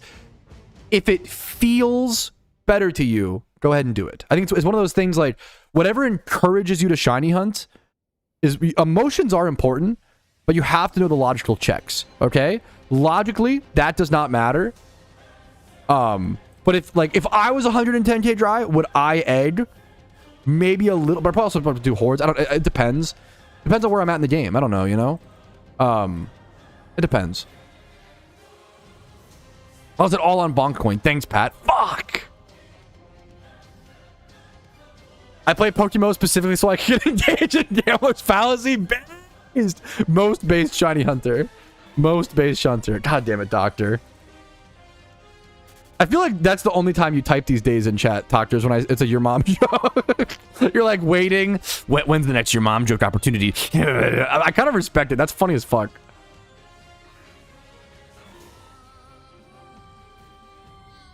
Who made annoying orange so sophisticated? The meme or me? I'm kind of annoying orange coded. I love annoying orange. I shouldn't say I love. I loved when I was 11 years old. he's just great. He's cinema, you know? Okay, which raid Pokemon are important? That's a great question. Let me go ahead and get you a video, man. How to prepare for raids, PokeMMO. So the best way I would help you prepare for raids is by giving you different links for different holidays, right? So how to prepare for raids, PokeMMO, Halloween. So first things first, you probably want to prepare for Halloween raids, right?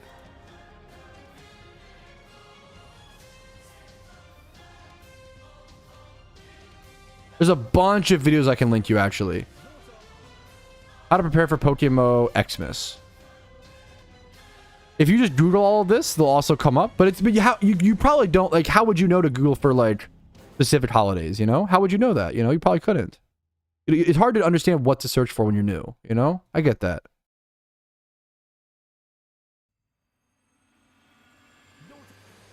I think I would first start with Halloween. So here is Halloween event beginner prep guide. That event happens in about 3 months, okay? Here is 20 raid Pokemon to prepare for Halloween.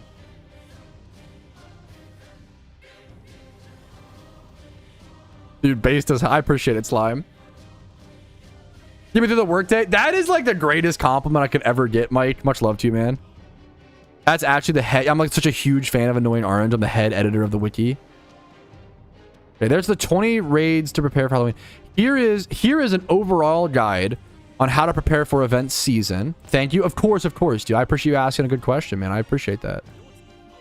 And then you have the Xmas. So here is the Xmas prep guide.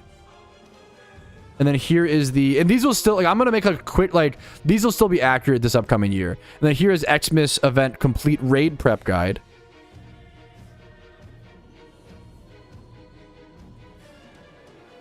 And then here is how to prepare for raids in the Lunar New Year event. I've made it. Dude, I try to read every chat that I possibly can, man. Much love to you, Mike. So there's a bunch of videos that should hopefully be helpful. Good guides, Pog. And then I have like every raid Pokemon in PokeMMO. I think that one's a little dated. Like some of those Pokemon you don't really need, honestly.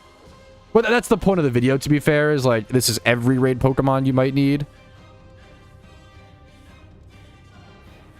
And this video still does cover like actually this video is still pretty good because like no I should link this. If you want to prepare every raid Pokemon for PokeMMO, this video is still pretty good actually. And the first few timestamps, like the first 50 minutes of this are really good.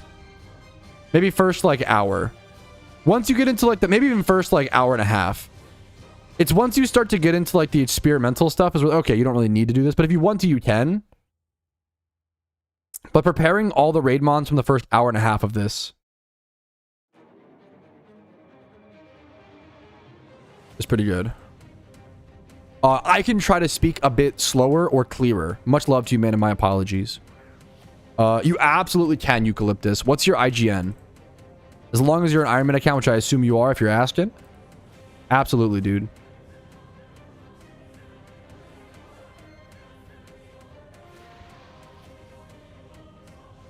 Chat, am I mellow or what? I'm proud of myself, dude. I could have gotten rage baited there. Patrouski actually thinking before he speaks? Hold up. Wait a minute. Never seen that one before. Hold up.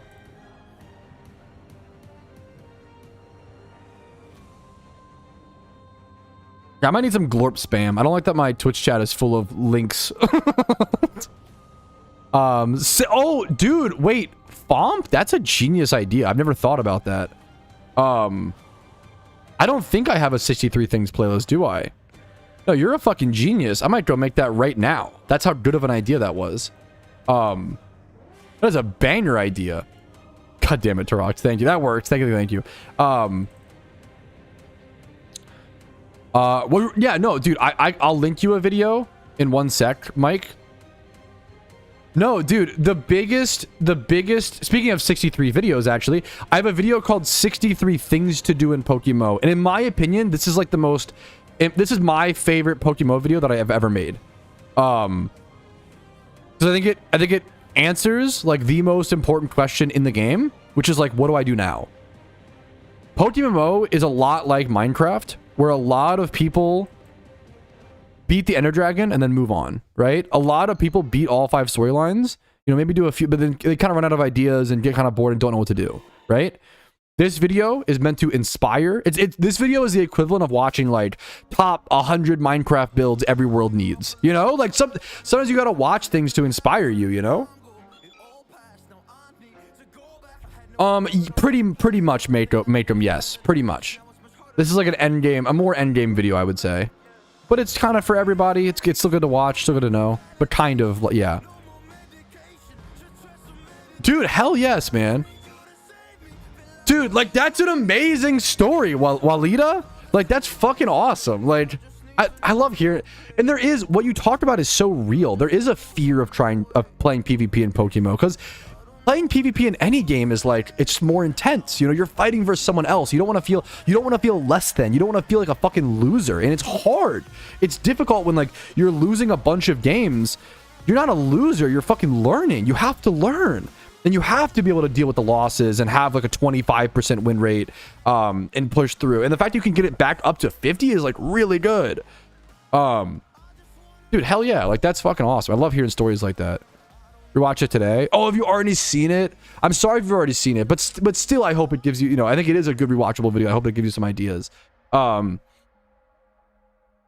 give you, okay, are you prepared for event season? If you're not prepared for event season, Mike, that's number one. I think if you're asking like live in the stream, you know, what's a goal that I should do right now? Prepare for event season. It really is, Eucalyptus. It really is.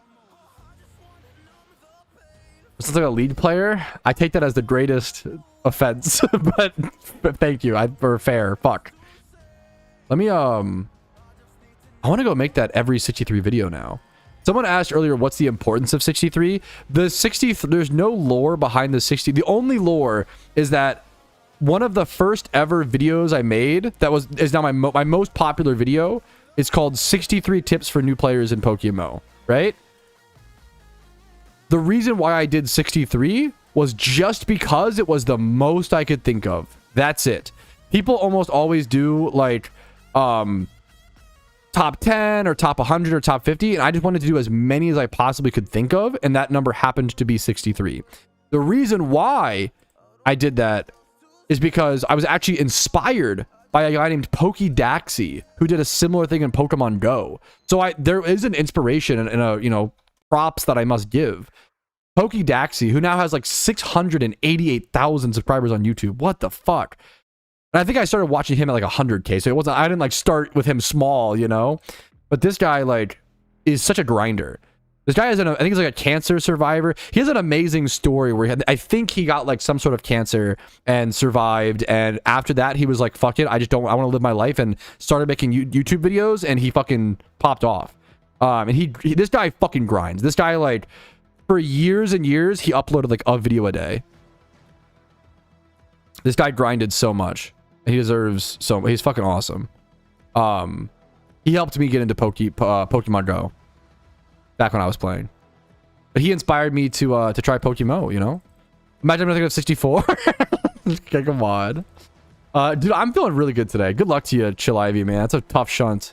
You're deep in. Failures are necessary steps towards success. As long as you don't give up, you're winning. That is like my fucking life. Like, it literally, as long as you don't give up, you're winning. That's what that is a great life moral to learn, and PokeMMO teaches it, man. Words for a chance of shiny legendary. I will. You might have to put. Will you run permanent raids on your main account during Shiny War for chance for like shiny legendaries? Oh, because it's like a 10% increase. Is that why? Fuck. Wait, I haven't. Wait, this is genius. I haven't thought about this. Frozen Destiny just said you might have already answered. I have not answered this. But will you run permanent raids on your main account during Shiny War for a chance for a shiny legendary like Heatran and Cresselia? Is it because that 10% boost affects them? So you can like pop a shiny charm, pop a dono, and then have that wild boost, and you can do the legendary raids and have like a, actually a 30% boost, but it's like 10% on top of 10 on top of 10. Dude, that's smart as fuck. I have not thought about that. I've not heard anybody talk about that. I think it's wild only. I think that might count. I could be wrong. Or like trying to shut the roaming legendaries. That's true. I don't know if I'm going to have any time or energy. I'm going for top 10 on my Ironman account. I have no time or energy to play the main account during war. But I love talking about this to hopefully inspire others to try to go for it. That's a great heads up, man. I had never heard anybody mention that so far. I feel I could be wrong. Maybe we could ask the devs. I bet you, I would guess that the Heatran encounters and stuff count as like wild encounters, but I could be wrong. So please take that with a grain of salt. That's my guess. That's a crazy thing. Even if not, you still have the roaming legendaries, like those, you know, are probably boosted. That's really interesting. A great shout from, once again, Frozen Destiny. That's a great question, man. Pat, if I saw you, I'd IRL kiss your cheek. Hopefully with consent, but it might be fine if I'm drunk. Well, then you're taking advantage of me. Never mind. I don't know. Shut up. How are you doing today? More importantly. Should have noticed during Shiny War? It's so hard to say. There's no yes or it's not like, it's kind of like asking, like, you know, does Bitcoin go up in the summer? Like, dude, I don't know, man. Like, that's, for some reasons it would, but for some reasons it wouldn't. Like, would shiny charms and dono go up because they're in more demand and they're being consumed? Yeah, but also wouldn't they, maybe they go down because people are credit card swiping for war. So like, you know, it's just supply and demand. It's just supply and demand, and it comes down to, are more people buying them with yen or with credit card? That's all it comes down to. It's just supply and demand.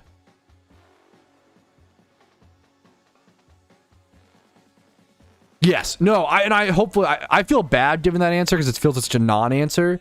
RP related stuff, from my experience, is the biggest 50-50.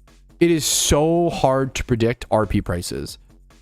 I would have never thought that it would be as cheap as it is right now, you know? I could have never predicted that in a million years. Water baller.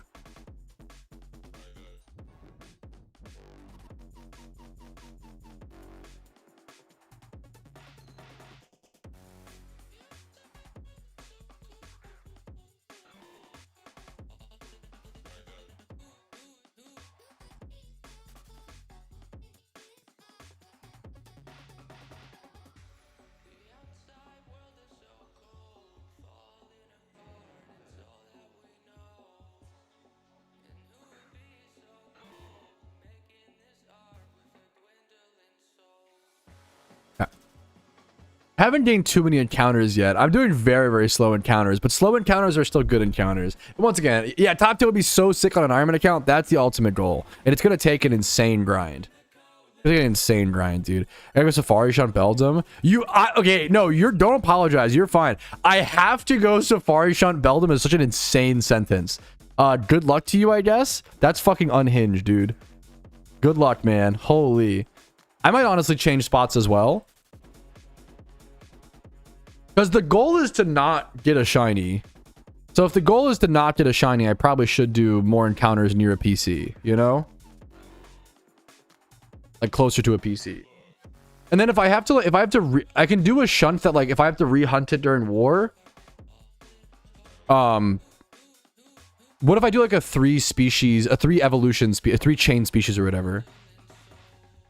I feel like an Iron Man right now. Fuck. Doing any Lepolis hunts has you feel like an Iron Man is so funny.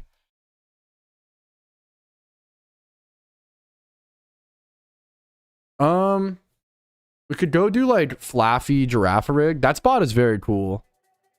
I do want a mod synchronize for that spot though. And Dragon's Den, yeah. I'm just trying to arbitrarily get my encounters up right now. Modest.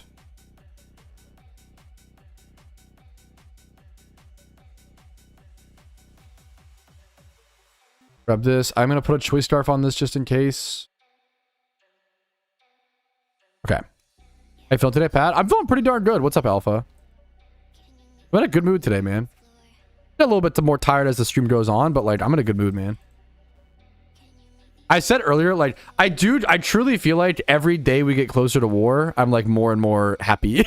I'm so excited for Shiny War, man. I'm like happier every single day and we get closer to Shiny War. Oh, dude, wait. The Scraggy spot is probably kind of smart. That's not a bad. That's probably a good one. Dragon's Den is the best spot to go for Dragonite. It's not the best spot for Gyarados, but like you're gonna phase along the way. Do your Dratini / Dragonite shunt before your like Magikarp shunt, and if you need extras, you can go Sootopolis. But you probably get enough Magikarps on the way to Dragonite. Yeah, that's a fantastic shunt goal, Mike. Good luck to you, man. That spot's pretty sick. I want to do a spot that's like honestly close to a PC, I think. As an Ironman account, yeah, I mean, it has been. That's like, but the prep has been like the past 3 months. I feel like I'm like almost done with the prep alpha, and that feels so nice. Yeah, the past 3 months or so preparing for Shiny War on an Ironman account has been extremely stressful. I'm not gonna lie. And then also like a bunch of IRL stuff's just been happening. You know, my in-laws have had a lot of health problems. We've had to like. Me and my wife have basically become like, you know, caretakers for like her parents, you know, over the past few months, you know, in a lot of ways. So there's been a lot of stuff going on, but that's why I'm so excited for Shiny War, because it lets me like, you know, kind of just focus on what I love doing best, and I'll still help take care of them and whatever.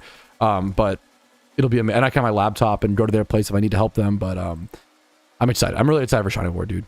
It gets better soon. I appreciate it, man. I appreciate it. It's actually my mother-in-law's birthday tonight, and we're gonna be getting her crab cakes. So it should be a good birthday dinner tonight for her that she needs.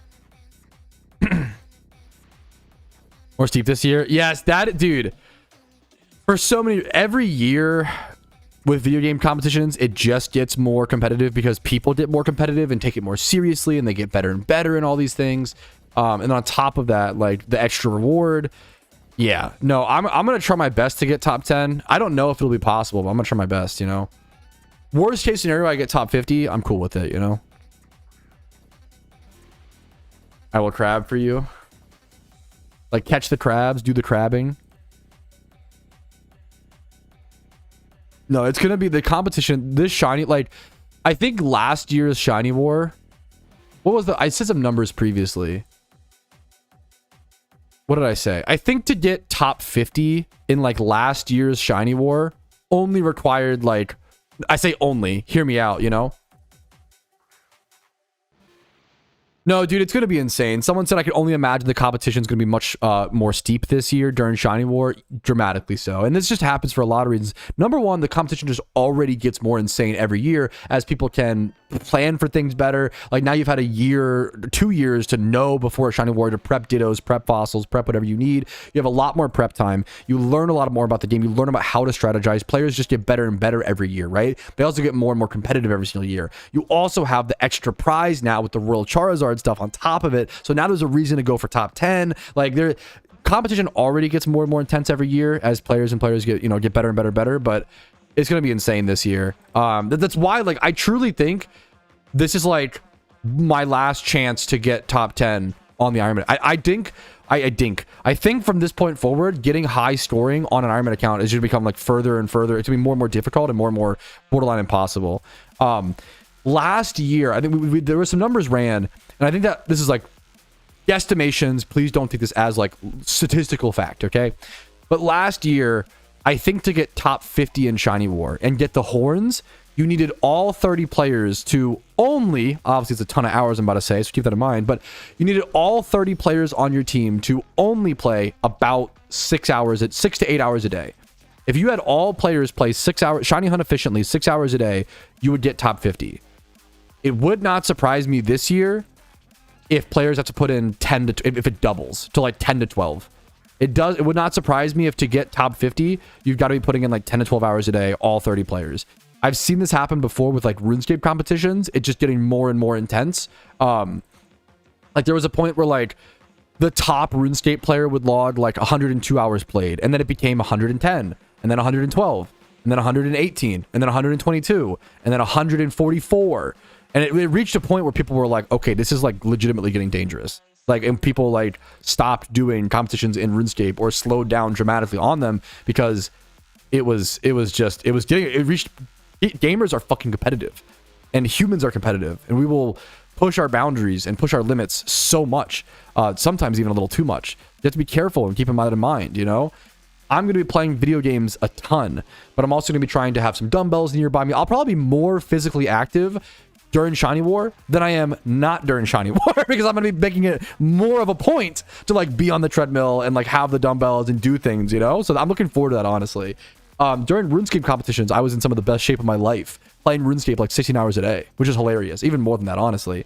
So you can play video games for long hours and be somewhat healthy. It's not the healthiest thing in the world, you know, obviously, but most people aren't the healthiest people in the world regardless. You can be healthier than the average player and play video games 14 video games 14 hours a day. You can. It requires doing the right things, but it's possible, you know. It's definitely I see it a fair bit in these competitions.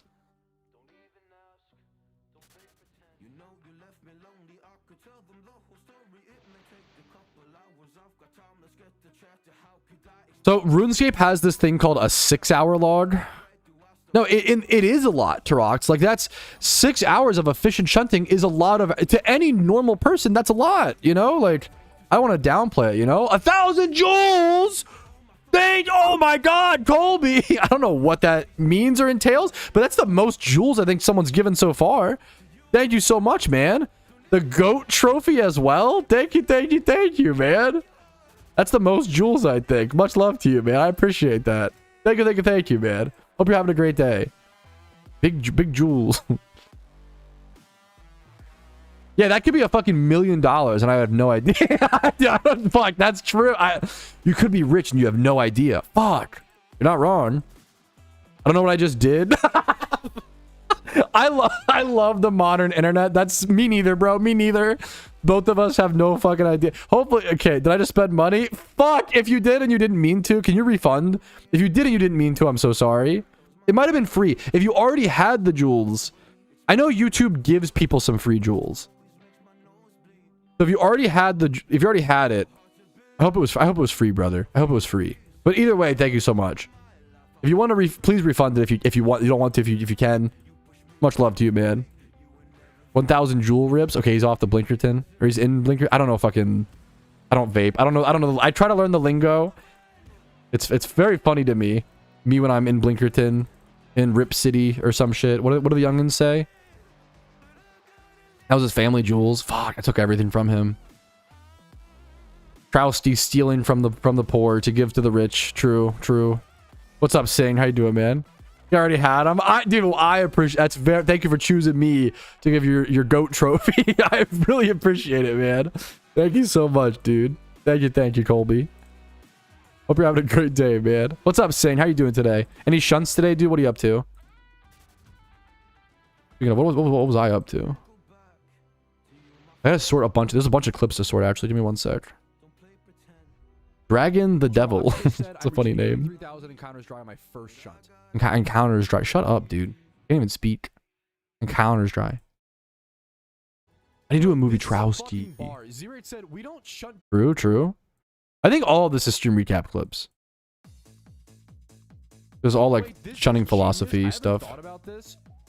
That was a genius suggestion from Frozen. It really was. That one's true. Okay, I'm gonna quickly. I haven't done a. No, I didn't. I'm gonna write it down, K9. I'm gonna write it down to do that.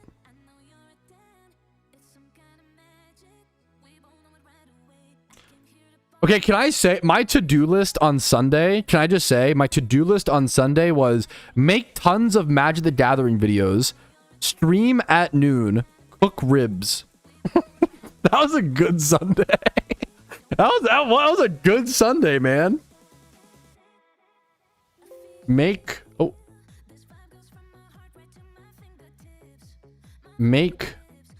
63 things playlist. Okay. Yeah, I'm gonna go stretch break. I've been live for about 3 hours and no stretch break so far. So I'm gonna go stretch break for like 5 to 10 minutes, fellas. I will see you guys in 5 to 10 minutes. I'm gonna go check the mail. I might have some magic cards if I'm lucky. I stream every day, usually Monday through Thursday. So my streaming schedule's been weird recently, to be fair, preparing for Shiny War. Usually I stream Monday through Thursday at 12 p.m. ET, but I've streamed a lot recently, like 5-6 days a week, like on the weekends and stuff due to catch events. This week I might stream. So I'm streaming today. I'm streaming Thursday for sure. Tuesday, Wednesday are up in the air. I think I'm doing a Marvel Rivals stream on Tuesday or Wednesday. It's a sponsored stream, to be honest with you, but I obviously just liked the game before. I only take sponsors from things that I believe in. So Marvel Rivals stream will be on Tuesday or Wednesday. No, dude, it was a fucking great question. Oh, no. I know you're talking. No. Playfield. No. Tom. Oh, no. Don't apologize for helpful. I loved all your like additions to the tips. No. I saw those. Yeah. You're good, man. Thank you.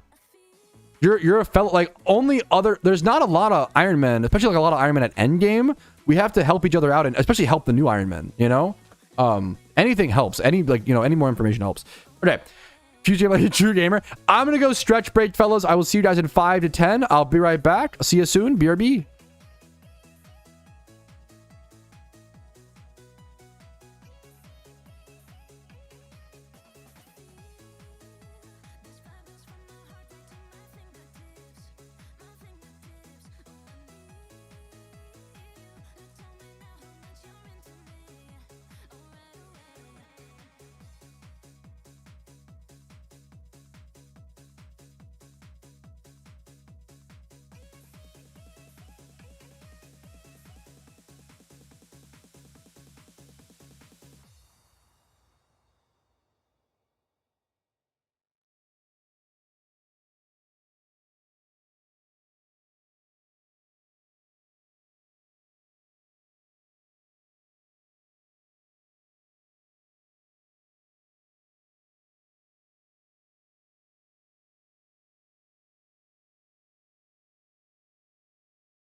Okay, we are back, fellas. The Gambit does still need to be paid out. Sorry about that. It was a 150 something. 150 to 159 wins. I miss Choco Tacos. I never had one. I'll have to try it at some point. We're back, boys. Back to the encounters. I did get one magic card in the mail today. I've been obsessed with buying old foils. This card is fucking gorgeous. I also think this card could be really interesting in pre-modern. Browbeat. It's a 3-mana sorcery that basically says your opponent can either have Browbeat deal 5 damage to them, or you draw 3 cards. Is basically that would be pretty bad in most formats, but in pre-modern at 3 mana, it's 3 mana for 5 damage to their face, which is pretty good in pre-modern for 1 card. Or I think it's interesting. I think it's kind of a speculation, but it's a cool card. Yo, Browbeat, it's a fucking cool card. You know Browbeat ball. Browbeat is terrible. The art is good. It's terrible in most formats. It would be fucking dog shit in Commander. It would be dog shit in most things. I think it's interesting, okay? I think pre-modern is still a super, like, underexplored format. But maybe I'm arguably also just, like, overly optimistic, you know? This is I think it was like $2 for this. It was very cheap for old foils, which are fucking so rare. I think picking up old foils whenever they're cheap, whenever you can, is fucking awesome. IMO. I'm glad, Colby. I'm glad to hear it, man.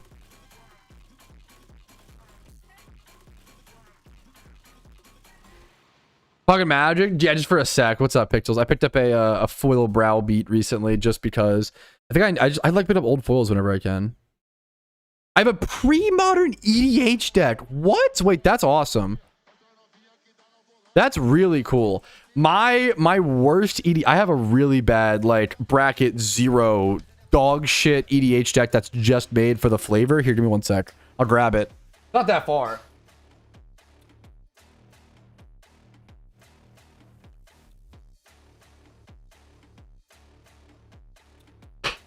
Okay, fun fact. I haven't... Yo, wait, Dakon... Wait, what? Wait, Xerix, do you know... Wait. Xerix, I've been slowly building a Dakon Blackblade deck forever. I've wanted to build that commander forever. I fucking love Dakon. Esper Landfall, Esper fucking Ramp. Are you serious? I love Dakon. Really cool card. Oh, yeah. Oh, I forgot about Risk Factor is that card with, like, Jumpstart, right, or whatever? I remember that. You could, like, draw... Yeah. Risk Factor, MTG. Yeah. It's 4 damage. Yeah. Yes. That card. Yeah. Nerds. Magic is the nerdiest thing. What was I saying though? Oh, my worst commander deck that I love, which this is actually gonna pop up, not the cringe Feldergriff, but you'll understand why. Okay. This deck is going to matter during Shiny War. Okay. This is kind of a spoiler. Here, how should I say this? Okay, this is kind of a spoiler, and I haven't mentioned this yet anywhere, I don't think. But I will be doing kind of a subathon during Shiny War, okay? I have a notepad document with different incentives and rewards based on how many subs that I get for the entire month of Shiny War. So one will be like, the easiest one, should I reveal this? Should I even reveal any of them? It'll be like, an example would be, this is not one of them. An example would be like, oh, every 5 subs, I, like, take a sip of my energy drink or some shit. That's not obviously one. That would be, but, like, every 5 subs, something happens. Or every 20 subs, something happens. If you gift 20 or more subs, anyone and everyone who gets 20 or more subs will get something special that I've planned out as well. Something, like, permanent in my life, which I think is really cute. So, there will be subathon style incentives and goals and things to shoot for during Shiny War, during the month of August. So keep an eye out for that, fellas. I think it'll keep things spicy and fun and interesting during the long grind. Are you... Xerix, you're trolling me, right? Gabriel Angelfire was the second ever commander deck I ever built. Are you serious? What are the fucking odds? Now it was awful. It was absolutely awful. And I was bad and it was horrendous. But that is so cool. What?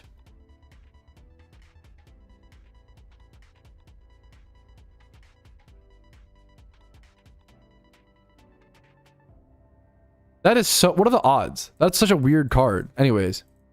He just rolls my money. Hopefully I earn it. Hopefully it's not like a... You know, hopefully it's like a fun... Yeah.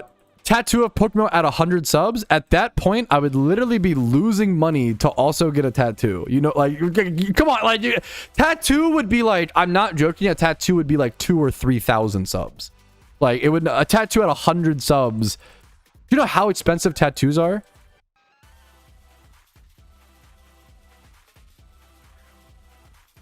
I'd be fucking losing money after taxes. I'd be fucking losing money, bro. Anyways. I thought about getting I thought about Shining War 2026 tattoo being on there. Small Shuckle tattoo.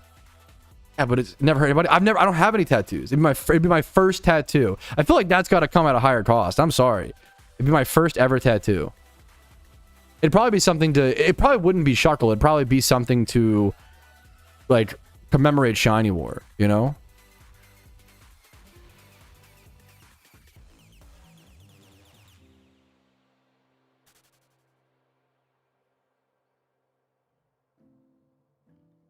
Yeah, any tattoo is going to be a few $100 probably, right? That's to my to my knowledge. Or I just do a stick and poke myself. Now we're talking.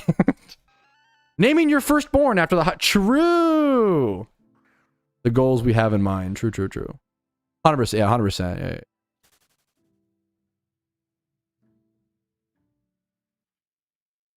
How much to tattoo I enjoy ducks? Dude, too much. That would be... I would not want that on my body. Probably no amount. I'm not a fucking sellout, bro. It's kind of like a, you know, fun little extra memer. Anyways.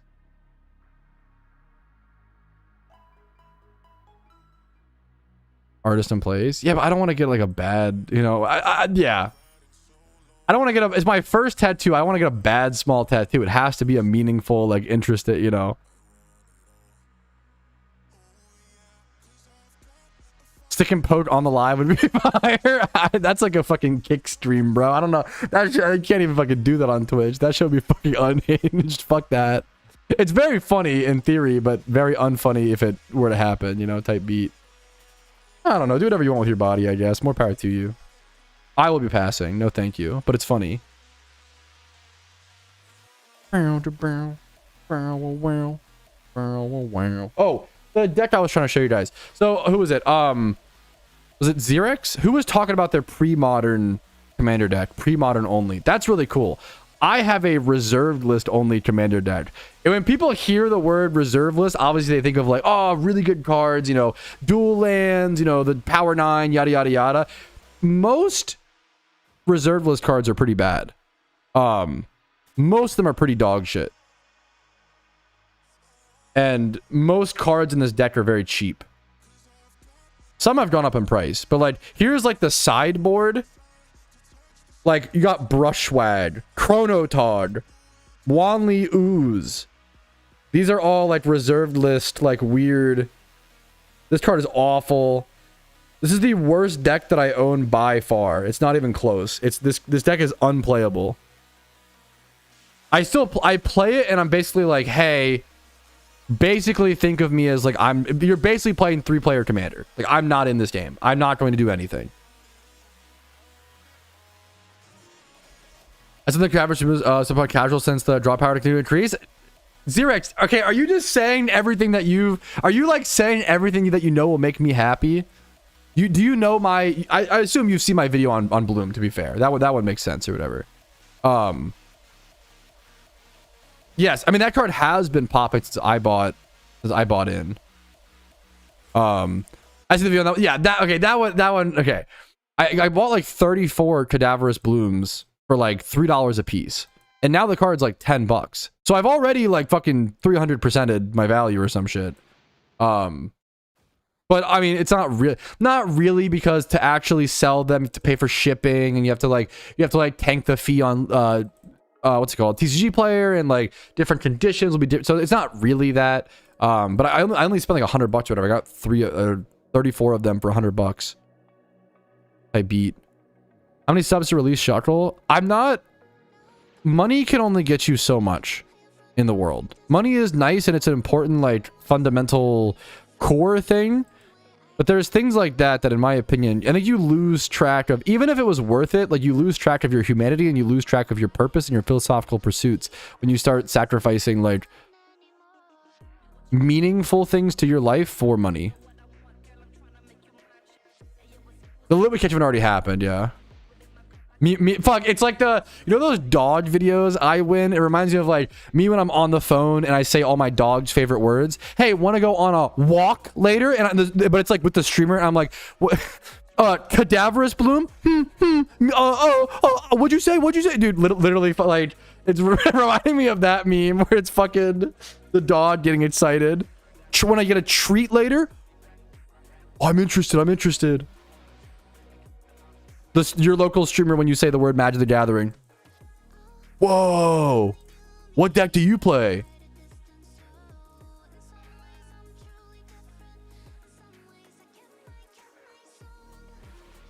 Come on, Tom. That's fucked. That was funny enough. Valid. That was a good bit. Oh, yeah. Yeah, I would never release Shuckle, I don't think, for any, like...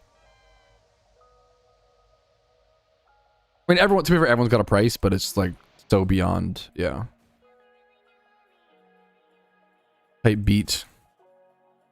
Dude, Odyssey is one of the best. Yeah, it's such a beautiful set, Xeric. That's a really good favorite set. It's up there. I really like Mirage because of Phyrexian Dreadnought. You're a fucking real OG then. You know balls, Xerix.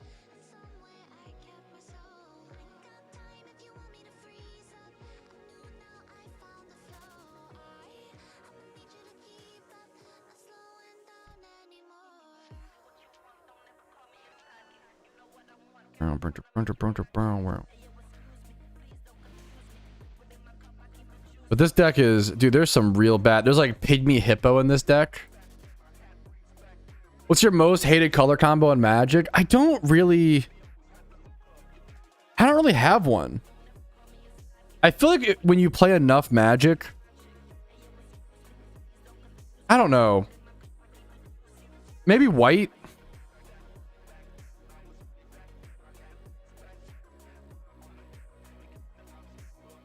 Like, I don't know. Like, I have my least favorite colors, but like for me to play, not to like play against. I don't know if I have. I hated playing against Tron in Modern. I like largely didn't play Modern because I hated Tron so much. But now it's like not even meta, I don't think. Now it's fucking meta in Legacy. God fucking damn it. This is one of my favorite. Yes, wait, that's so... Magic the Gathering players asking each other's favorite commander is the equivalent of two dogs sniffing each other's butts. 1,000,000,000,000,000% that is so accurate. That's a really, really good analogy. This is my favorite card in my reserved list only deck. Is this flying... I think it's called like Alabara's Flying Carpet. I'm probably butchering that, so my apologies. This is an old card from Legends. And it's in Italian, so it's much cheaper. This is like an $80 card in English, but I think it's like 30 in Italian. And it's signed. It's signed by the artist, which is why I love this. This card is fucking... It's a really cool card as well. It's very... It's like expensive mana-wise. It's 5 mana to play for an artifact, and then 5 mana to tap. But then it prevents all combat damage dealt this turn by, I think, non-flying creatures. So you can like fog repeatedly over and over and over again for non-flying creatures. It's a pretty cool card. Having a repeatably activatable fog is like kind of interesting. It's pretty expensive, man. It's not like a good card still, but it's like interesting. Dude, have a great dinner, Duck. Hopefully you have some some Peking duck. Do you eat duck? Is that cannibalism? Is that fucked up at that point? Yo, what's up, Renegade? Dude, I appreciate it, man. So I'm putting away some Magic cards. I'm actually like not even hands on keyboard right now, but I'm getting back to it. Dude, thank you for the kind words. Hopefully you're doing well, Renegade, dude. Ah! No!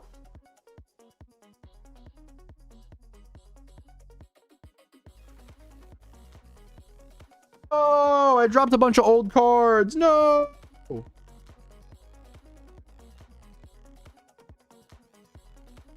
I dropped them in like dust. Flip.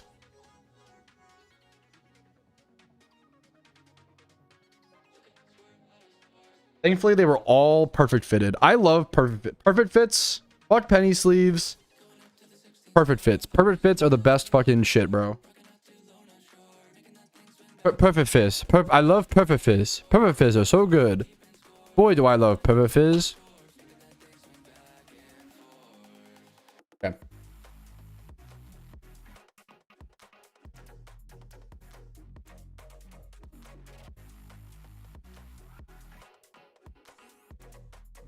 We're so back. First was investment. No, it was some whatever cards, but they were old cards. I'm gonna counterspell pad over and over. I mean, once again, as someone who like my favorite format of all time is Legacy. Like Force of Will stacks are some of my favorite like interactions in Magic the Gathering. Like I love fighting, like trying to predict how much interaction my opponent will have. Like, do they have the, well, this is back in the day, like, do they have the Abrupt Decay? Do they have, you know, the fucking, like, I used to play Dispel and Misdirection. I used to play those one of mainboard in Legacy because I loved having extra counter magic to try to beat the Force of Will stack. Now you have, like, Force of Negation and stuff like that. I like, counter spells are, to me, it's gonna sound really mean to casual Magic players, so I'm so sorry. If you don't like counter spells, in my opinion, that is like the biggest red flag of like you are a like hyper casual Magic player. Counter spells are one of the most like balanced, like fucking balanced like parts of Magic the Gathering. I think they are incredibly healthy. You just gotta play around them, or you know, or play some sort of interaction, you know. Some really cool shit you can do, but I know it. I don't know. I want to say I know it feels bad, but I don't know if it does feel that bad. I don't know, to get your spell countered. I don't know, man. I've never understood that.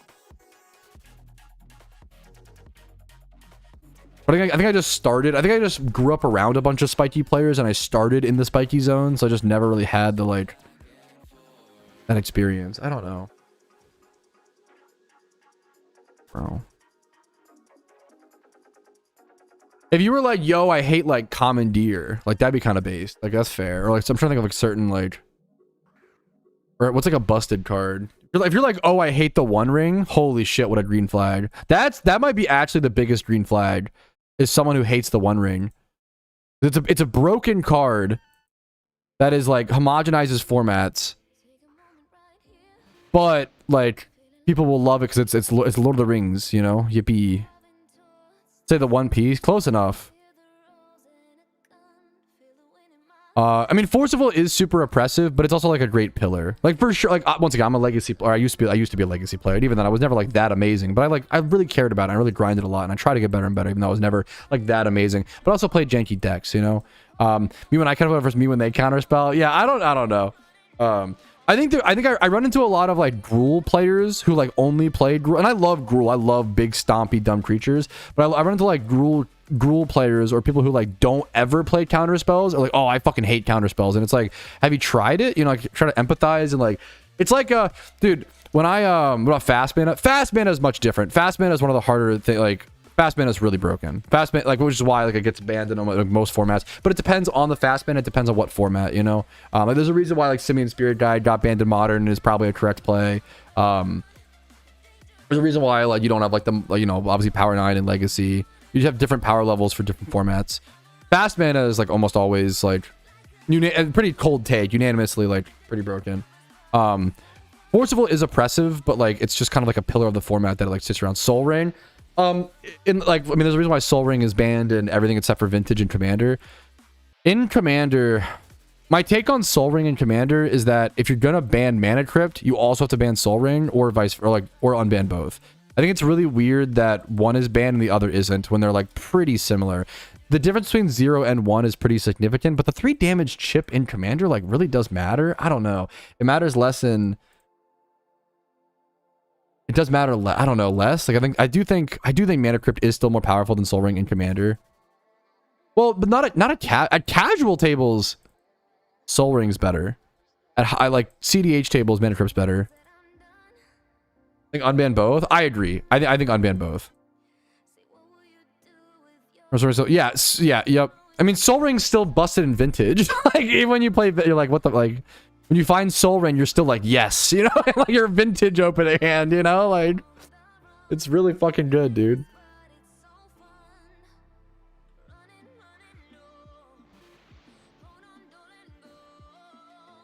I think unban both. I agree personally, but I don't know. I'm not the, I don't know. Language over Soul Ring, fucking Giga Chad.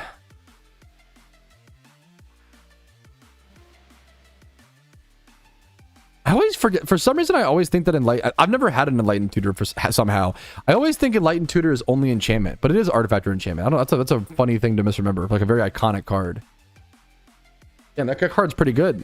Damn, Enlightened Tutor is real good, guys. What the hell? I play a lot of Standard. I played a lot of Standard in BFZ like era. My best Standard deck was one that I built myself. I built mono black aggro post Gary. So like that was, and Gary was not aggro, it was more like mono black devotion, right? I played like post Theros rotation. I played a mono black aggro deck with Blood Soaked Champion from Cons, Despoiler of Souls from Origins. In this deck, dude, I would show up to tournaments in like 6-0. No, because this was a total brew. It was an absolute brew for my end. And nobody knew how to deal with it. There wasn't a lot of exile removal in the format. It was a lot of like destroy, and a lot of my creatures would come back and like be repeatedly annoying. I played like Bloodsoaked Champion, Despoiler of Souls. I played Erebos Titan. If you remember, like the weird mythic from, I played like 1 or 2 Erebos Titan.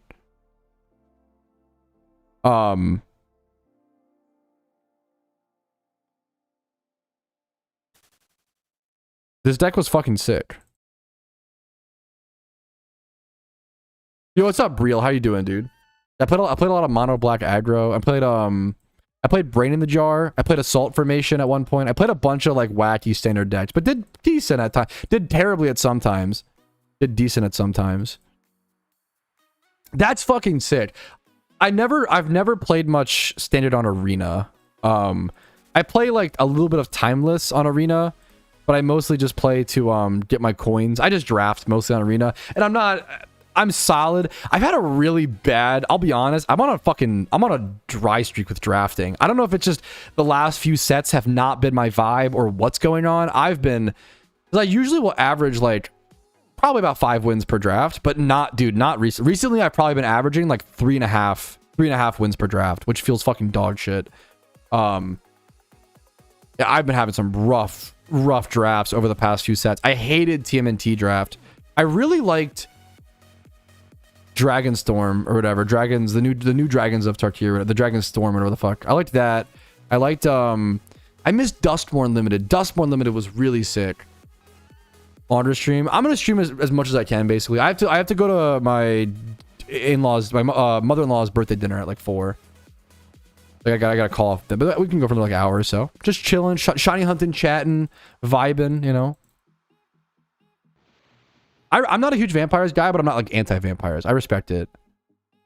Also, drafting vampires is fucking cool as fuck. But Attracker Dragonstorm, gotcha. Yeah, that's so fair. Oh, what was the other? Avatar, I don't know how I feel about Avatar as a draft set. There's just too many bomb on... The recent, like, drafting Universe of Beyond set almost always feels like dog shit because there's so many bomb uncommons. And it's like, oh, if you just... It literally just depends on did you open the bomb uncommon in your color, and if you play it, yeah, you just win the game. It's... The power creep and, like, the power differences is just so fucked up. God, I hate... Edge of Eternity's draft was, like, almost good. But there was that Eldrazi that was so fucking busted and limited. The 6-mana Eldrazi... It was like a 6-mana 7/5 that when you could warp it, and when it entered the battlefield and like left or whatever, you would like place a permanent down, and then when you would play it again, you would get another permanent. That card was fucking insane. That card was so Edge of Eternities was kind of interesting though. I really liked Lorwyn Eclipse. Lorwyn Eclipse Limited was really the fairies and like the goblins, the archetype. Lorwyn Eclipse Limited is very, very cool in my opinion. I didn't get to draft Modern Horizons 3, sadly. I was not really back in the game. I came back into the game right around Modern Horizons 3 release. Venmo for Ironman restrictions. No, on pretty much any, even on main accounts, nature is more important. Because with the female, honestly, on the Ironman, you might care more about the female, but it depends. Nature is harder to get than the gender. The gender you can like buy a breeder for on a main account, especially, and like just fix the gender. But nature is harder to fix. Unless you care about drawing like a 5 times. If you care about like a 5 times 31 shiny, then just go for the gender because you don't want to carry up the nature the whole way.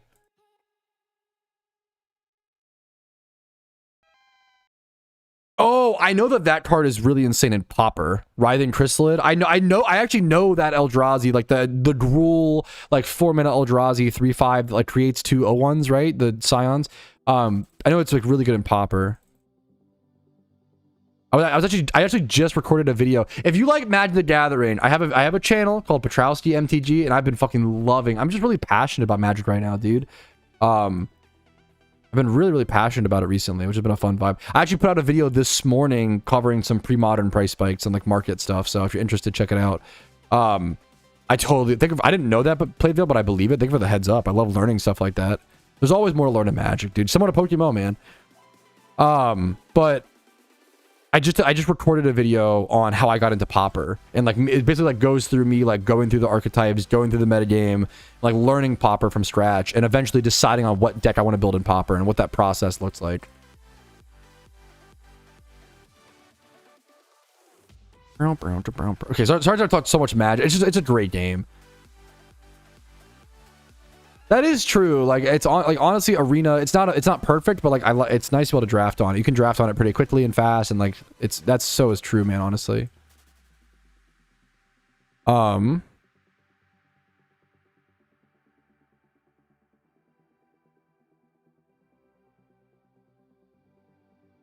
So I'm a little behind. You might have already left Briel, so I'm so sorry. You have to get your own ROMs, man. It's the one thing I cannot help you on. You have to legally supply your own owned copies, man. I'm sorry. That's the one thing I can't help you on.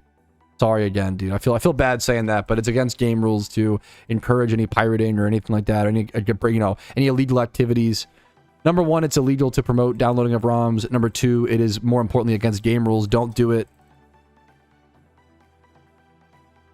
You have to legally supply your own copies of the game, own cartridges. On a totally unrelated note, Google is a very powerful tool. Please use that for whatever resources you may need in the world. Anyways. You know, if you ever have any questions about PokeMMO or, you know, anything in life, Google's very powerful. That was a lead for me. Fuck, I like the addiction and you keep going back. Standard feels like he's in a rough spot, dude. That fucking Mole Cub card seems insane, Plate Veil. I actually did play standard because I have some standard decks because like on Arena because if I need like certain colors to be played to get my quests or whatever, right? So I have the mono green Mole deck built, and that deck I don't pilot that deck well because I haven't practiced it enough. That deck feels insane. It feels so much more powerful than so much other shit. Number one. Number two, bro, I swear to you, I had someone make 534 squirrels with Squirrel Girl the other day on turn 4 in standard. And I just sat there like, what the fuck has Magic the Gathering become? Where someone could make almost infinite 1/1 tokens on turn 4 in standard. It's standard. What the fuck happened? Standard used to be like a fucking like turn 6 format, it felt like. And now it's like a fucking, it's like modern. It's like a turn 3 format. It's insane. Now, I'm sure that was like the perfect draw and shit, but like that was crazy. It might even have been on turn 3. Like it was insane. I think it must have been turn 4. I don't know. It was crazy, man. I've never had Oxtail. I know it's like popping off in popularity. I'd love to try it. I've never had it. For sure. I look back fondly on like mono black aggro that I look back on the decks that I brewed. I look back fondly on Brain in the Jar, Engulf the Shore. Brain in the Jar was really fun. What else?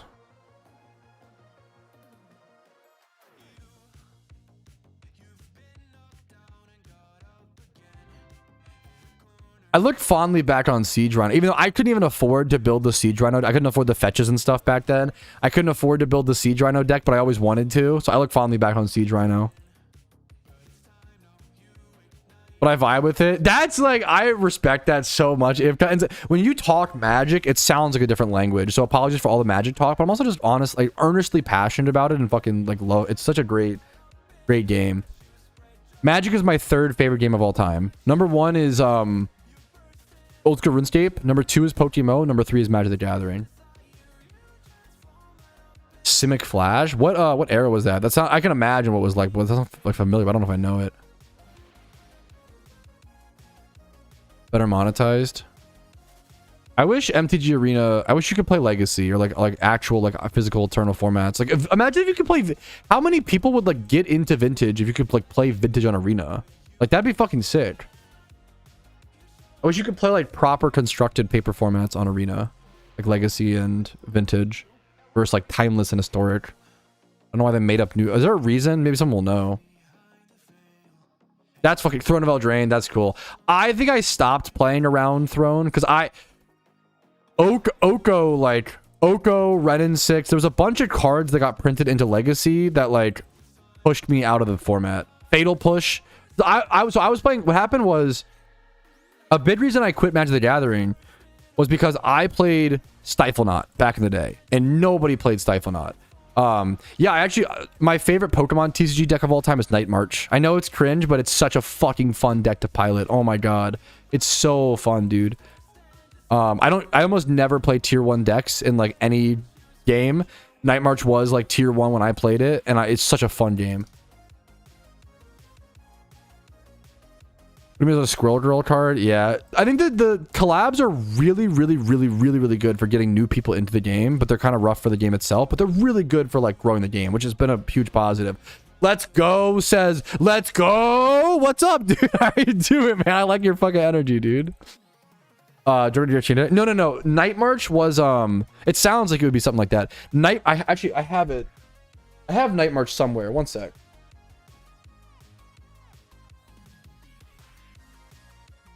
Where is Night March? I don't know where that deck is at.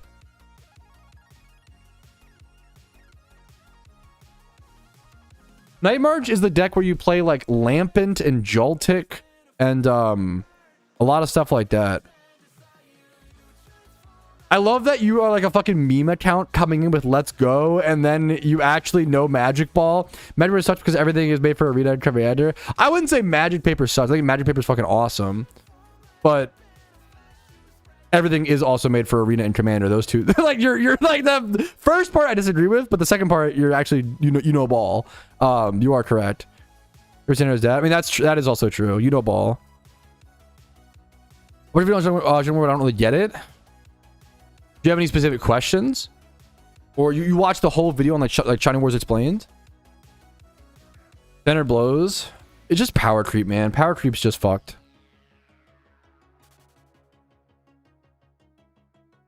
Yeah, I couldn't agree more, Domingo. Like I just, it feels cheap when something is like all collaborate. It's obviously like a money grab, you know? That just feels bad. But I used to be a way more like Universes Beyond hater. I've tried to like calm down over the years and like become like, there are massive positives and negatives to it. Like so many people have gotten into an amazing game because of Universes Beyond, you know? So many new people have tried out Magic the Gathering, which is fucking beautiful, you know?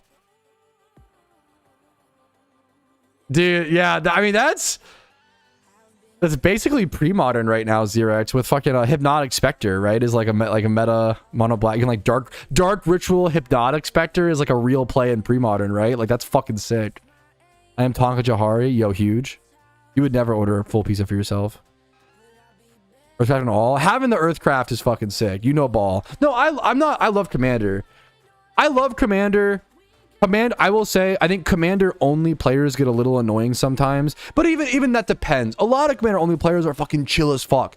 You know what I'm talking about? There are some Commander only players who like, because they only play the Commander, you only know so much about the game at that point. You don't have like the broad spectrum, right? It would be like if you played like Pokemon PvP, but only played like Gen 5 OU, but then tried to like comment on like Gen 3 NU or like Gen 9 fucking Ubers. Like why are you commenting on it? Like I think a lot of commander only players will like weigh in on things where I'm like, bro, you're a commander only player. What the fuck are you doing? What are you talking about? Why are you weighing in on like modern bans? Like, you feel free to like have like give like you could be like, oh yeah, if you qualify, like, you know what, I'm really only a commander only player, so please take like this is my soft opinion with a grain of salt. Like, hell, more power to you. You can qualify and do whatever you want, but I've seen people like passionately argue like this should be banned or shouldn't be banned, and it's like, bro, you've never played a 60 card format in your life. What are you talking about? Why would you know? Like I've played a little bit of modern, but like I've never really like I don't know enough about modern to know about like bans and unbans and what shit. Like, you know, I have very soft opinions on modern, if any at all. Never really been a huge modern guy. A lot of people love modern. I respect it. Yeah, War of the Spark was yeah. I don't really care for the story, to be fair, personally, but I respect it. I don't like to read. Giga Chad. Should have Night March over here. It's on this shelf somewhere. But Night March is the Pokemon deck with like Joltik, Lampent, Pumpkaboo. It's you basically just use Joltik. Like you never actually, maybe sometimes Pumpkaboo. You literally can't evolve Lampent. Lampent like you literally cannot play Lampent even if you wanted to. It's a combo deck. The goal of Night March is to get every Night March creature. You use like Battle Compressor. You use every Night March. You get every Night March creature in your graveyard. It's a fucking sick deck. Night March is so cool, dude. Night March is the equivalent of like Dredge for Magic the Gathering, if you're unfamiliar. You get like your entire deck in your graveyard by like turn 2 or turn 3 consistently. It's so fucking sick.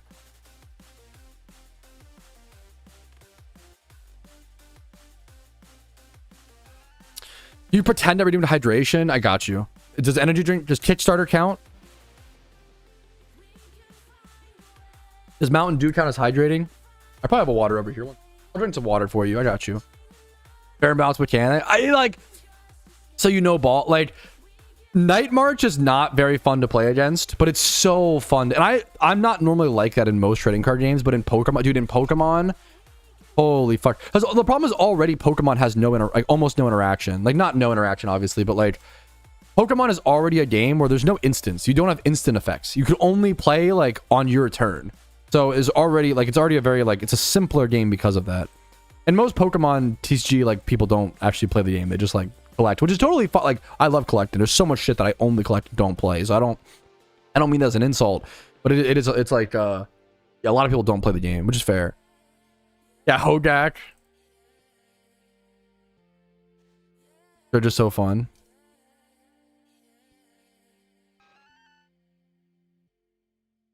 I think Judge is pretty based. I love my collection. I love collecting shit. I love people who love collecting. I love collecting. There's nothing wrong. I have video games that I've, you know, collected but never played. And I hope to one day play them, but like I have Magic cards that I buy for the art. I'm not, when I say, you know, it's a little fun, I guess, to poke fun. Like it's fun to poke fun at how few, like how many Pokemon collectors do you think know how to play the Pokemon TCG? It's probably like 10%, right? It's probably like real low, which is a little funny, but also like, I think just the severity is so much. But I also, like, once again, I love fucking collecting things just to collect them. I fucking love collecting. So I have like some weird... So, okay, can I show here? This is like, I guess you would consider this part of like my retro video game collection, but it's not really like that. I'll show you this is one of my favorite things I have now.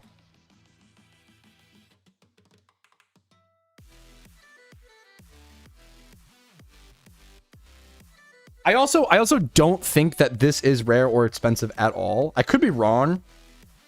I do not think that this is expensive or rare at all. But here, let me show it. I got this recently when thrifting. It is a Windows 95 installation box. And it still has the it's not sealed, it's open to the top, but it still has the original shrink wrap. Like someone cut the top and kept the original shrink wrap on it. It's not fully sealed. The top is fully exposed and it's like beat up and stuff. But what I also really like is that it has the original price sticker for $189.99, and then what I thrifted it for, which is $2. So like having like 2 price stickers on this thing is so fucking funny. And that, like, I love this. I don't think it's worth anything, or I don't know enough about like retro computer stuff. But this is like one of my favorite things that I now have. It's one of my favorite things in my collection. It's just a neat keepsake. I just think it's so cool. I just think it's so fucking cool.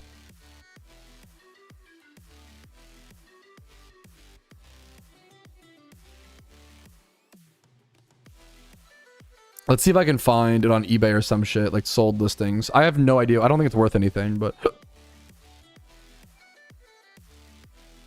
or it's probably not worth very much. There's probably so many of those, you know? It's just very cool. So if you have a... yeah, that's fucking cool, K9. Like, that's... yeah. Let me look up... The last thing I was looking on eBay was Rumple Min's posters. That's really funny. Windows from earlier in the stream. Windows 95 box.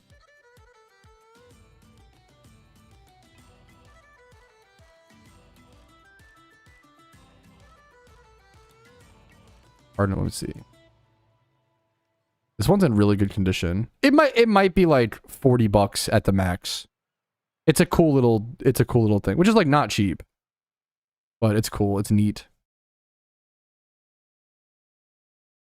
It's really cool to me, man. It's just really cool. And there, I'm sorry, I said the discs are inside. It should be a floppy disk install if it's Windows 95. So apologies. It should be the... I haven't checked inside the box, but I'm assuming it's there. Oh yeah, I'm always down. Plate veil. I should do all the 3 games of my phone died. No, I'm sorry. Here, I asked a question about what should I do with only being 3 of the games in my only being done like 3 of the regions. I mean, the thing is like whatever you want to do. I have a video called How to Play. Have you seen this video? How to Play PokeMMO? It's pretty new. I think this video might be what you're looking for. Oh yeah, that I think I have a that goes hard setup. That goes hard. I think this might be what you're looking for.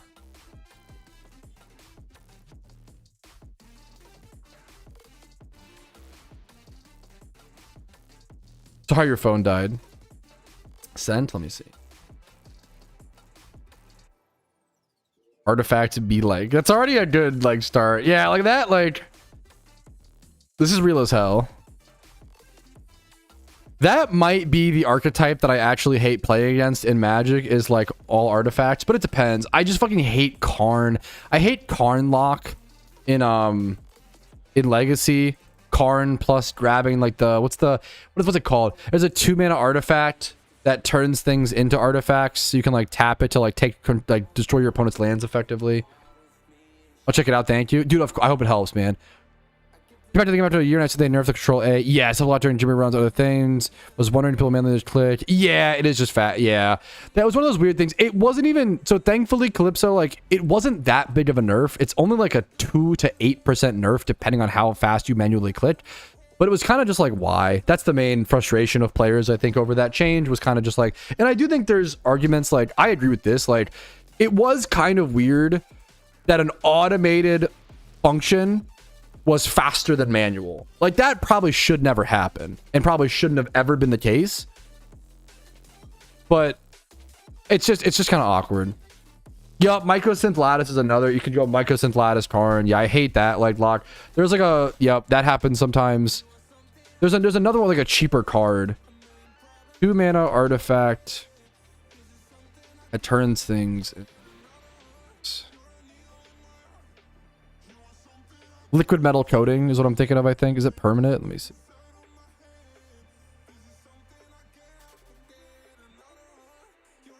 Until in a turn.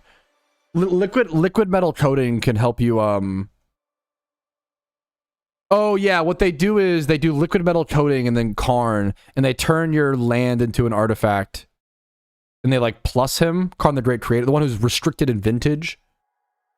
It turns it into it makes it a creature which has a 0 CMC, so it becomes a 0/0 and dies. Yeah, I hate play. Karn the Great Creator is insane. It's so good, it's restricted. It's one of in Vintage. I hated Karn the Great. There was a Karn the Great Creator like metagame for a second Legacy that I hated.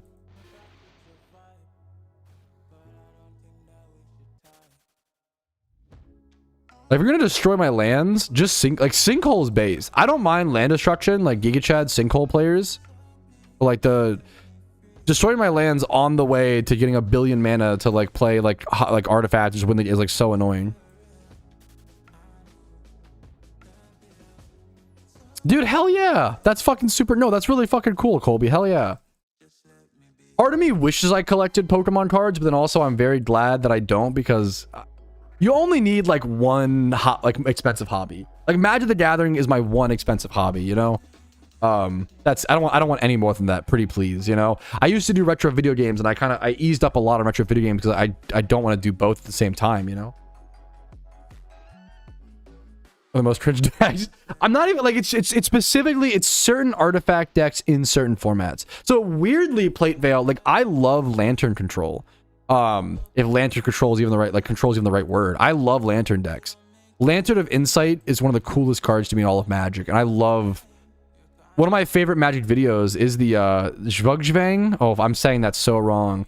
The Zvugsvang machine or whatever by Ristic Study.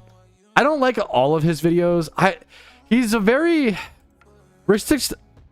I'll just say I don't love all of his videos, but that video is, some of them are amazing. That video is amazing. Ristic Study MTG Lantern. The Zvugsvang. I'm saying it so wrong, so my apologies. The Zvugsvang machine. Even if you don't like Magic, this video is a fucking banger. This video is fantastic.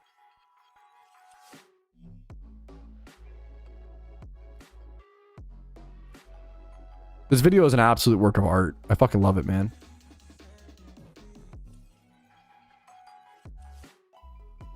Yeah. I mean, same with like, you know, just retro handhelds. I have some. Well, my favorite, my favorite retro handheld that I have a DS, I have a 3DS, I have, a PSP, a few Japanese PSPs. They're really cheap. And then my favorite handheld that I have is I have a Nokia N-Gage. That is my favorite retro video game handheld that I have because it's so fucking weird. The Nokia N-Gage, for those who do not know, I used to be really into retro video games. I know a fair bit of retro video game ball, okay? The Nokia N-Gage was like a smartphone before smartphones. It was like a video game phone double combo, okay? And it came out in like 2004. And it was also like advertised to by like for like helicopter parents. It was like, oh, you can like give your kids this handheld device. It's a phone, it has video games, and it will like track them with GPS so they don't get fucking lost. It was like a very weird thing. But Nokia N-Gage is a really weird system. It's basically a combination of like Game Boy and PS1 is the best way to describe the Nokia N-Gage. But you need like a SIM card. I had to get a dead SIM card. You have to get a SIM card to play it. It's fucking weird as fuck. It's supposed to be a phone. You know, it's a phone and a handheld. And what's crazy is like the Nokia N-Gage was they were able to convince game developers to like make games just for it. So there's a Tomb Raider game on the Nokia N-Gage. There's a Sonic game on the Nokia N-Gage. There's like there's Super Monkey Ball on the Nokia N-Gage. This is my favorite retro video game fun fact.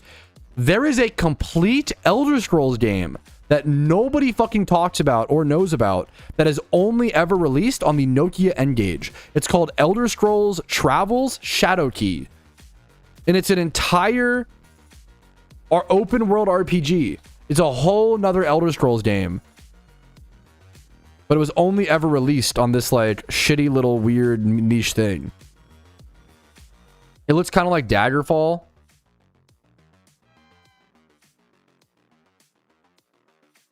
But it's a whole ass game, dude.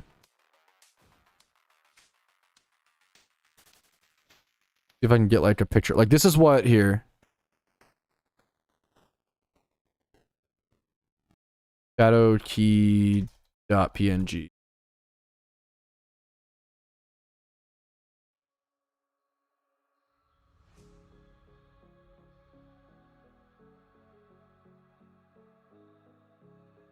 All right, one sec. Let me grab the.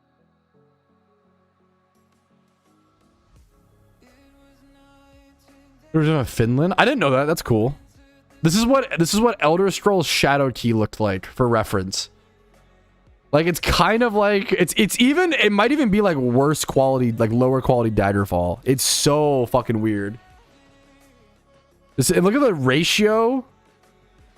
This is like the forbidden secret Elder Scrolls game that nobody talks about. Elder Scrolls Shadow Key. Yes, even I've talked to like some of the biggest Elder Scrolls fans who don't know about this game. It's my favorite little retro video game fun fact. Do you like the Ein Thor? People seem to love that. I don't really personally. I think I'm not interested in like most third-party like handhelds. I respect it. That one seems really beautiful. To be fair, I am really interested in the analog pocket, like which is like I think the Ein Thor is pretty similar to that. It seems like, but for like 3DS, right? The analog pocket. I've wanted an analog pocket for like 4 years. That's a dream. It's just such a bougie purchase. I'm a very frugal person. One day I'll get an analog pocket. It looks so beautiful. I don't own a single Game Boy still. That's the one thing I don't have, actually. I don't have a Game Boy, which is like criminal. I would love to get a Game Boy.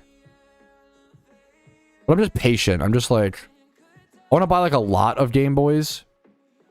Like not a lot of them, like a eBay lot.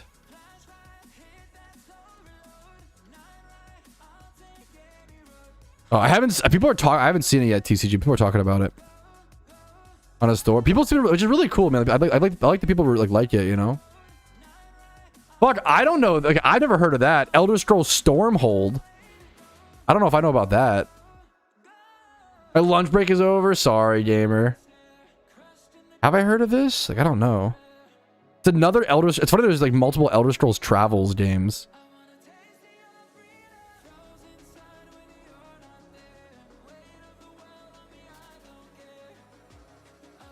Check swarms during war? Probably not. I don't think it's a... Probably not. Maybe it might depend, Tom, of how far they are from a PC. I don't know. We'll have to see. Depends on if it's efficient or not. Depends on the tier of the swarms, maybe. How much time loss it is. Probably not. Analog Pocket also Android device? No, it's a not to my knowledge. To my knowledge, the Analog Pocket is like just a fancy Game Boy because it uses the straight like they rebuild the board. It's like as true to like it's not an emulator. It's not an emulator console. They literally rebuilt like Game Boy boards to my knowledge. You might have to ask someone more knowledgeable about the topic, to be fair. I haven't thought about or researched the Analog Pocket in a long time. Like most of those systems are like emulators, and to my knowledge, Analog Pocket is like not an emulator. Like it's basically the original hardware, but with like beautifully upgraded like screen and like yada yada yada. The closest thing it can be to original hardware, I think.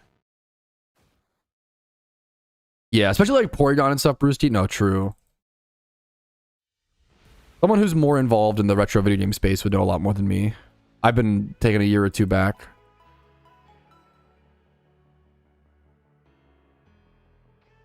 Dude, yeah, like that's a fucking that's a vibe, Pancake. I respect it, man.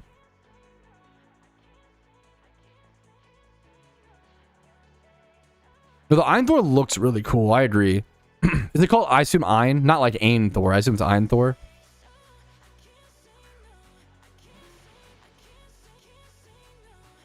Sorry to respond to this so late, Ivka. I need to make a video on this. I'm waiting for Cynthia to return so I can make a video on this. I'm currently looking into Cynthia and Morimoto teams. I don't know which strategy to pick, which do you guys use. I think that you really only need 3 Pokemon and then like a few others or whatever. Dude, thank you, Xanarchy. What's up, gamers? I think Garchomp, Zapdos, Typhlosion. I think that core, and maybe like Cloyster as well. But I think that because those 3 Pokemon allow you to like switch around perfectly. If something's going to throw an ice attack, you can go like Zapdos or Cloyster. If something's going to throw a fire attack, you can go Flash Fire, Typhlosion. If you have Flash Fire on it is nice. Or just like Zapdos could take a bunch of stuff. Any physical attack, like Cloyster's going to tank pretty well. Any ground type attack, Earthquake, you could go to Zapdos, you know. It's such a perfect, like, that 3 to 4 Pokemon is like, I went from beating Cynthia and Morimoto like 50% of the time to using Zapdos, Garchomp, Typhlosion, Cloyster to beating them 100. I've never lost now. Now it's 100%. And like 2 other Pokemon in the back is like high level mons are nice. But those 4, whatever, is really nice. I don't know Xylathu. Maybe with the seasonal changes, right? I'm not sure though. That makes sense to me.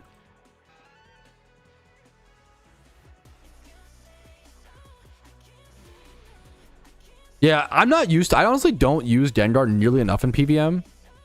Yeah, there you go. Xanarchy's linking some teams. Like, there's like the Beat It Fast as well. There you go. Wait, that's such a good... I think having a... I mean, I don't know. I respect it. Having a specific team for them kind of seems like overkill. But like, I don't know, maybe it's not. Like, long term, it's probably not, right? Okay, Torterra Shell Smash is also just such a fun fucking... I love, like, the fun element of this.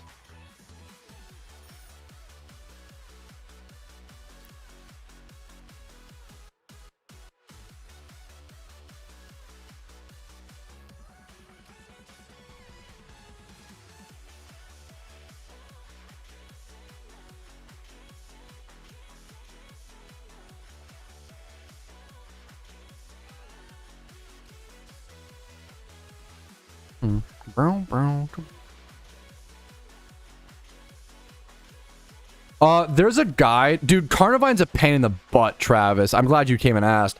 Carnivine Safari Guide Pokemon. There's a guide for it on the forums. Made by Mist, I believe. Yes, I got the link. I honestly have not done that in so long that I don't even know if I understand it fully. I couldn't even explain it to you. Here is the here's Mist guide. Because Mist went for a shiny Carnivine. He understands it very well. After the Alpha encounters, what does it mean when it's just a normal horde / random spawn? Do they have better IVs? Such a noob. What is it? When is it just a normal? I'm so sorry. Could you rephrase it, Colby? I'm not sure if I understand the question. Sorry, man.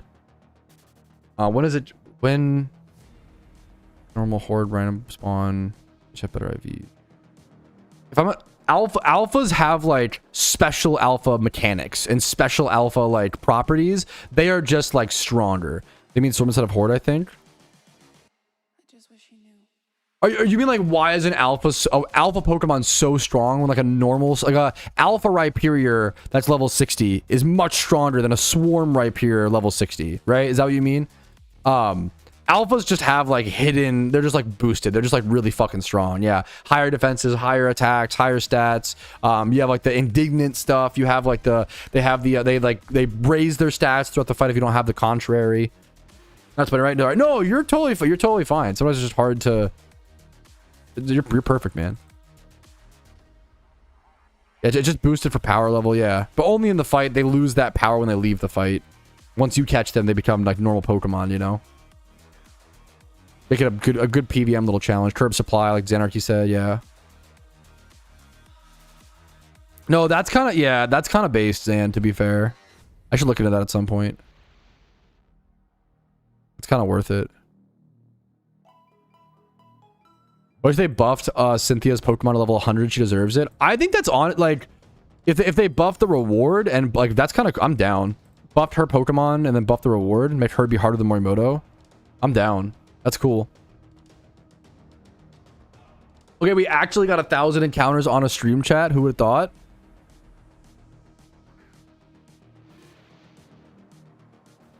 Dude, that's really good, Razor. Hell yeah, man.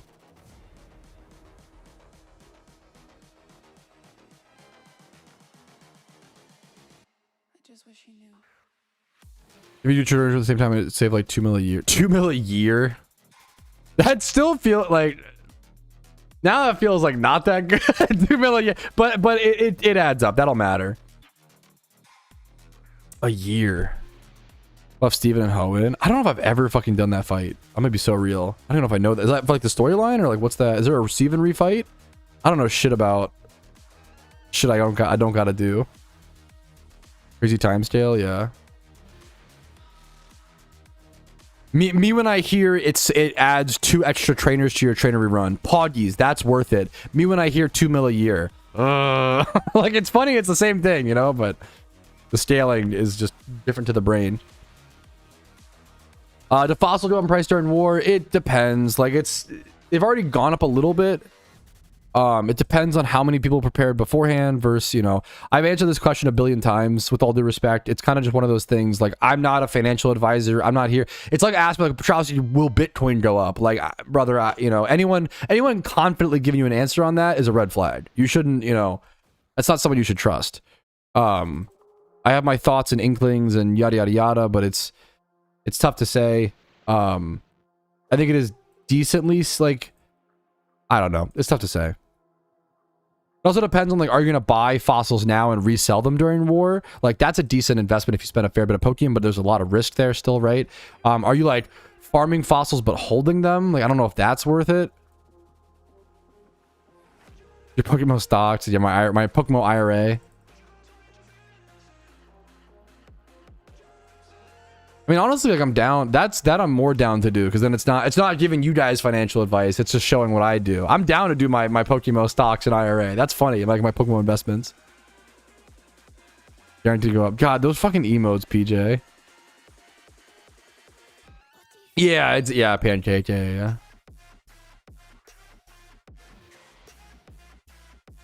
Only I'm worried about is for the update if they're being 100% EV spots. I hope there's no way they would fuck with that. It'll be interesting to see what new EV trading spots there are though and stuff. That'd be interesting. I don't think they would ever do that. Hopefully, K9. I'm sure they'll think about that. Hopefully, you know, that's you know, optimistic. Open Games has an investment item that has no function bar being an investment. Yeah, that. What do you mean by what's an analogy to that, Zedarchy? What do you mean?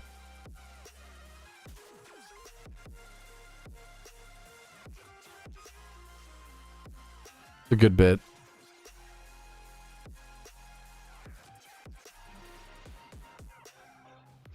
Okay, honestly, do you guys think it's safe to play on modded Switch with Android, or can I get banned?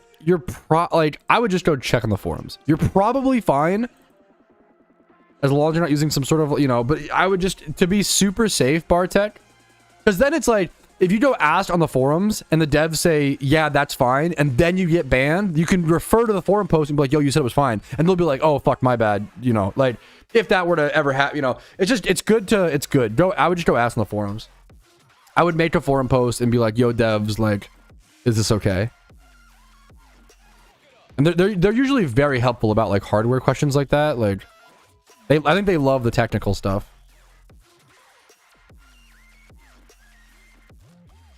That's true. Maybe. That's a fair call. Would you do a support ticket for that or forum post? I don't know. Support ticket might be you might get a faster response or something like that. That's true. My default is to go to forum post, but you're probably right. I just see so many forum posts. I see forum posts first. I don't see support requests, but that's because they're private. That's true. I gotta suggest people to submit support requests more. Support requests are good, man. It doesn't have to just be if you get, like, banned. You know, like, it can be ask a sweet little question. Do many players fit in one channel? I have no idea. Do not know. That's a great question. I wish I did. It would help give us some numbers, like, on how many people are, like, at a certain catch event or at a certain alpha.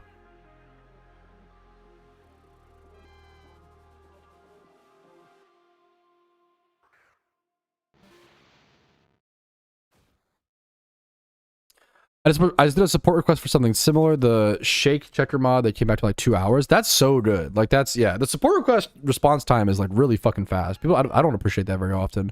I don't use it very often, so it's easy to not appreciate, you know? Plate fail glaze a viewer. Who am I glazing? Glaze Brewski? I mean, Brewski's one of my favorite. He's fun-loving. Not even, Brewski is supportive. He's fun-loving. He makes me think of Brewskis. Like, every time I see Brewski, I think of, I built him a Minecraft tavern in my Minecraft Forever world.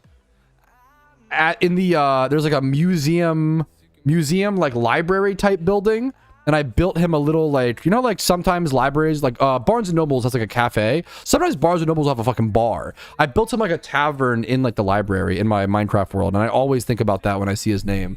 I fucking love Brewski. Hopefully all I can do is hopefully appreciate Brewski enough to have him around in my chat. He's never like, always good vibes, always good perspective.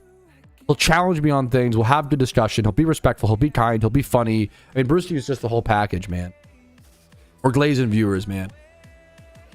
You would never ever get banned just for like asking a question. That would never ever happen. I wouldn't. Don't stress about that, Bartek.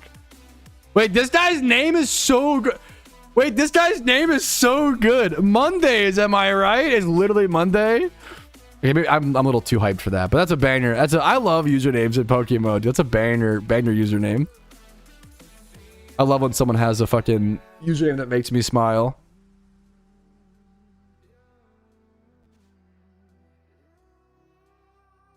And I know bangers. That's a banger, and I know bangers. I know bangers and mash. Am I right, bros? Okay, this is kind of a spoiler, and I haven't mentioned. Just thought that was stream recap. This is kind of a spoiler. Real voice exposed.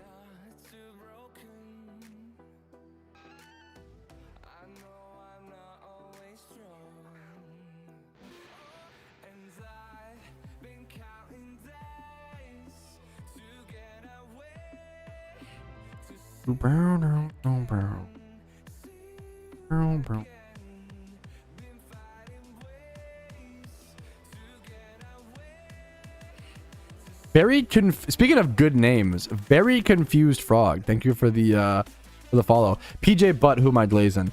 Tom needs some loving. Dude, even today, Tom loves to play the villain. He loves to be like the goofball that we all like kind of tease and ban and yada yada yada. But at his fucking core, Tom's just an absolute sweetheart. Like Tom is, when I think of like the Britopian who like, oh, it's just banter bruv, and is like kind of a hard ass to his friends at the pub and blah blah blah. But then like Tom is the guy who like, you hang out with him at the pub and all you guys do is like banter and talk shit the whole night. And then as soon as Tom leaves, everyone's like, I fucking love that guy. What a good guy, you know? You're like, oh, you fucking loser, you fucking blah blah, Tom. And then he leaves the bar and you're like, I'm so happy we got to hang out with him tonight. What a fucking great guy Tom is. And then the opposite is also true. Are you saying Tom's a tsundere? A little bit. And then the same is also true where like, I feel like Tom would also be like, man, like I love that Patrouski guy. Like, I fucking love watching his streams. Like Tom he's a fucking real one. I feel like Tom is very much himself. He's just kind to his core, I feel like. I love Tom, dude. Tom's a great fall partner. He's a great partner, period. Great partner in Shining War, partner in crime, partner in PokeMMO, partner in stream. He's one of the most helpful people in my chat. Whenever I'm like stressing, like, oh, did I F? He's always there to be like, no, you didn't F. Like he memes on me, but he's also like really, he like is there for like the moments that are really like are caring and thoughtful. Like when I'm stressed about if I F'd or whatever, he's always there to say, he's always the first person to type F or the first person to type like, not, you didn't F. He knows that it like causes me stress. So like he's like actually a very thoughtful like person. Anyways, I'm like choked up, bro. Anyways, good guy Tom. Yeah, what's up, very confused frog? Tom's goated, man. My stream would be a much worse place without Tom. F, shut up. And then Xanarka is just a fucking troll, bro. Oh, fucking, oh, F, bro. Xanarchy's like not British, I don't think. So that's like, dude, I'm sorry. That's so fucked up. Ha ha ha ha ha ha ha. Come on, doctor. Everyone wants to F you? I mean, that's okay. Well, kind of. Oh. I cracked my shoulders, man. Oh, we gotta do the movie Patrouski, boys. Everybody's favorite time. What was the last movie I covered? Does anybody remember? I never remember, dude.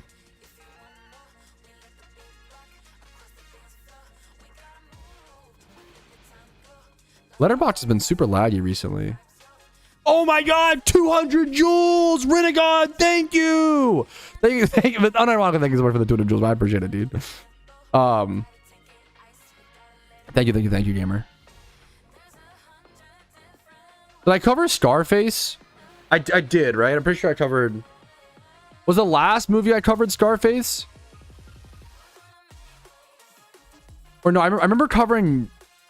Wait, no, I think the last movie I covered was... I think the last movie I covered was the Weapons rewatch. Right, chat? I think that's right.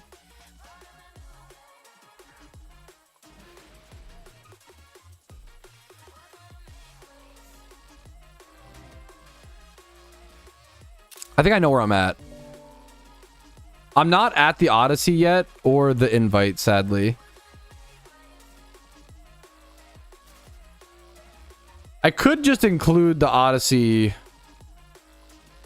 The Odyssey is just... The Odyssey needs its own, like, 10 minutes is the problem. Remind me to do the Odyssey the next time I stream PokeMMO.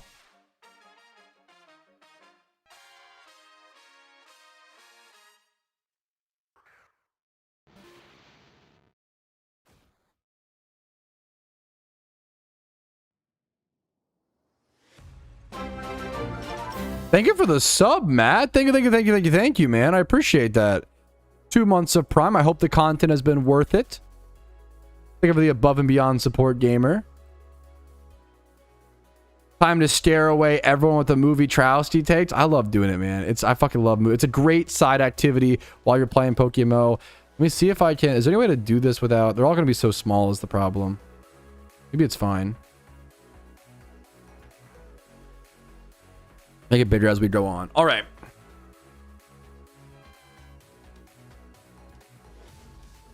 Let me get up some of these reviews. I don't remember what I said about a lot of these movies. It's been so long since I've watched these movies. I don't remember. It's been like 2 weeks or longer.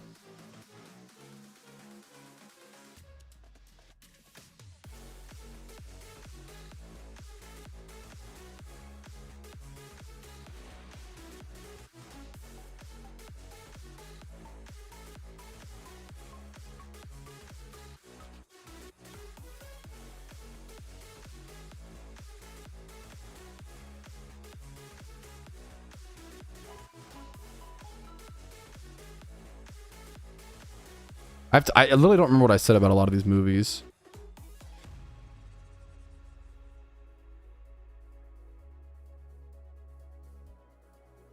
Been so long.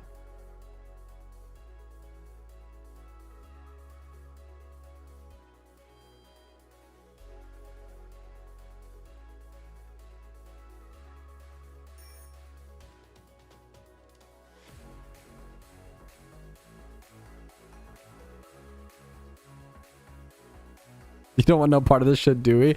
I literally did just watch all of Malcolm. I just finished rewatching Malcolm in the Middle recently. Dude, oh my god, it aged so fucking well. Holy shit, what a good show.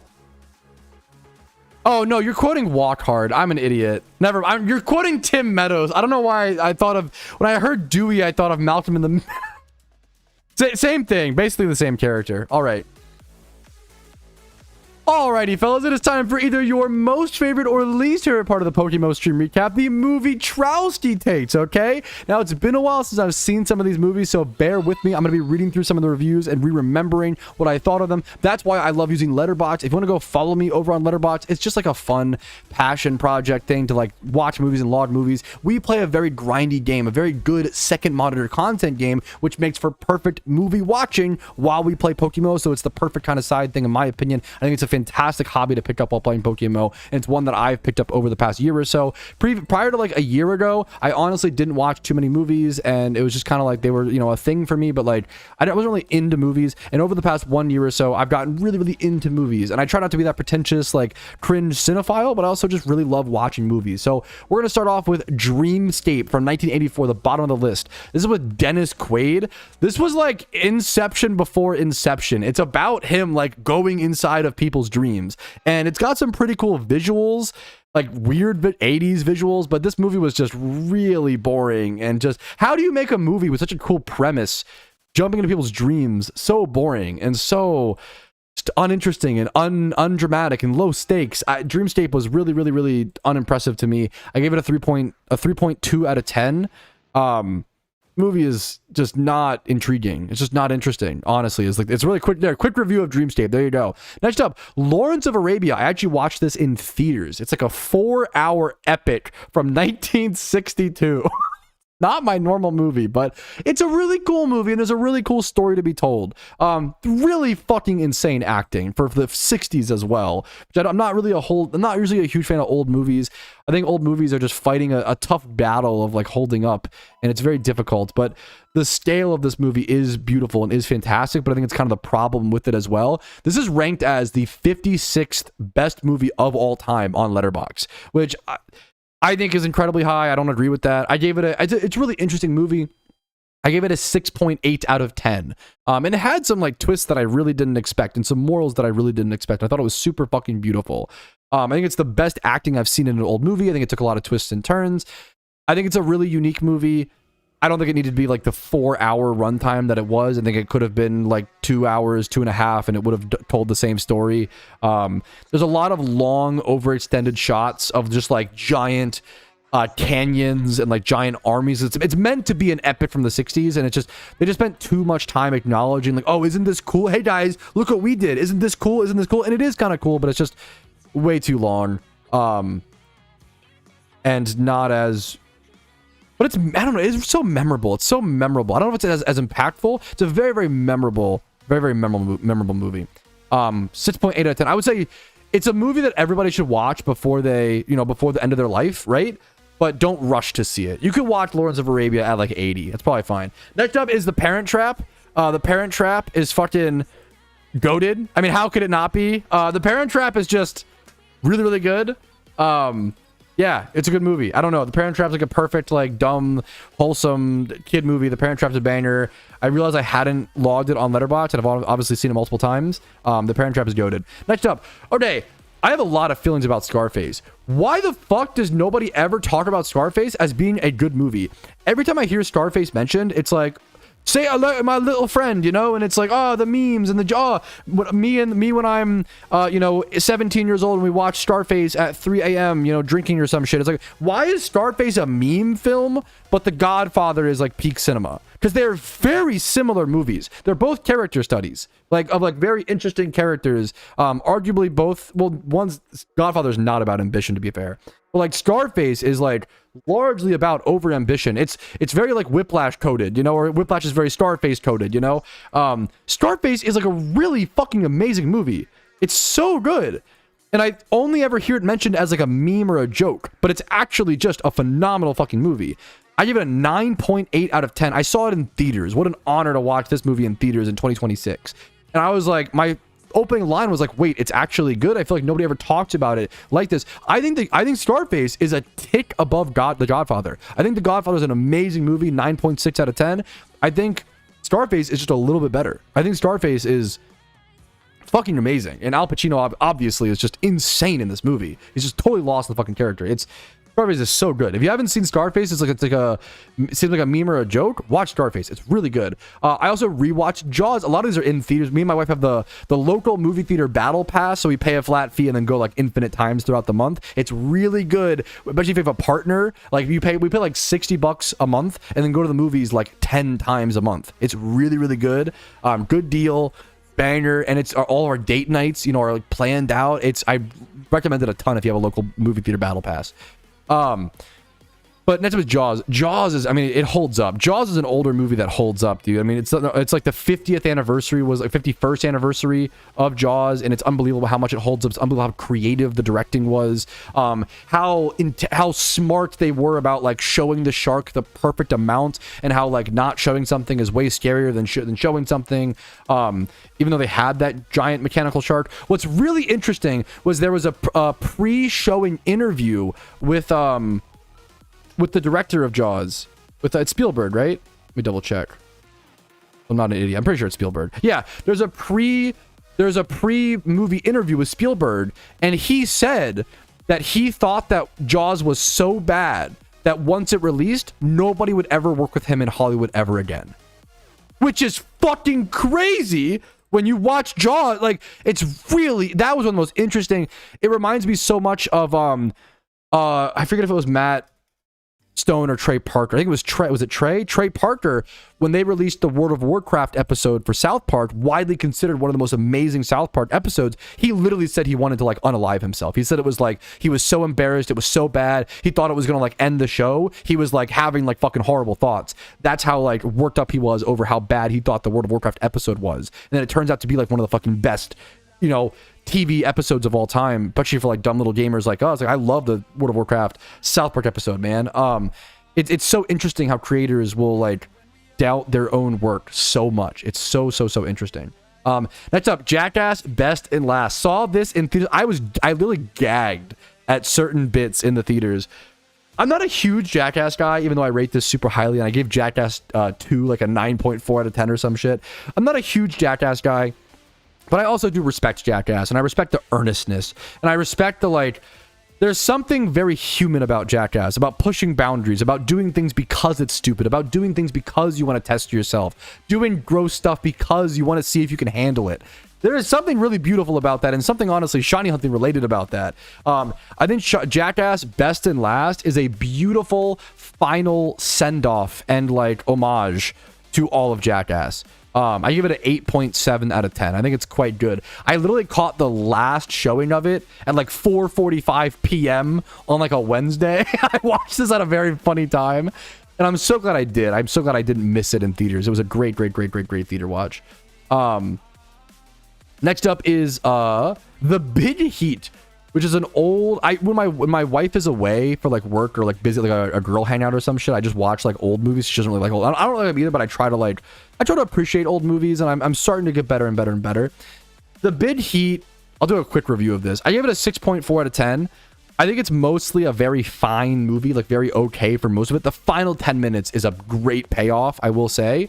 And then I think The Big Heat is the perfect movie if you want to watch an old school like detective. If you ever wanted to watch like LA Noire the movie, or like some like old school detective movie, The Big Heat is just like the most perfect, like almost like stereotypical like old detective movie. It's a fun little watch if that's what you want specifically and very exactly. I gave it a 6.4 out of 10. Next up, one of my least cinephile takes. I really like The Tomorrow War. Okay, a lot of people think this movie is cheesy, and it wasn't as good on the rewatch, I will say. I actually lowered my score. On the rewatch, some of the dialogue is pretty goofy and pretty funny. Okay, I'm not gonna lie. And there's a heavy, like overly used comedic relief character in this, which I love. I love Sam Richardson, but he is just used so poorly in the script. But he also I don't know. But he also has one of the best lines in the movies because he's so comedic, and he delivers one serious line that's like so chilling. I really like The Tomorrow War. I think it's pretty fun. It's dumb fun. It's dumb fun action movie, but like dumb fun with action with like a pretty good plot. I thought it was interesting. I know there's like plot holes and time travel and blah blah blah. I thought The Tomorrow War was a lot of fun. I really enjoyed it. It has one of the most beautiful shots in my opinion, like in a movie. There's a really beautiful like fucking visual. I gave it an 8.7 out of 10. This is my like guilty pleasure cheese. I like The Tomorrow War, man. Okay. Next up is Walk Hard, the Dewey Cox story. Dude, I've been wanting to watch this movie for so long, to the point where I almost built up this like unfair expectation. I thought this would be like one of my favorite comic movies of all time before I even saw it. And that's not fair, you know? And I really like it. I still really liked it. I think I gave it exactly, let me go double check it. I gave it exactly a 8.6 out of 10. Okay. I still really liked it. But I really wanted it to be like a 9 to 10, which is just not fair. It's not a fair expectation to put on a movie. This is like a parody movie of like biographies, like about like artists and like the edgy like life they live and how they. It's so good. It's a fun movie. If you like parodies, and dumb comedy like me, you'll like it. I liked it a lot, but it didn't live up to my expectations. Yeah, next up was Bus Boys with like Theo Vaughn and David Spade. And dude, I was also really looking forward to this. I am white trash, okay? And this is a movie for white trash, okay? And I say that respectfully, okay? This is fucking, who says we don't have culture, okay? This is fucking our culture. I was so fucking excited for this. I think both these guys are pretty funny and they're pretty cringe at times, pretty funny at times, kind of 50-50. I was so excited for this movie. I was like really excited. I love like Step Brothers. I love like two guys, like brotherly, like dumb comedy type bits. This movie is like, one of the worst movies I've ever seen, which breaks my heart, dude. Like, my review is, oh man, a Joe Dirt style white trash buddy comedy in 2026. My prayers have been answered. And then it just like goes downhill from there. I give this a 1.5 out of 10. This movie was rough.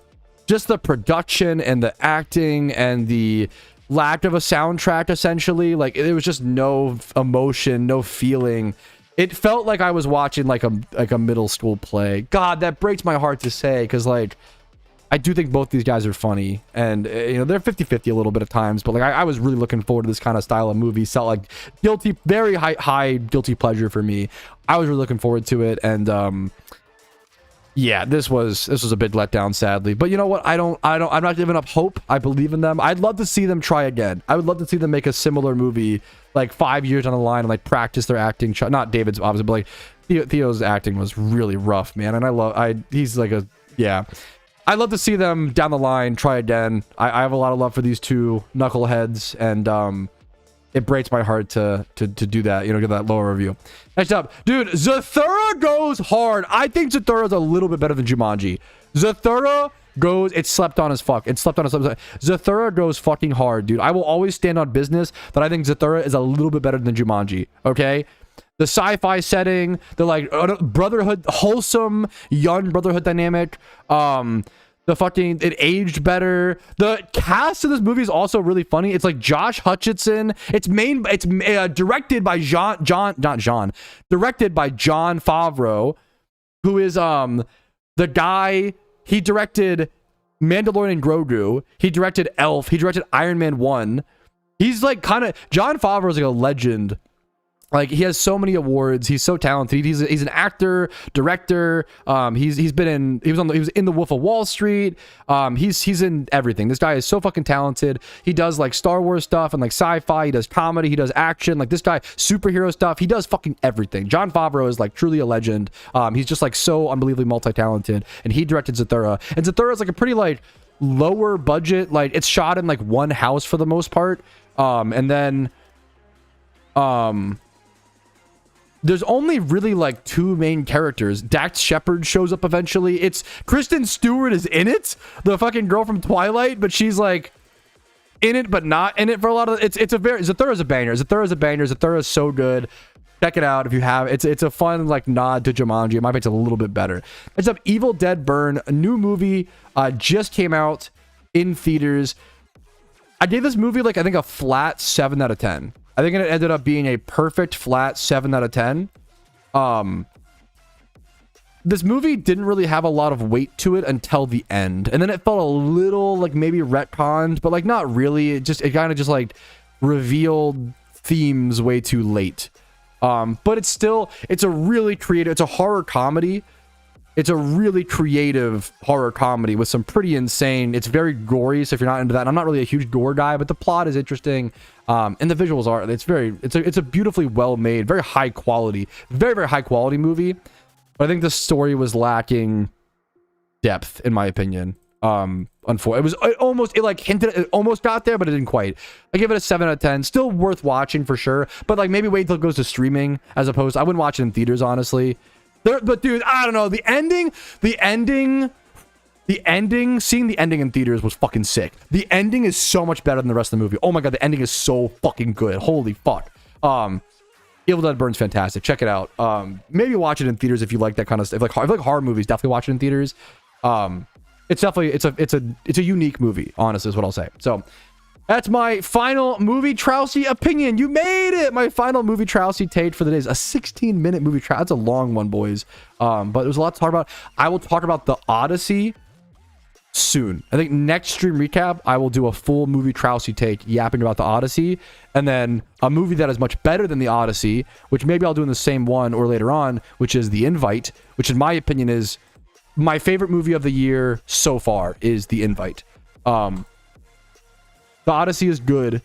The Invite is a classic and fucking perfect. The Odyssey is fine, and I'll tell you why next stream recap. Oh my god, I think my watch list is like 900 movies, like 1,000 movies or some shit. You did for 20 minutes. Sorry about that. We're bad boys. Creatives always either have overwhelming arrogance or debilitating self-doubt. That is so real. It's always in the middle. I've watched Clerks 1. I was really interested in the Kevin Smith universe, and I feel like it's just not for me, sadly. I liked Dogma. We watched Dogma in theaters. Clerks 1, I fucking respect Clerks so much. I ended up giving it like a 4 out of 10 or something. It wasn't for me, man. Which really bums me out because like I love everything it's all about. I love everything it represents, and I love what Kevin Smith is up to, but I don't always love his movies. Sadly. Haven't seen Clerks 2. Is Clerks 2 better? Haven't seen... I need to watch Mallrats.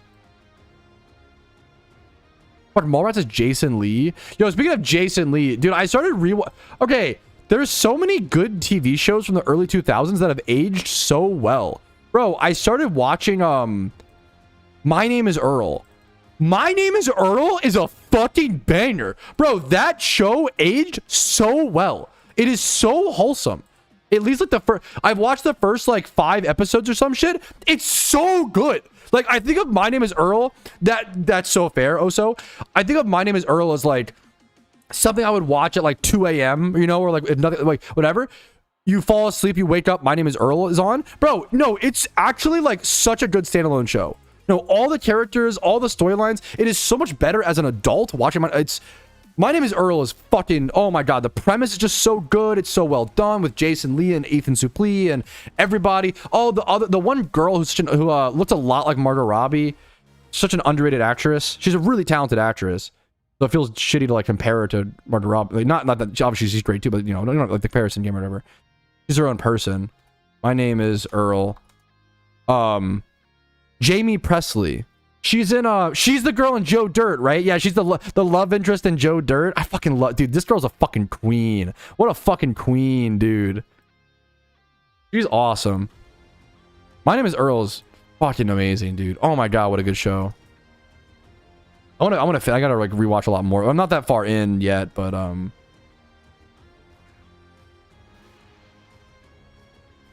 it's funny that Jason Lee's like 2 main things are like My Name is Earl and Alvin and the Chipmunks. What's he up to? Wait, is this... Wait, I didn't... Wait, I just googled Jason. Is this true or is this like a meme? Wait, was Jason Lee an ex-pro skateboarder? Was Jason Lee a pro skateboarder? Am I getting baited by like rage bait? Wait, what the fuck?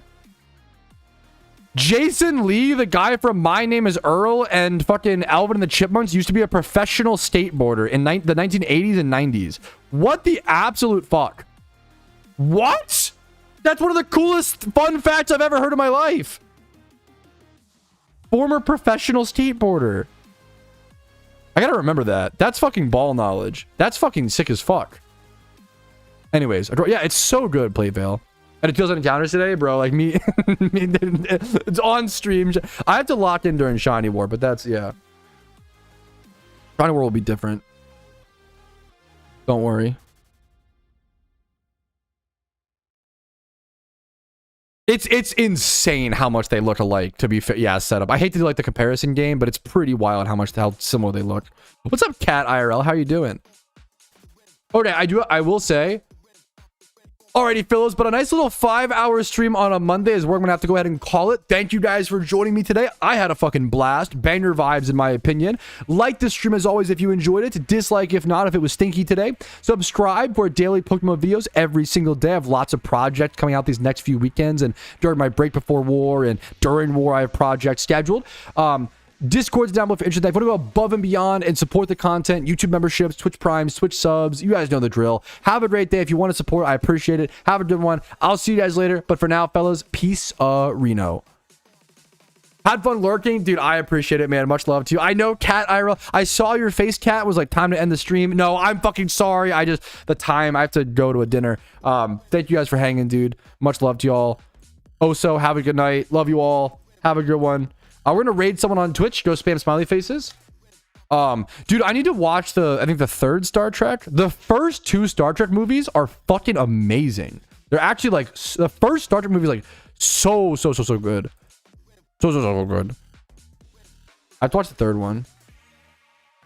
I have to the Doomsday trailer. I gotta raid someone who's live on. Let me see. It's a rhetorical question. Let me see who's actually live.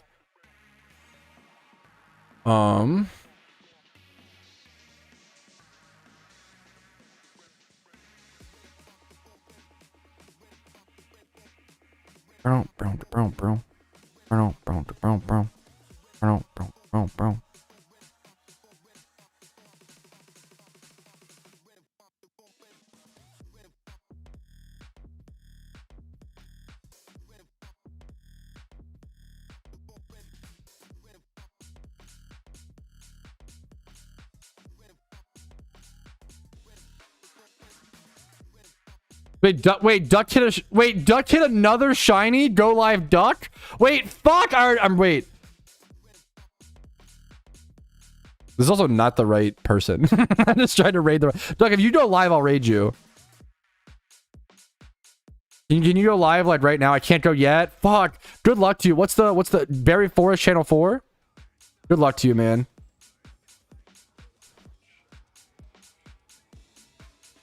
I'm like really struggling to raid someone today for some reason. Check W.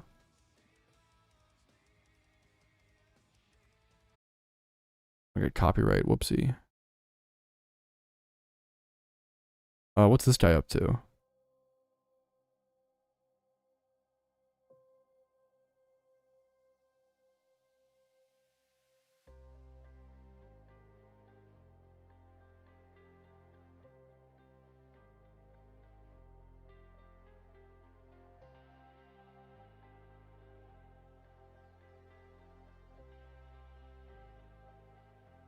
And this guy has 2 eyes, and it's what I'm trying to. Okay. That was the longest time it's ever taken me to raid someone on my entire stream. Anyways, have a good Monday night, boys. See you later. Bye.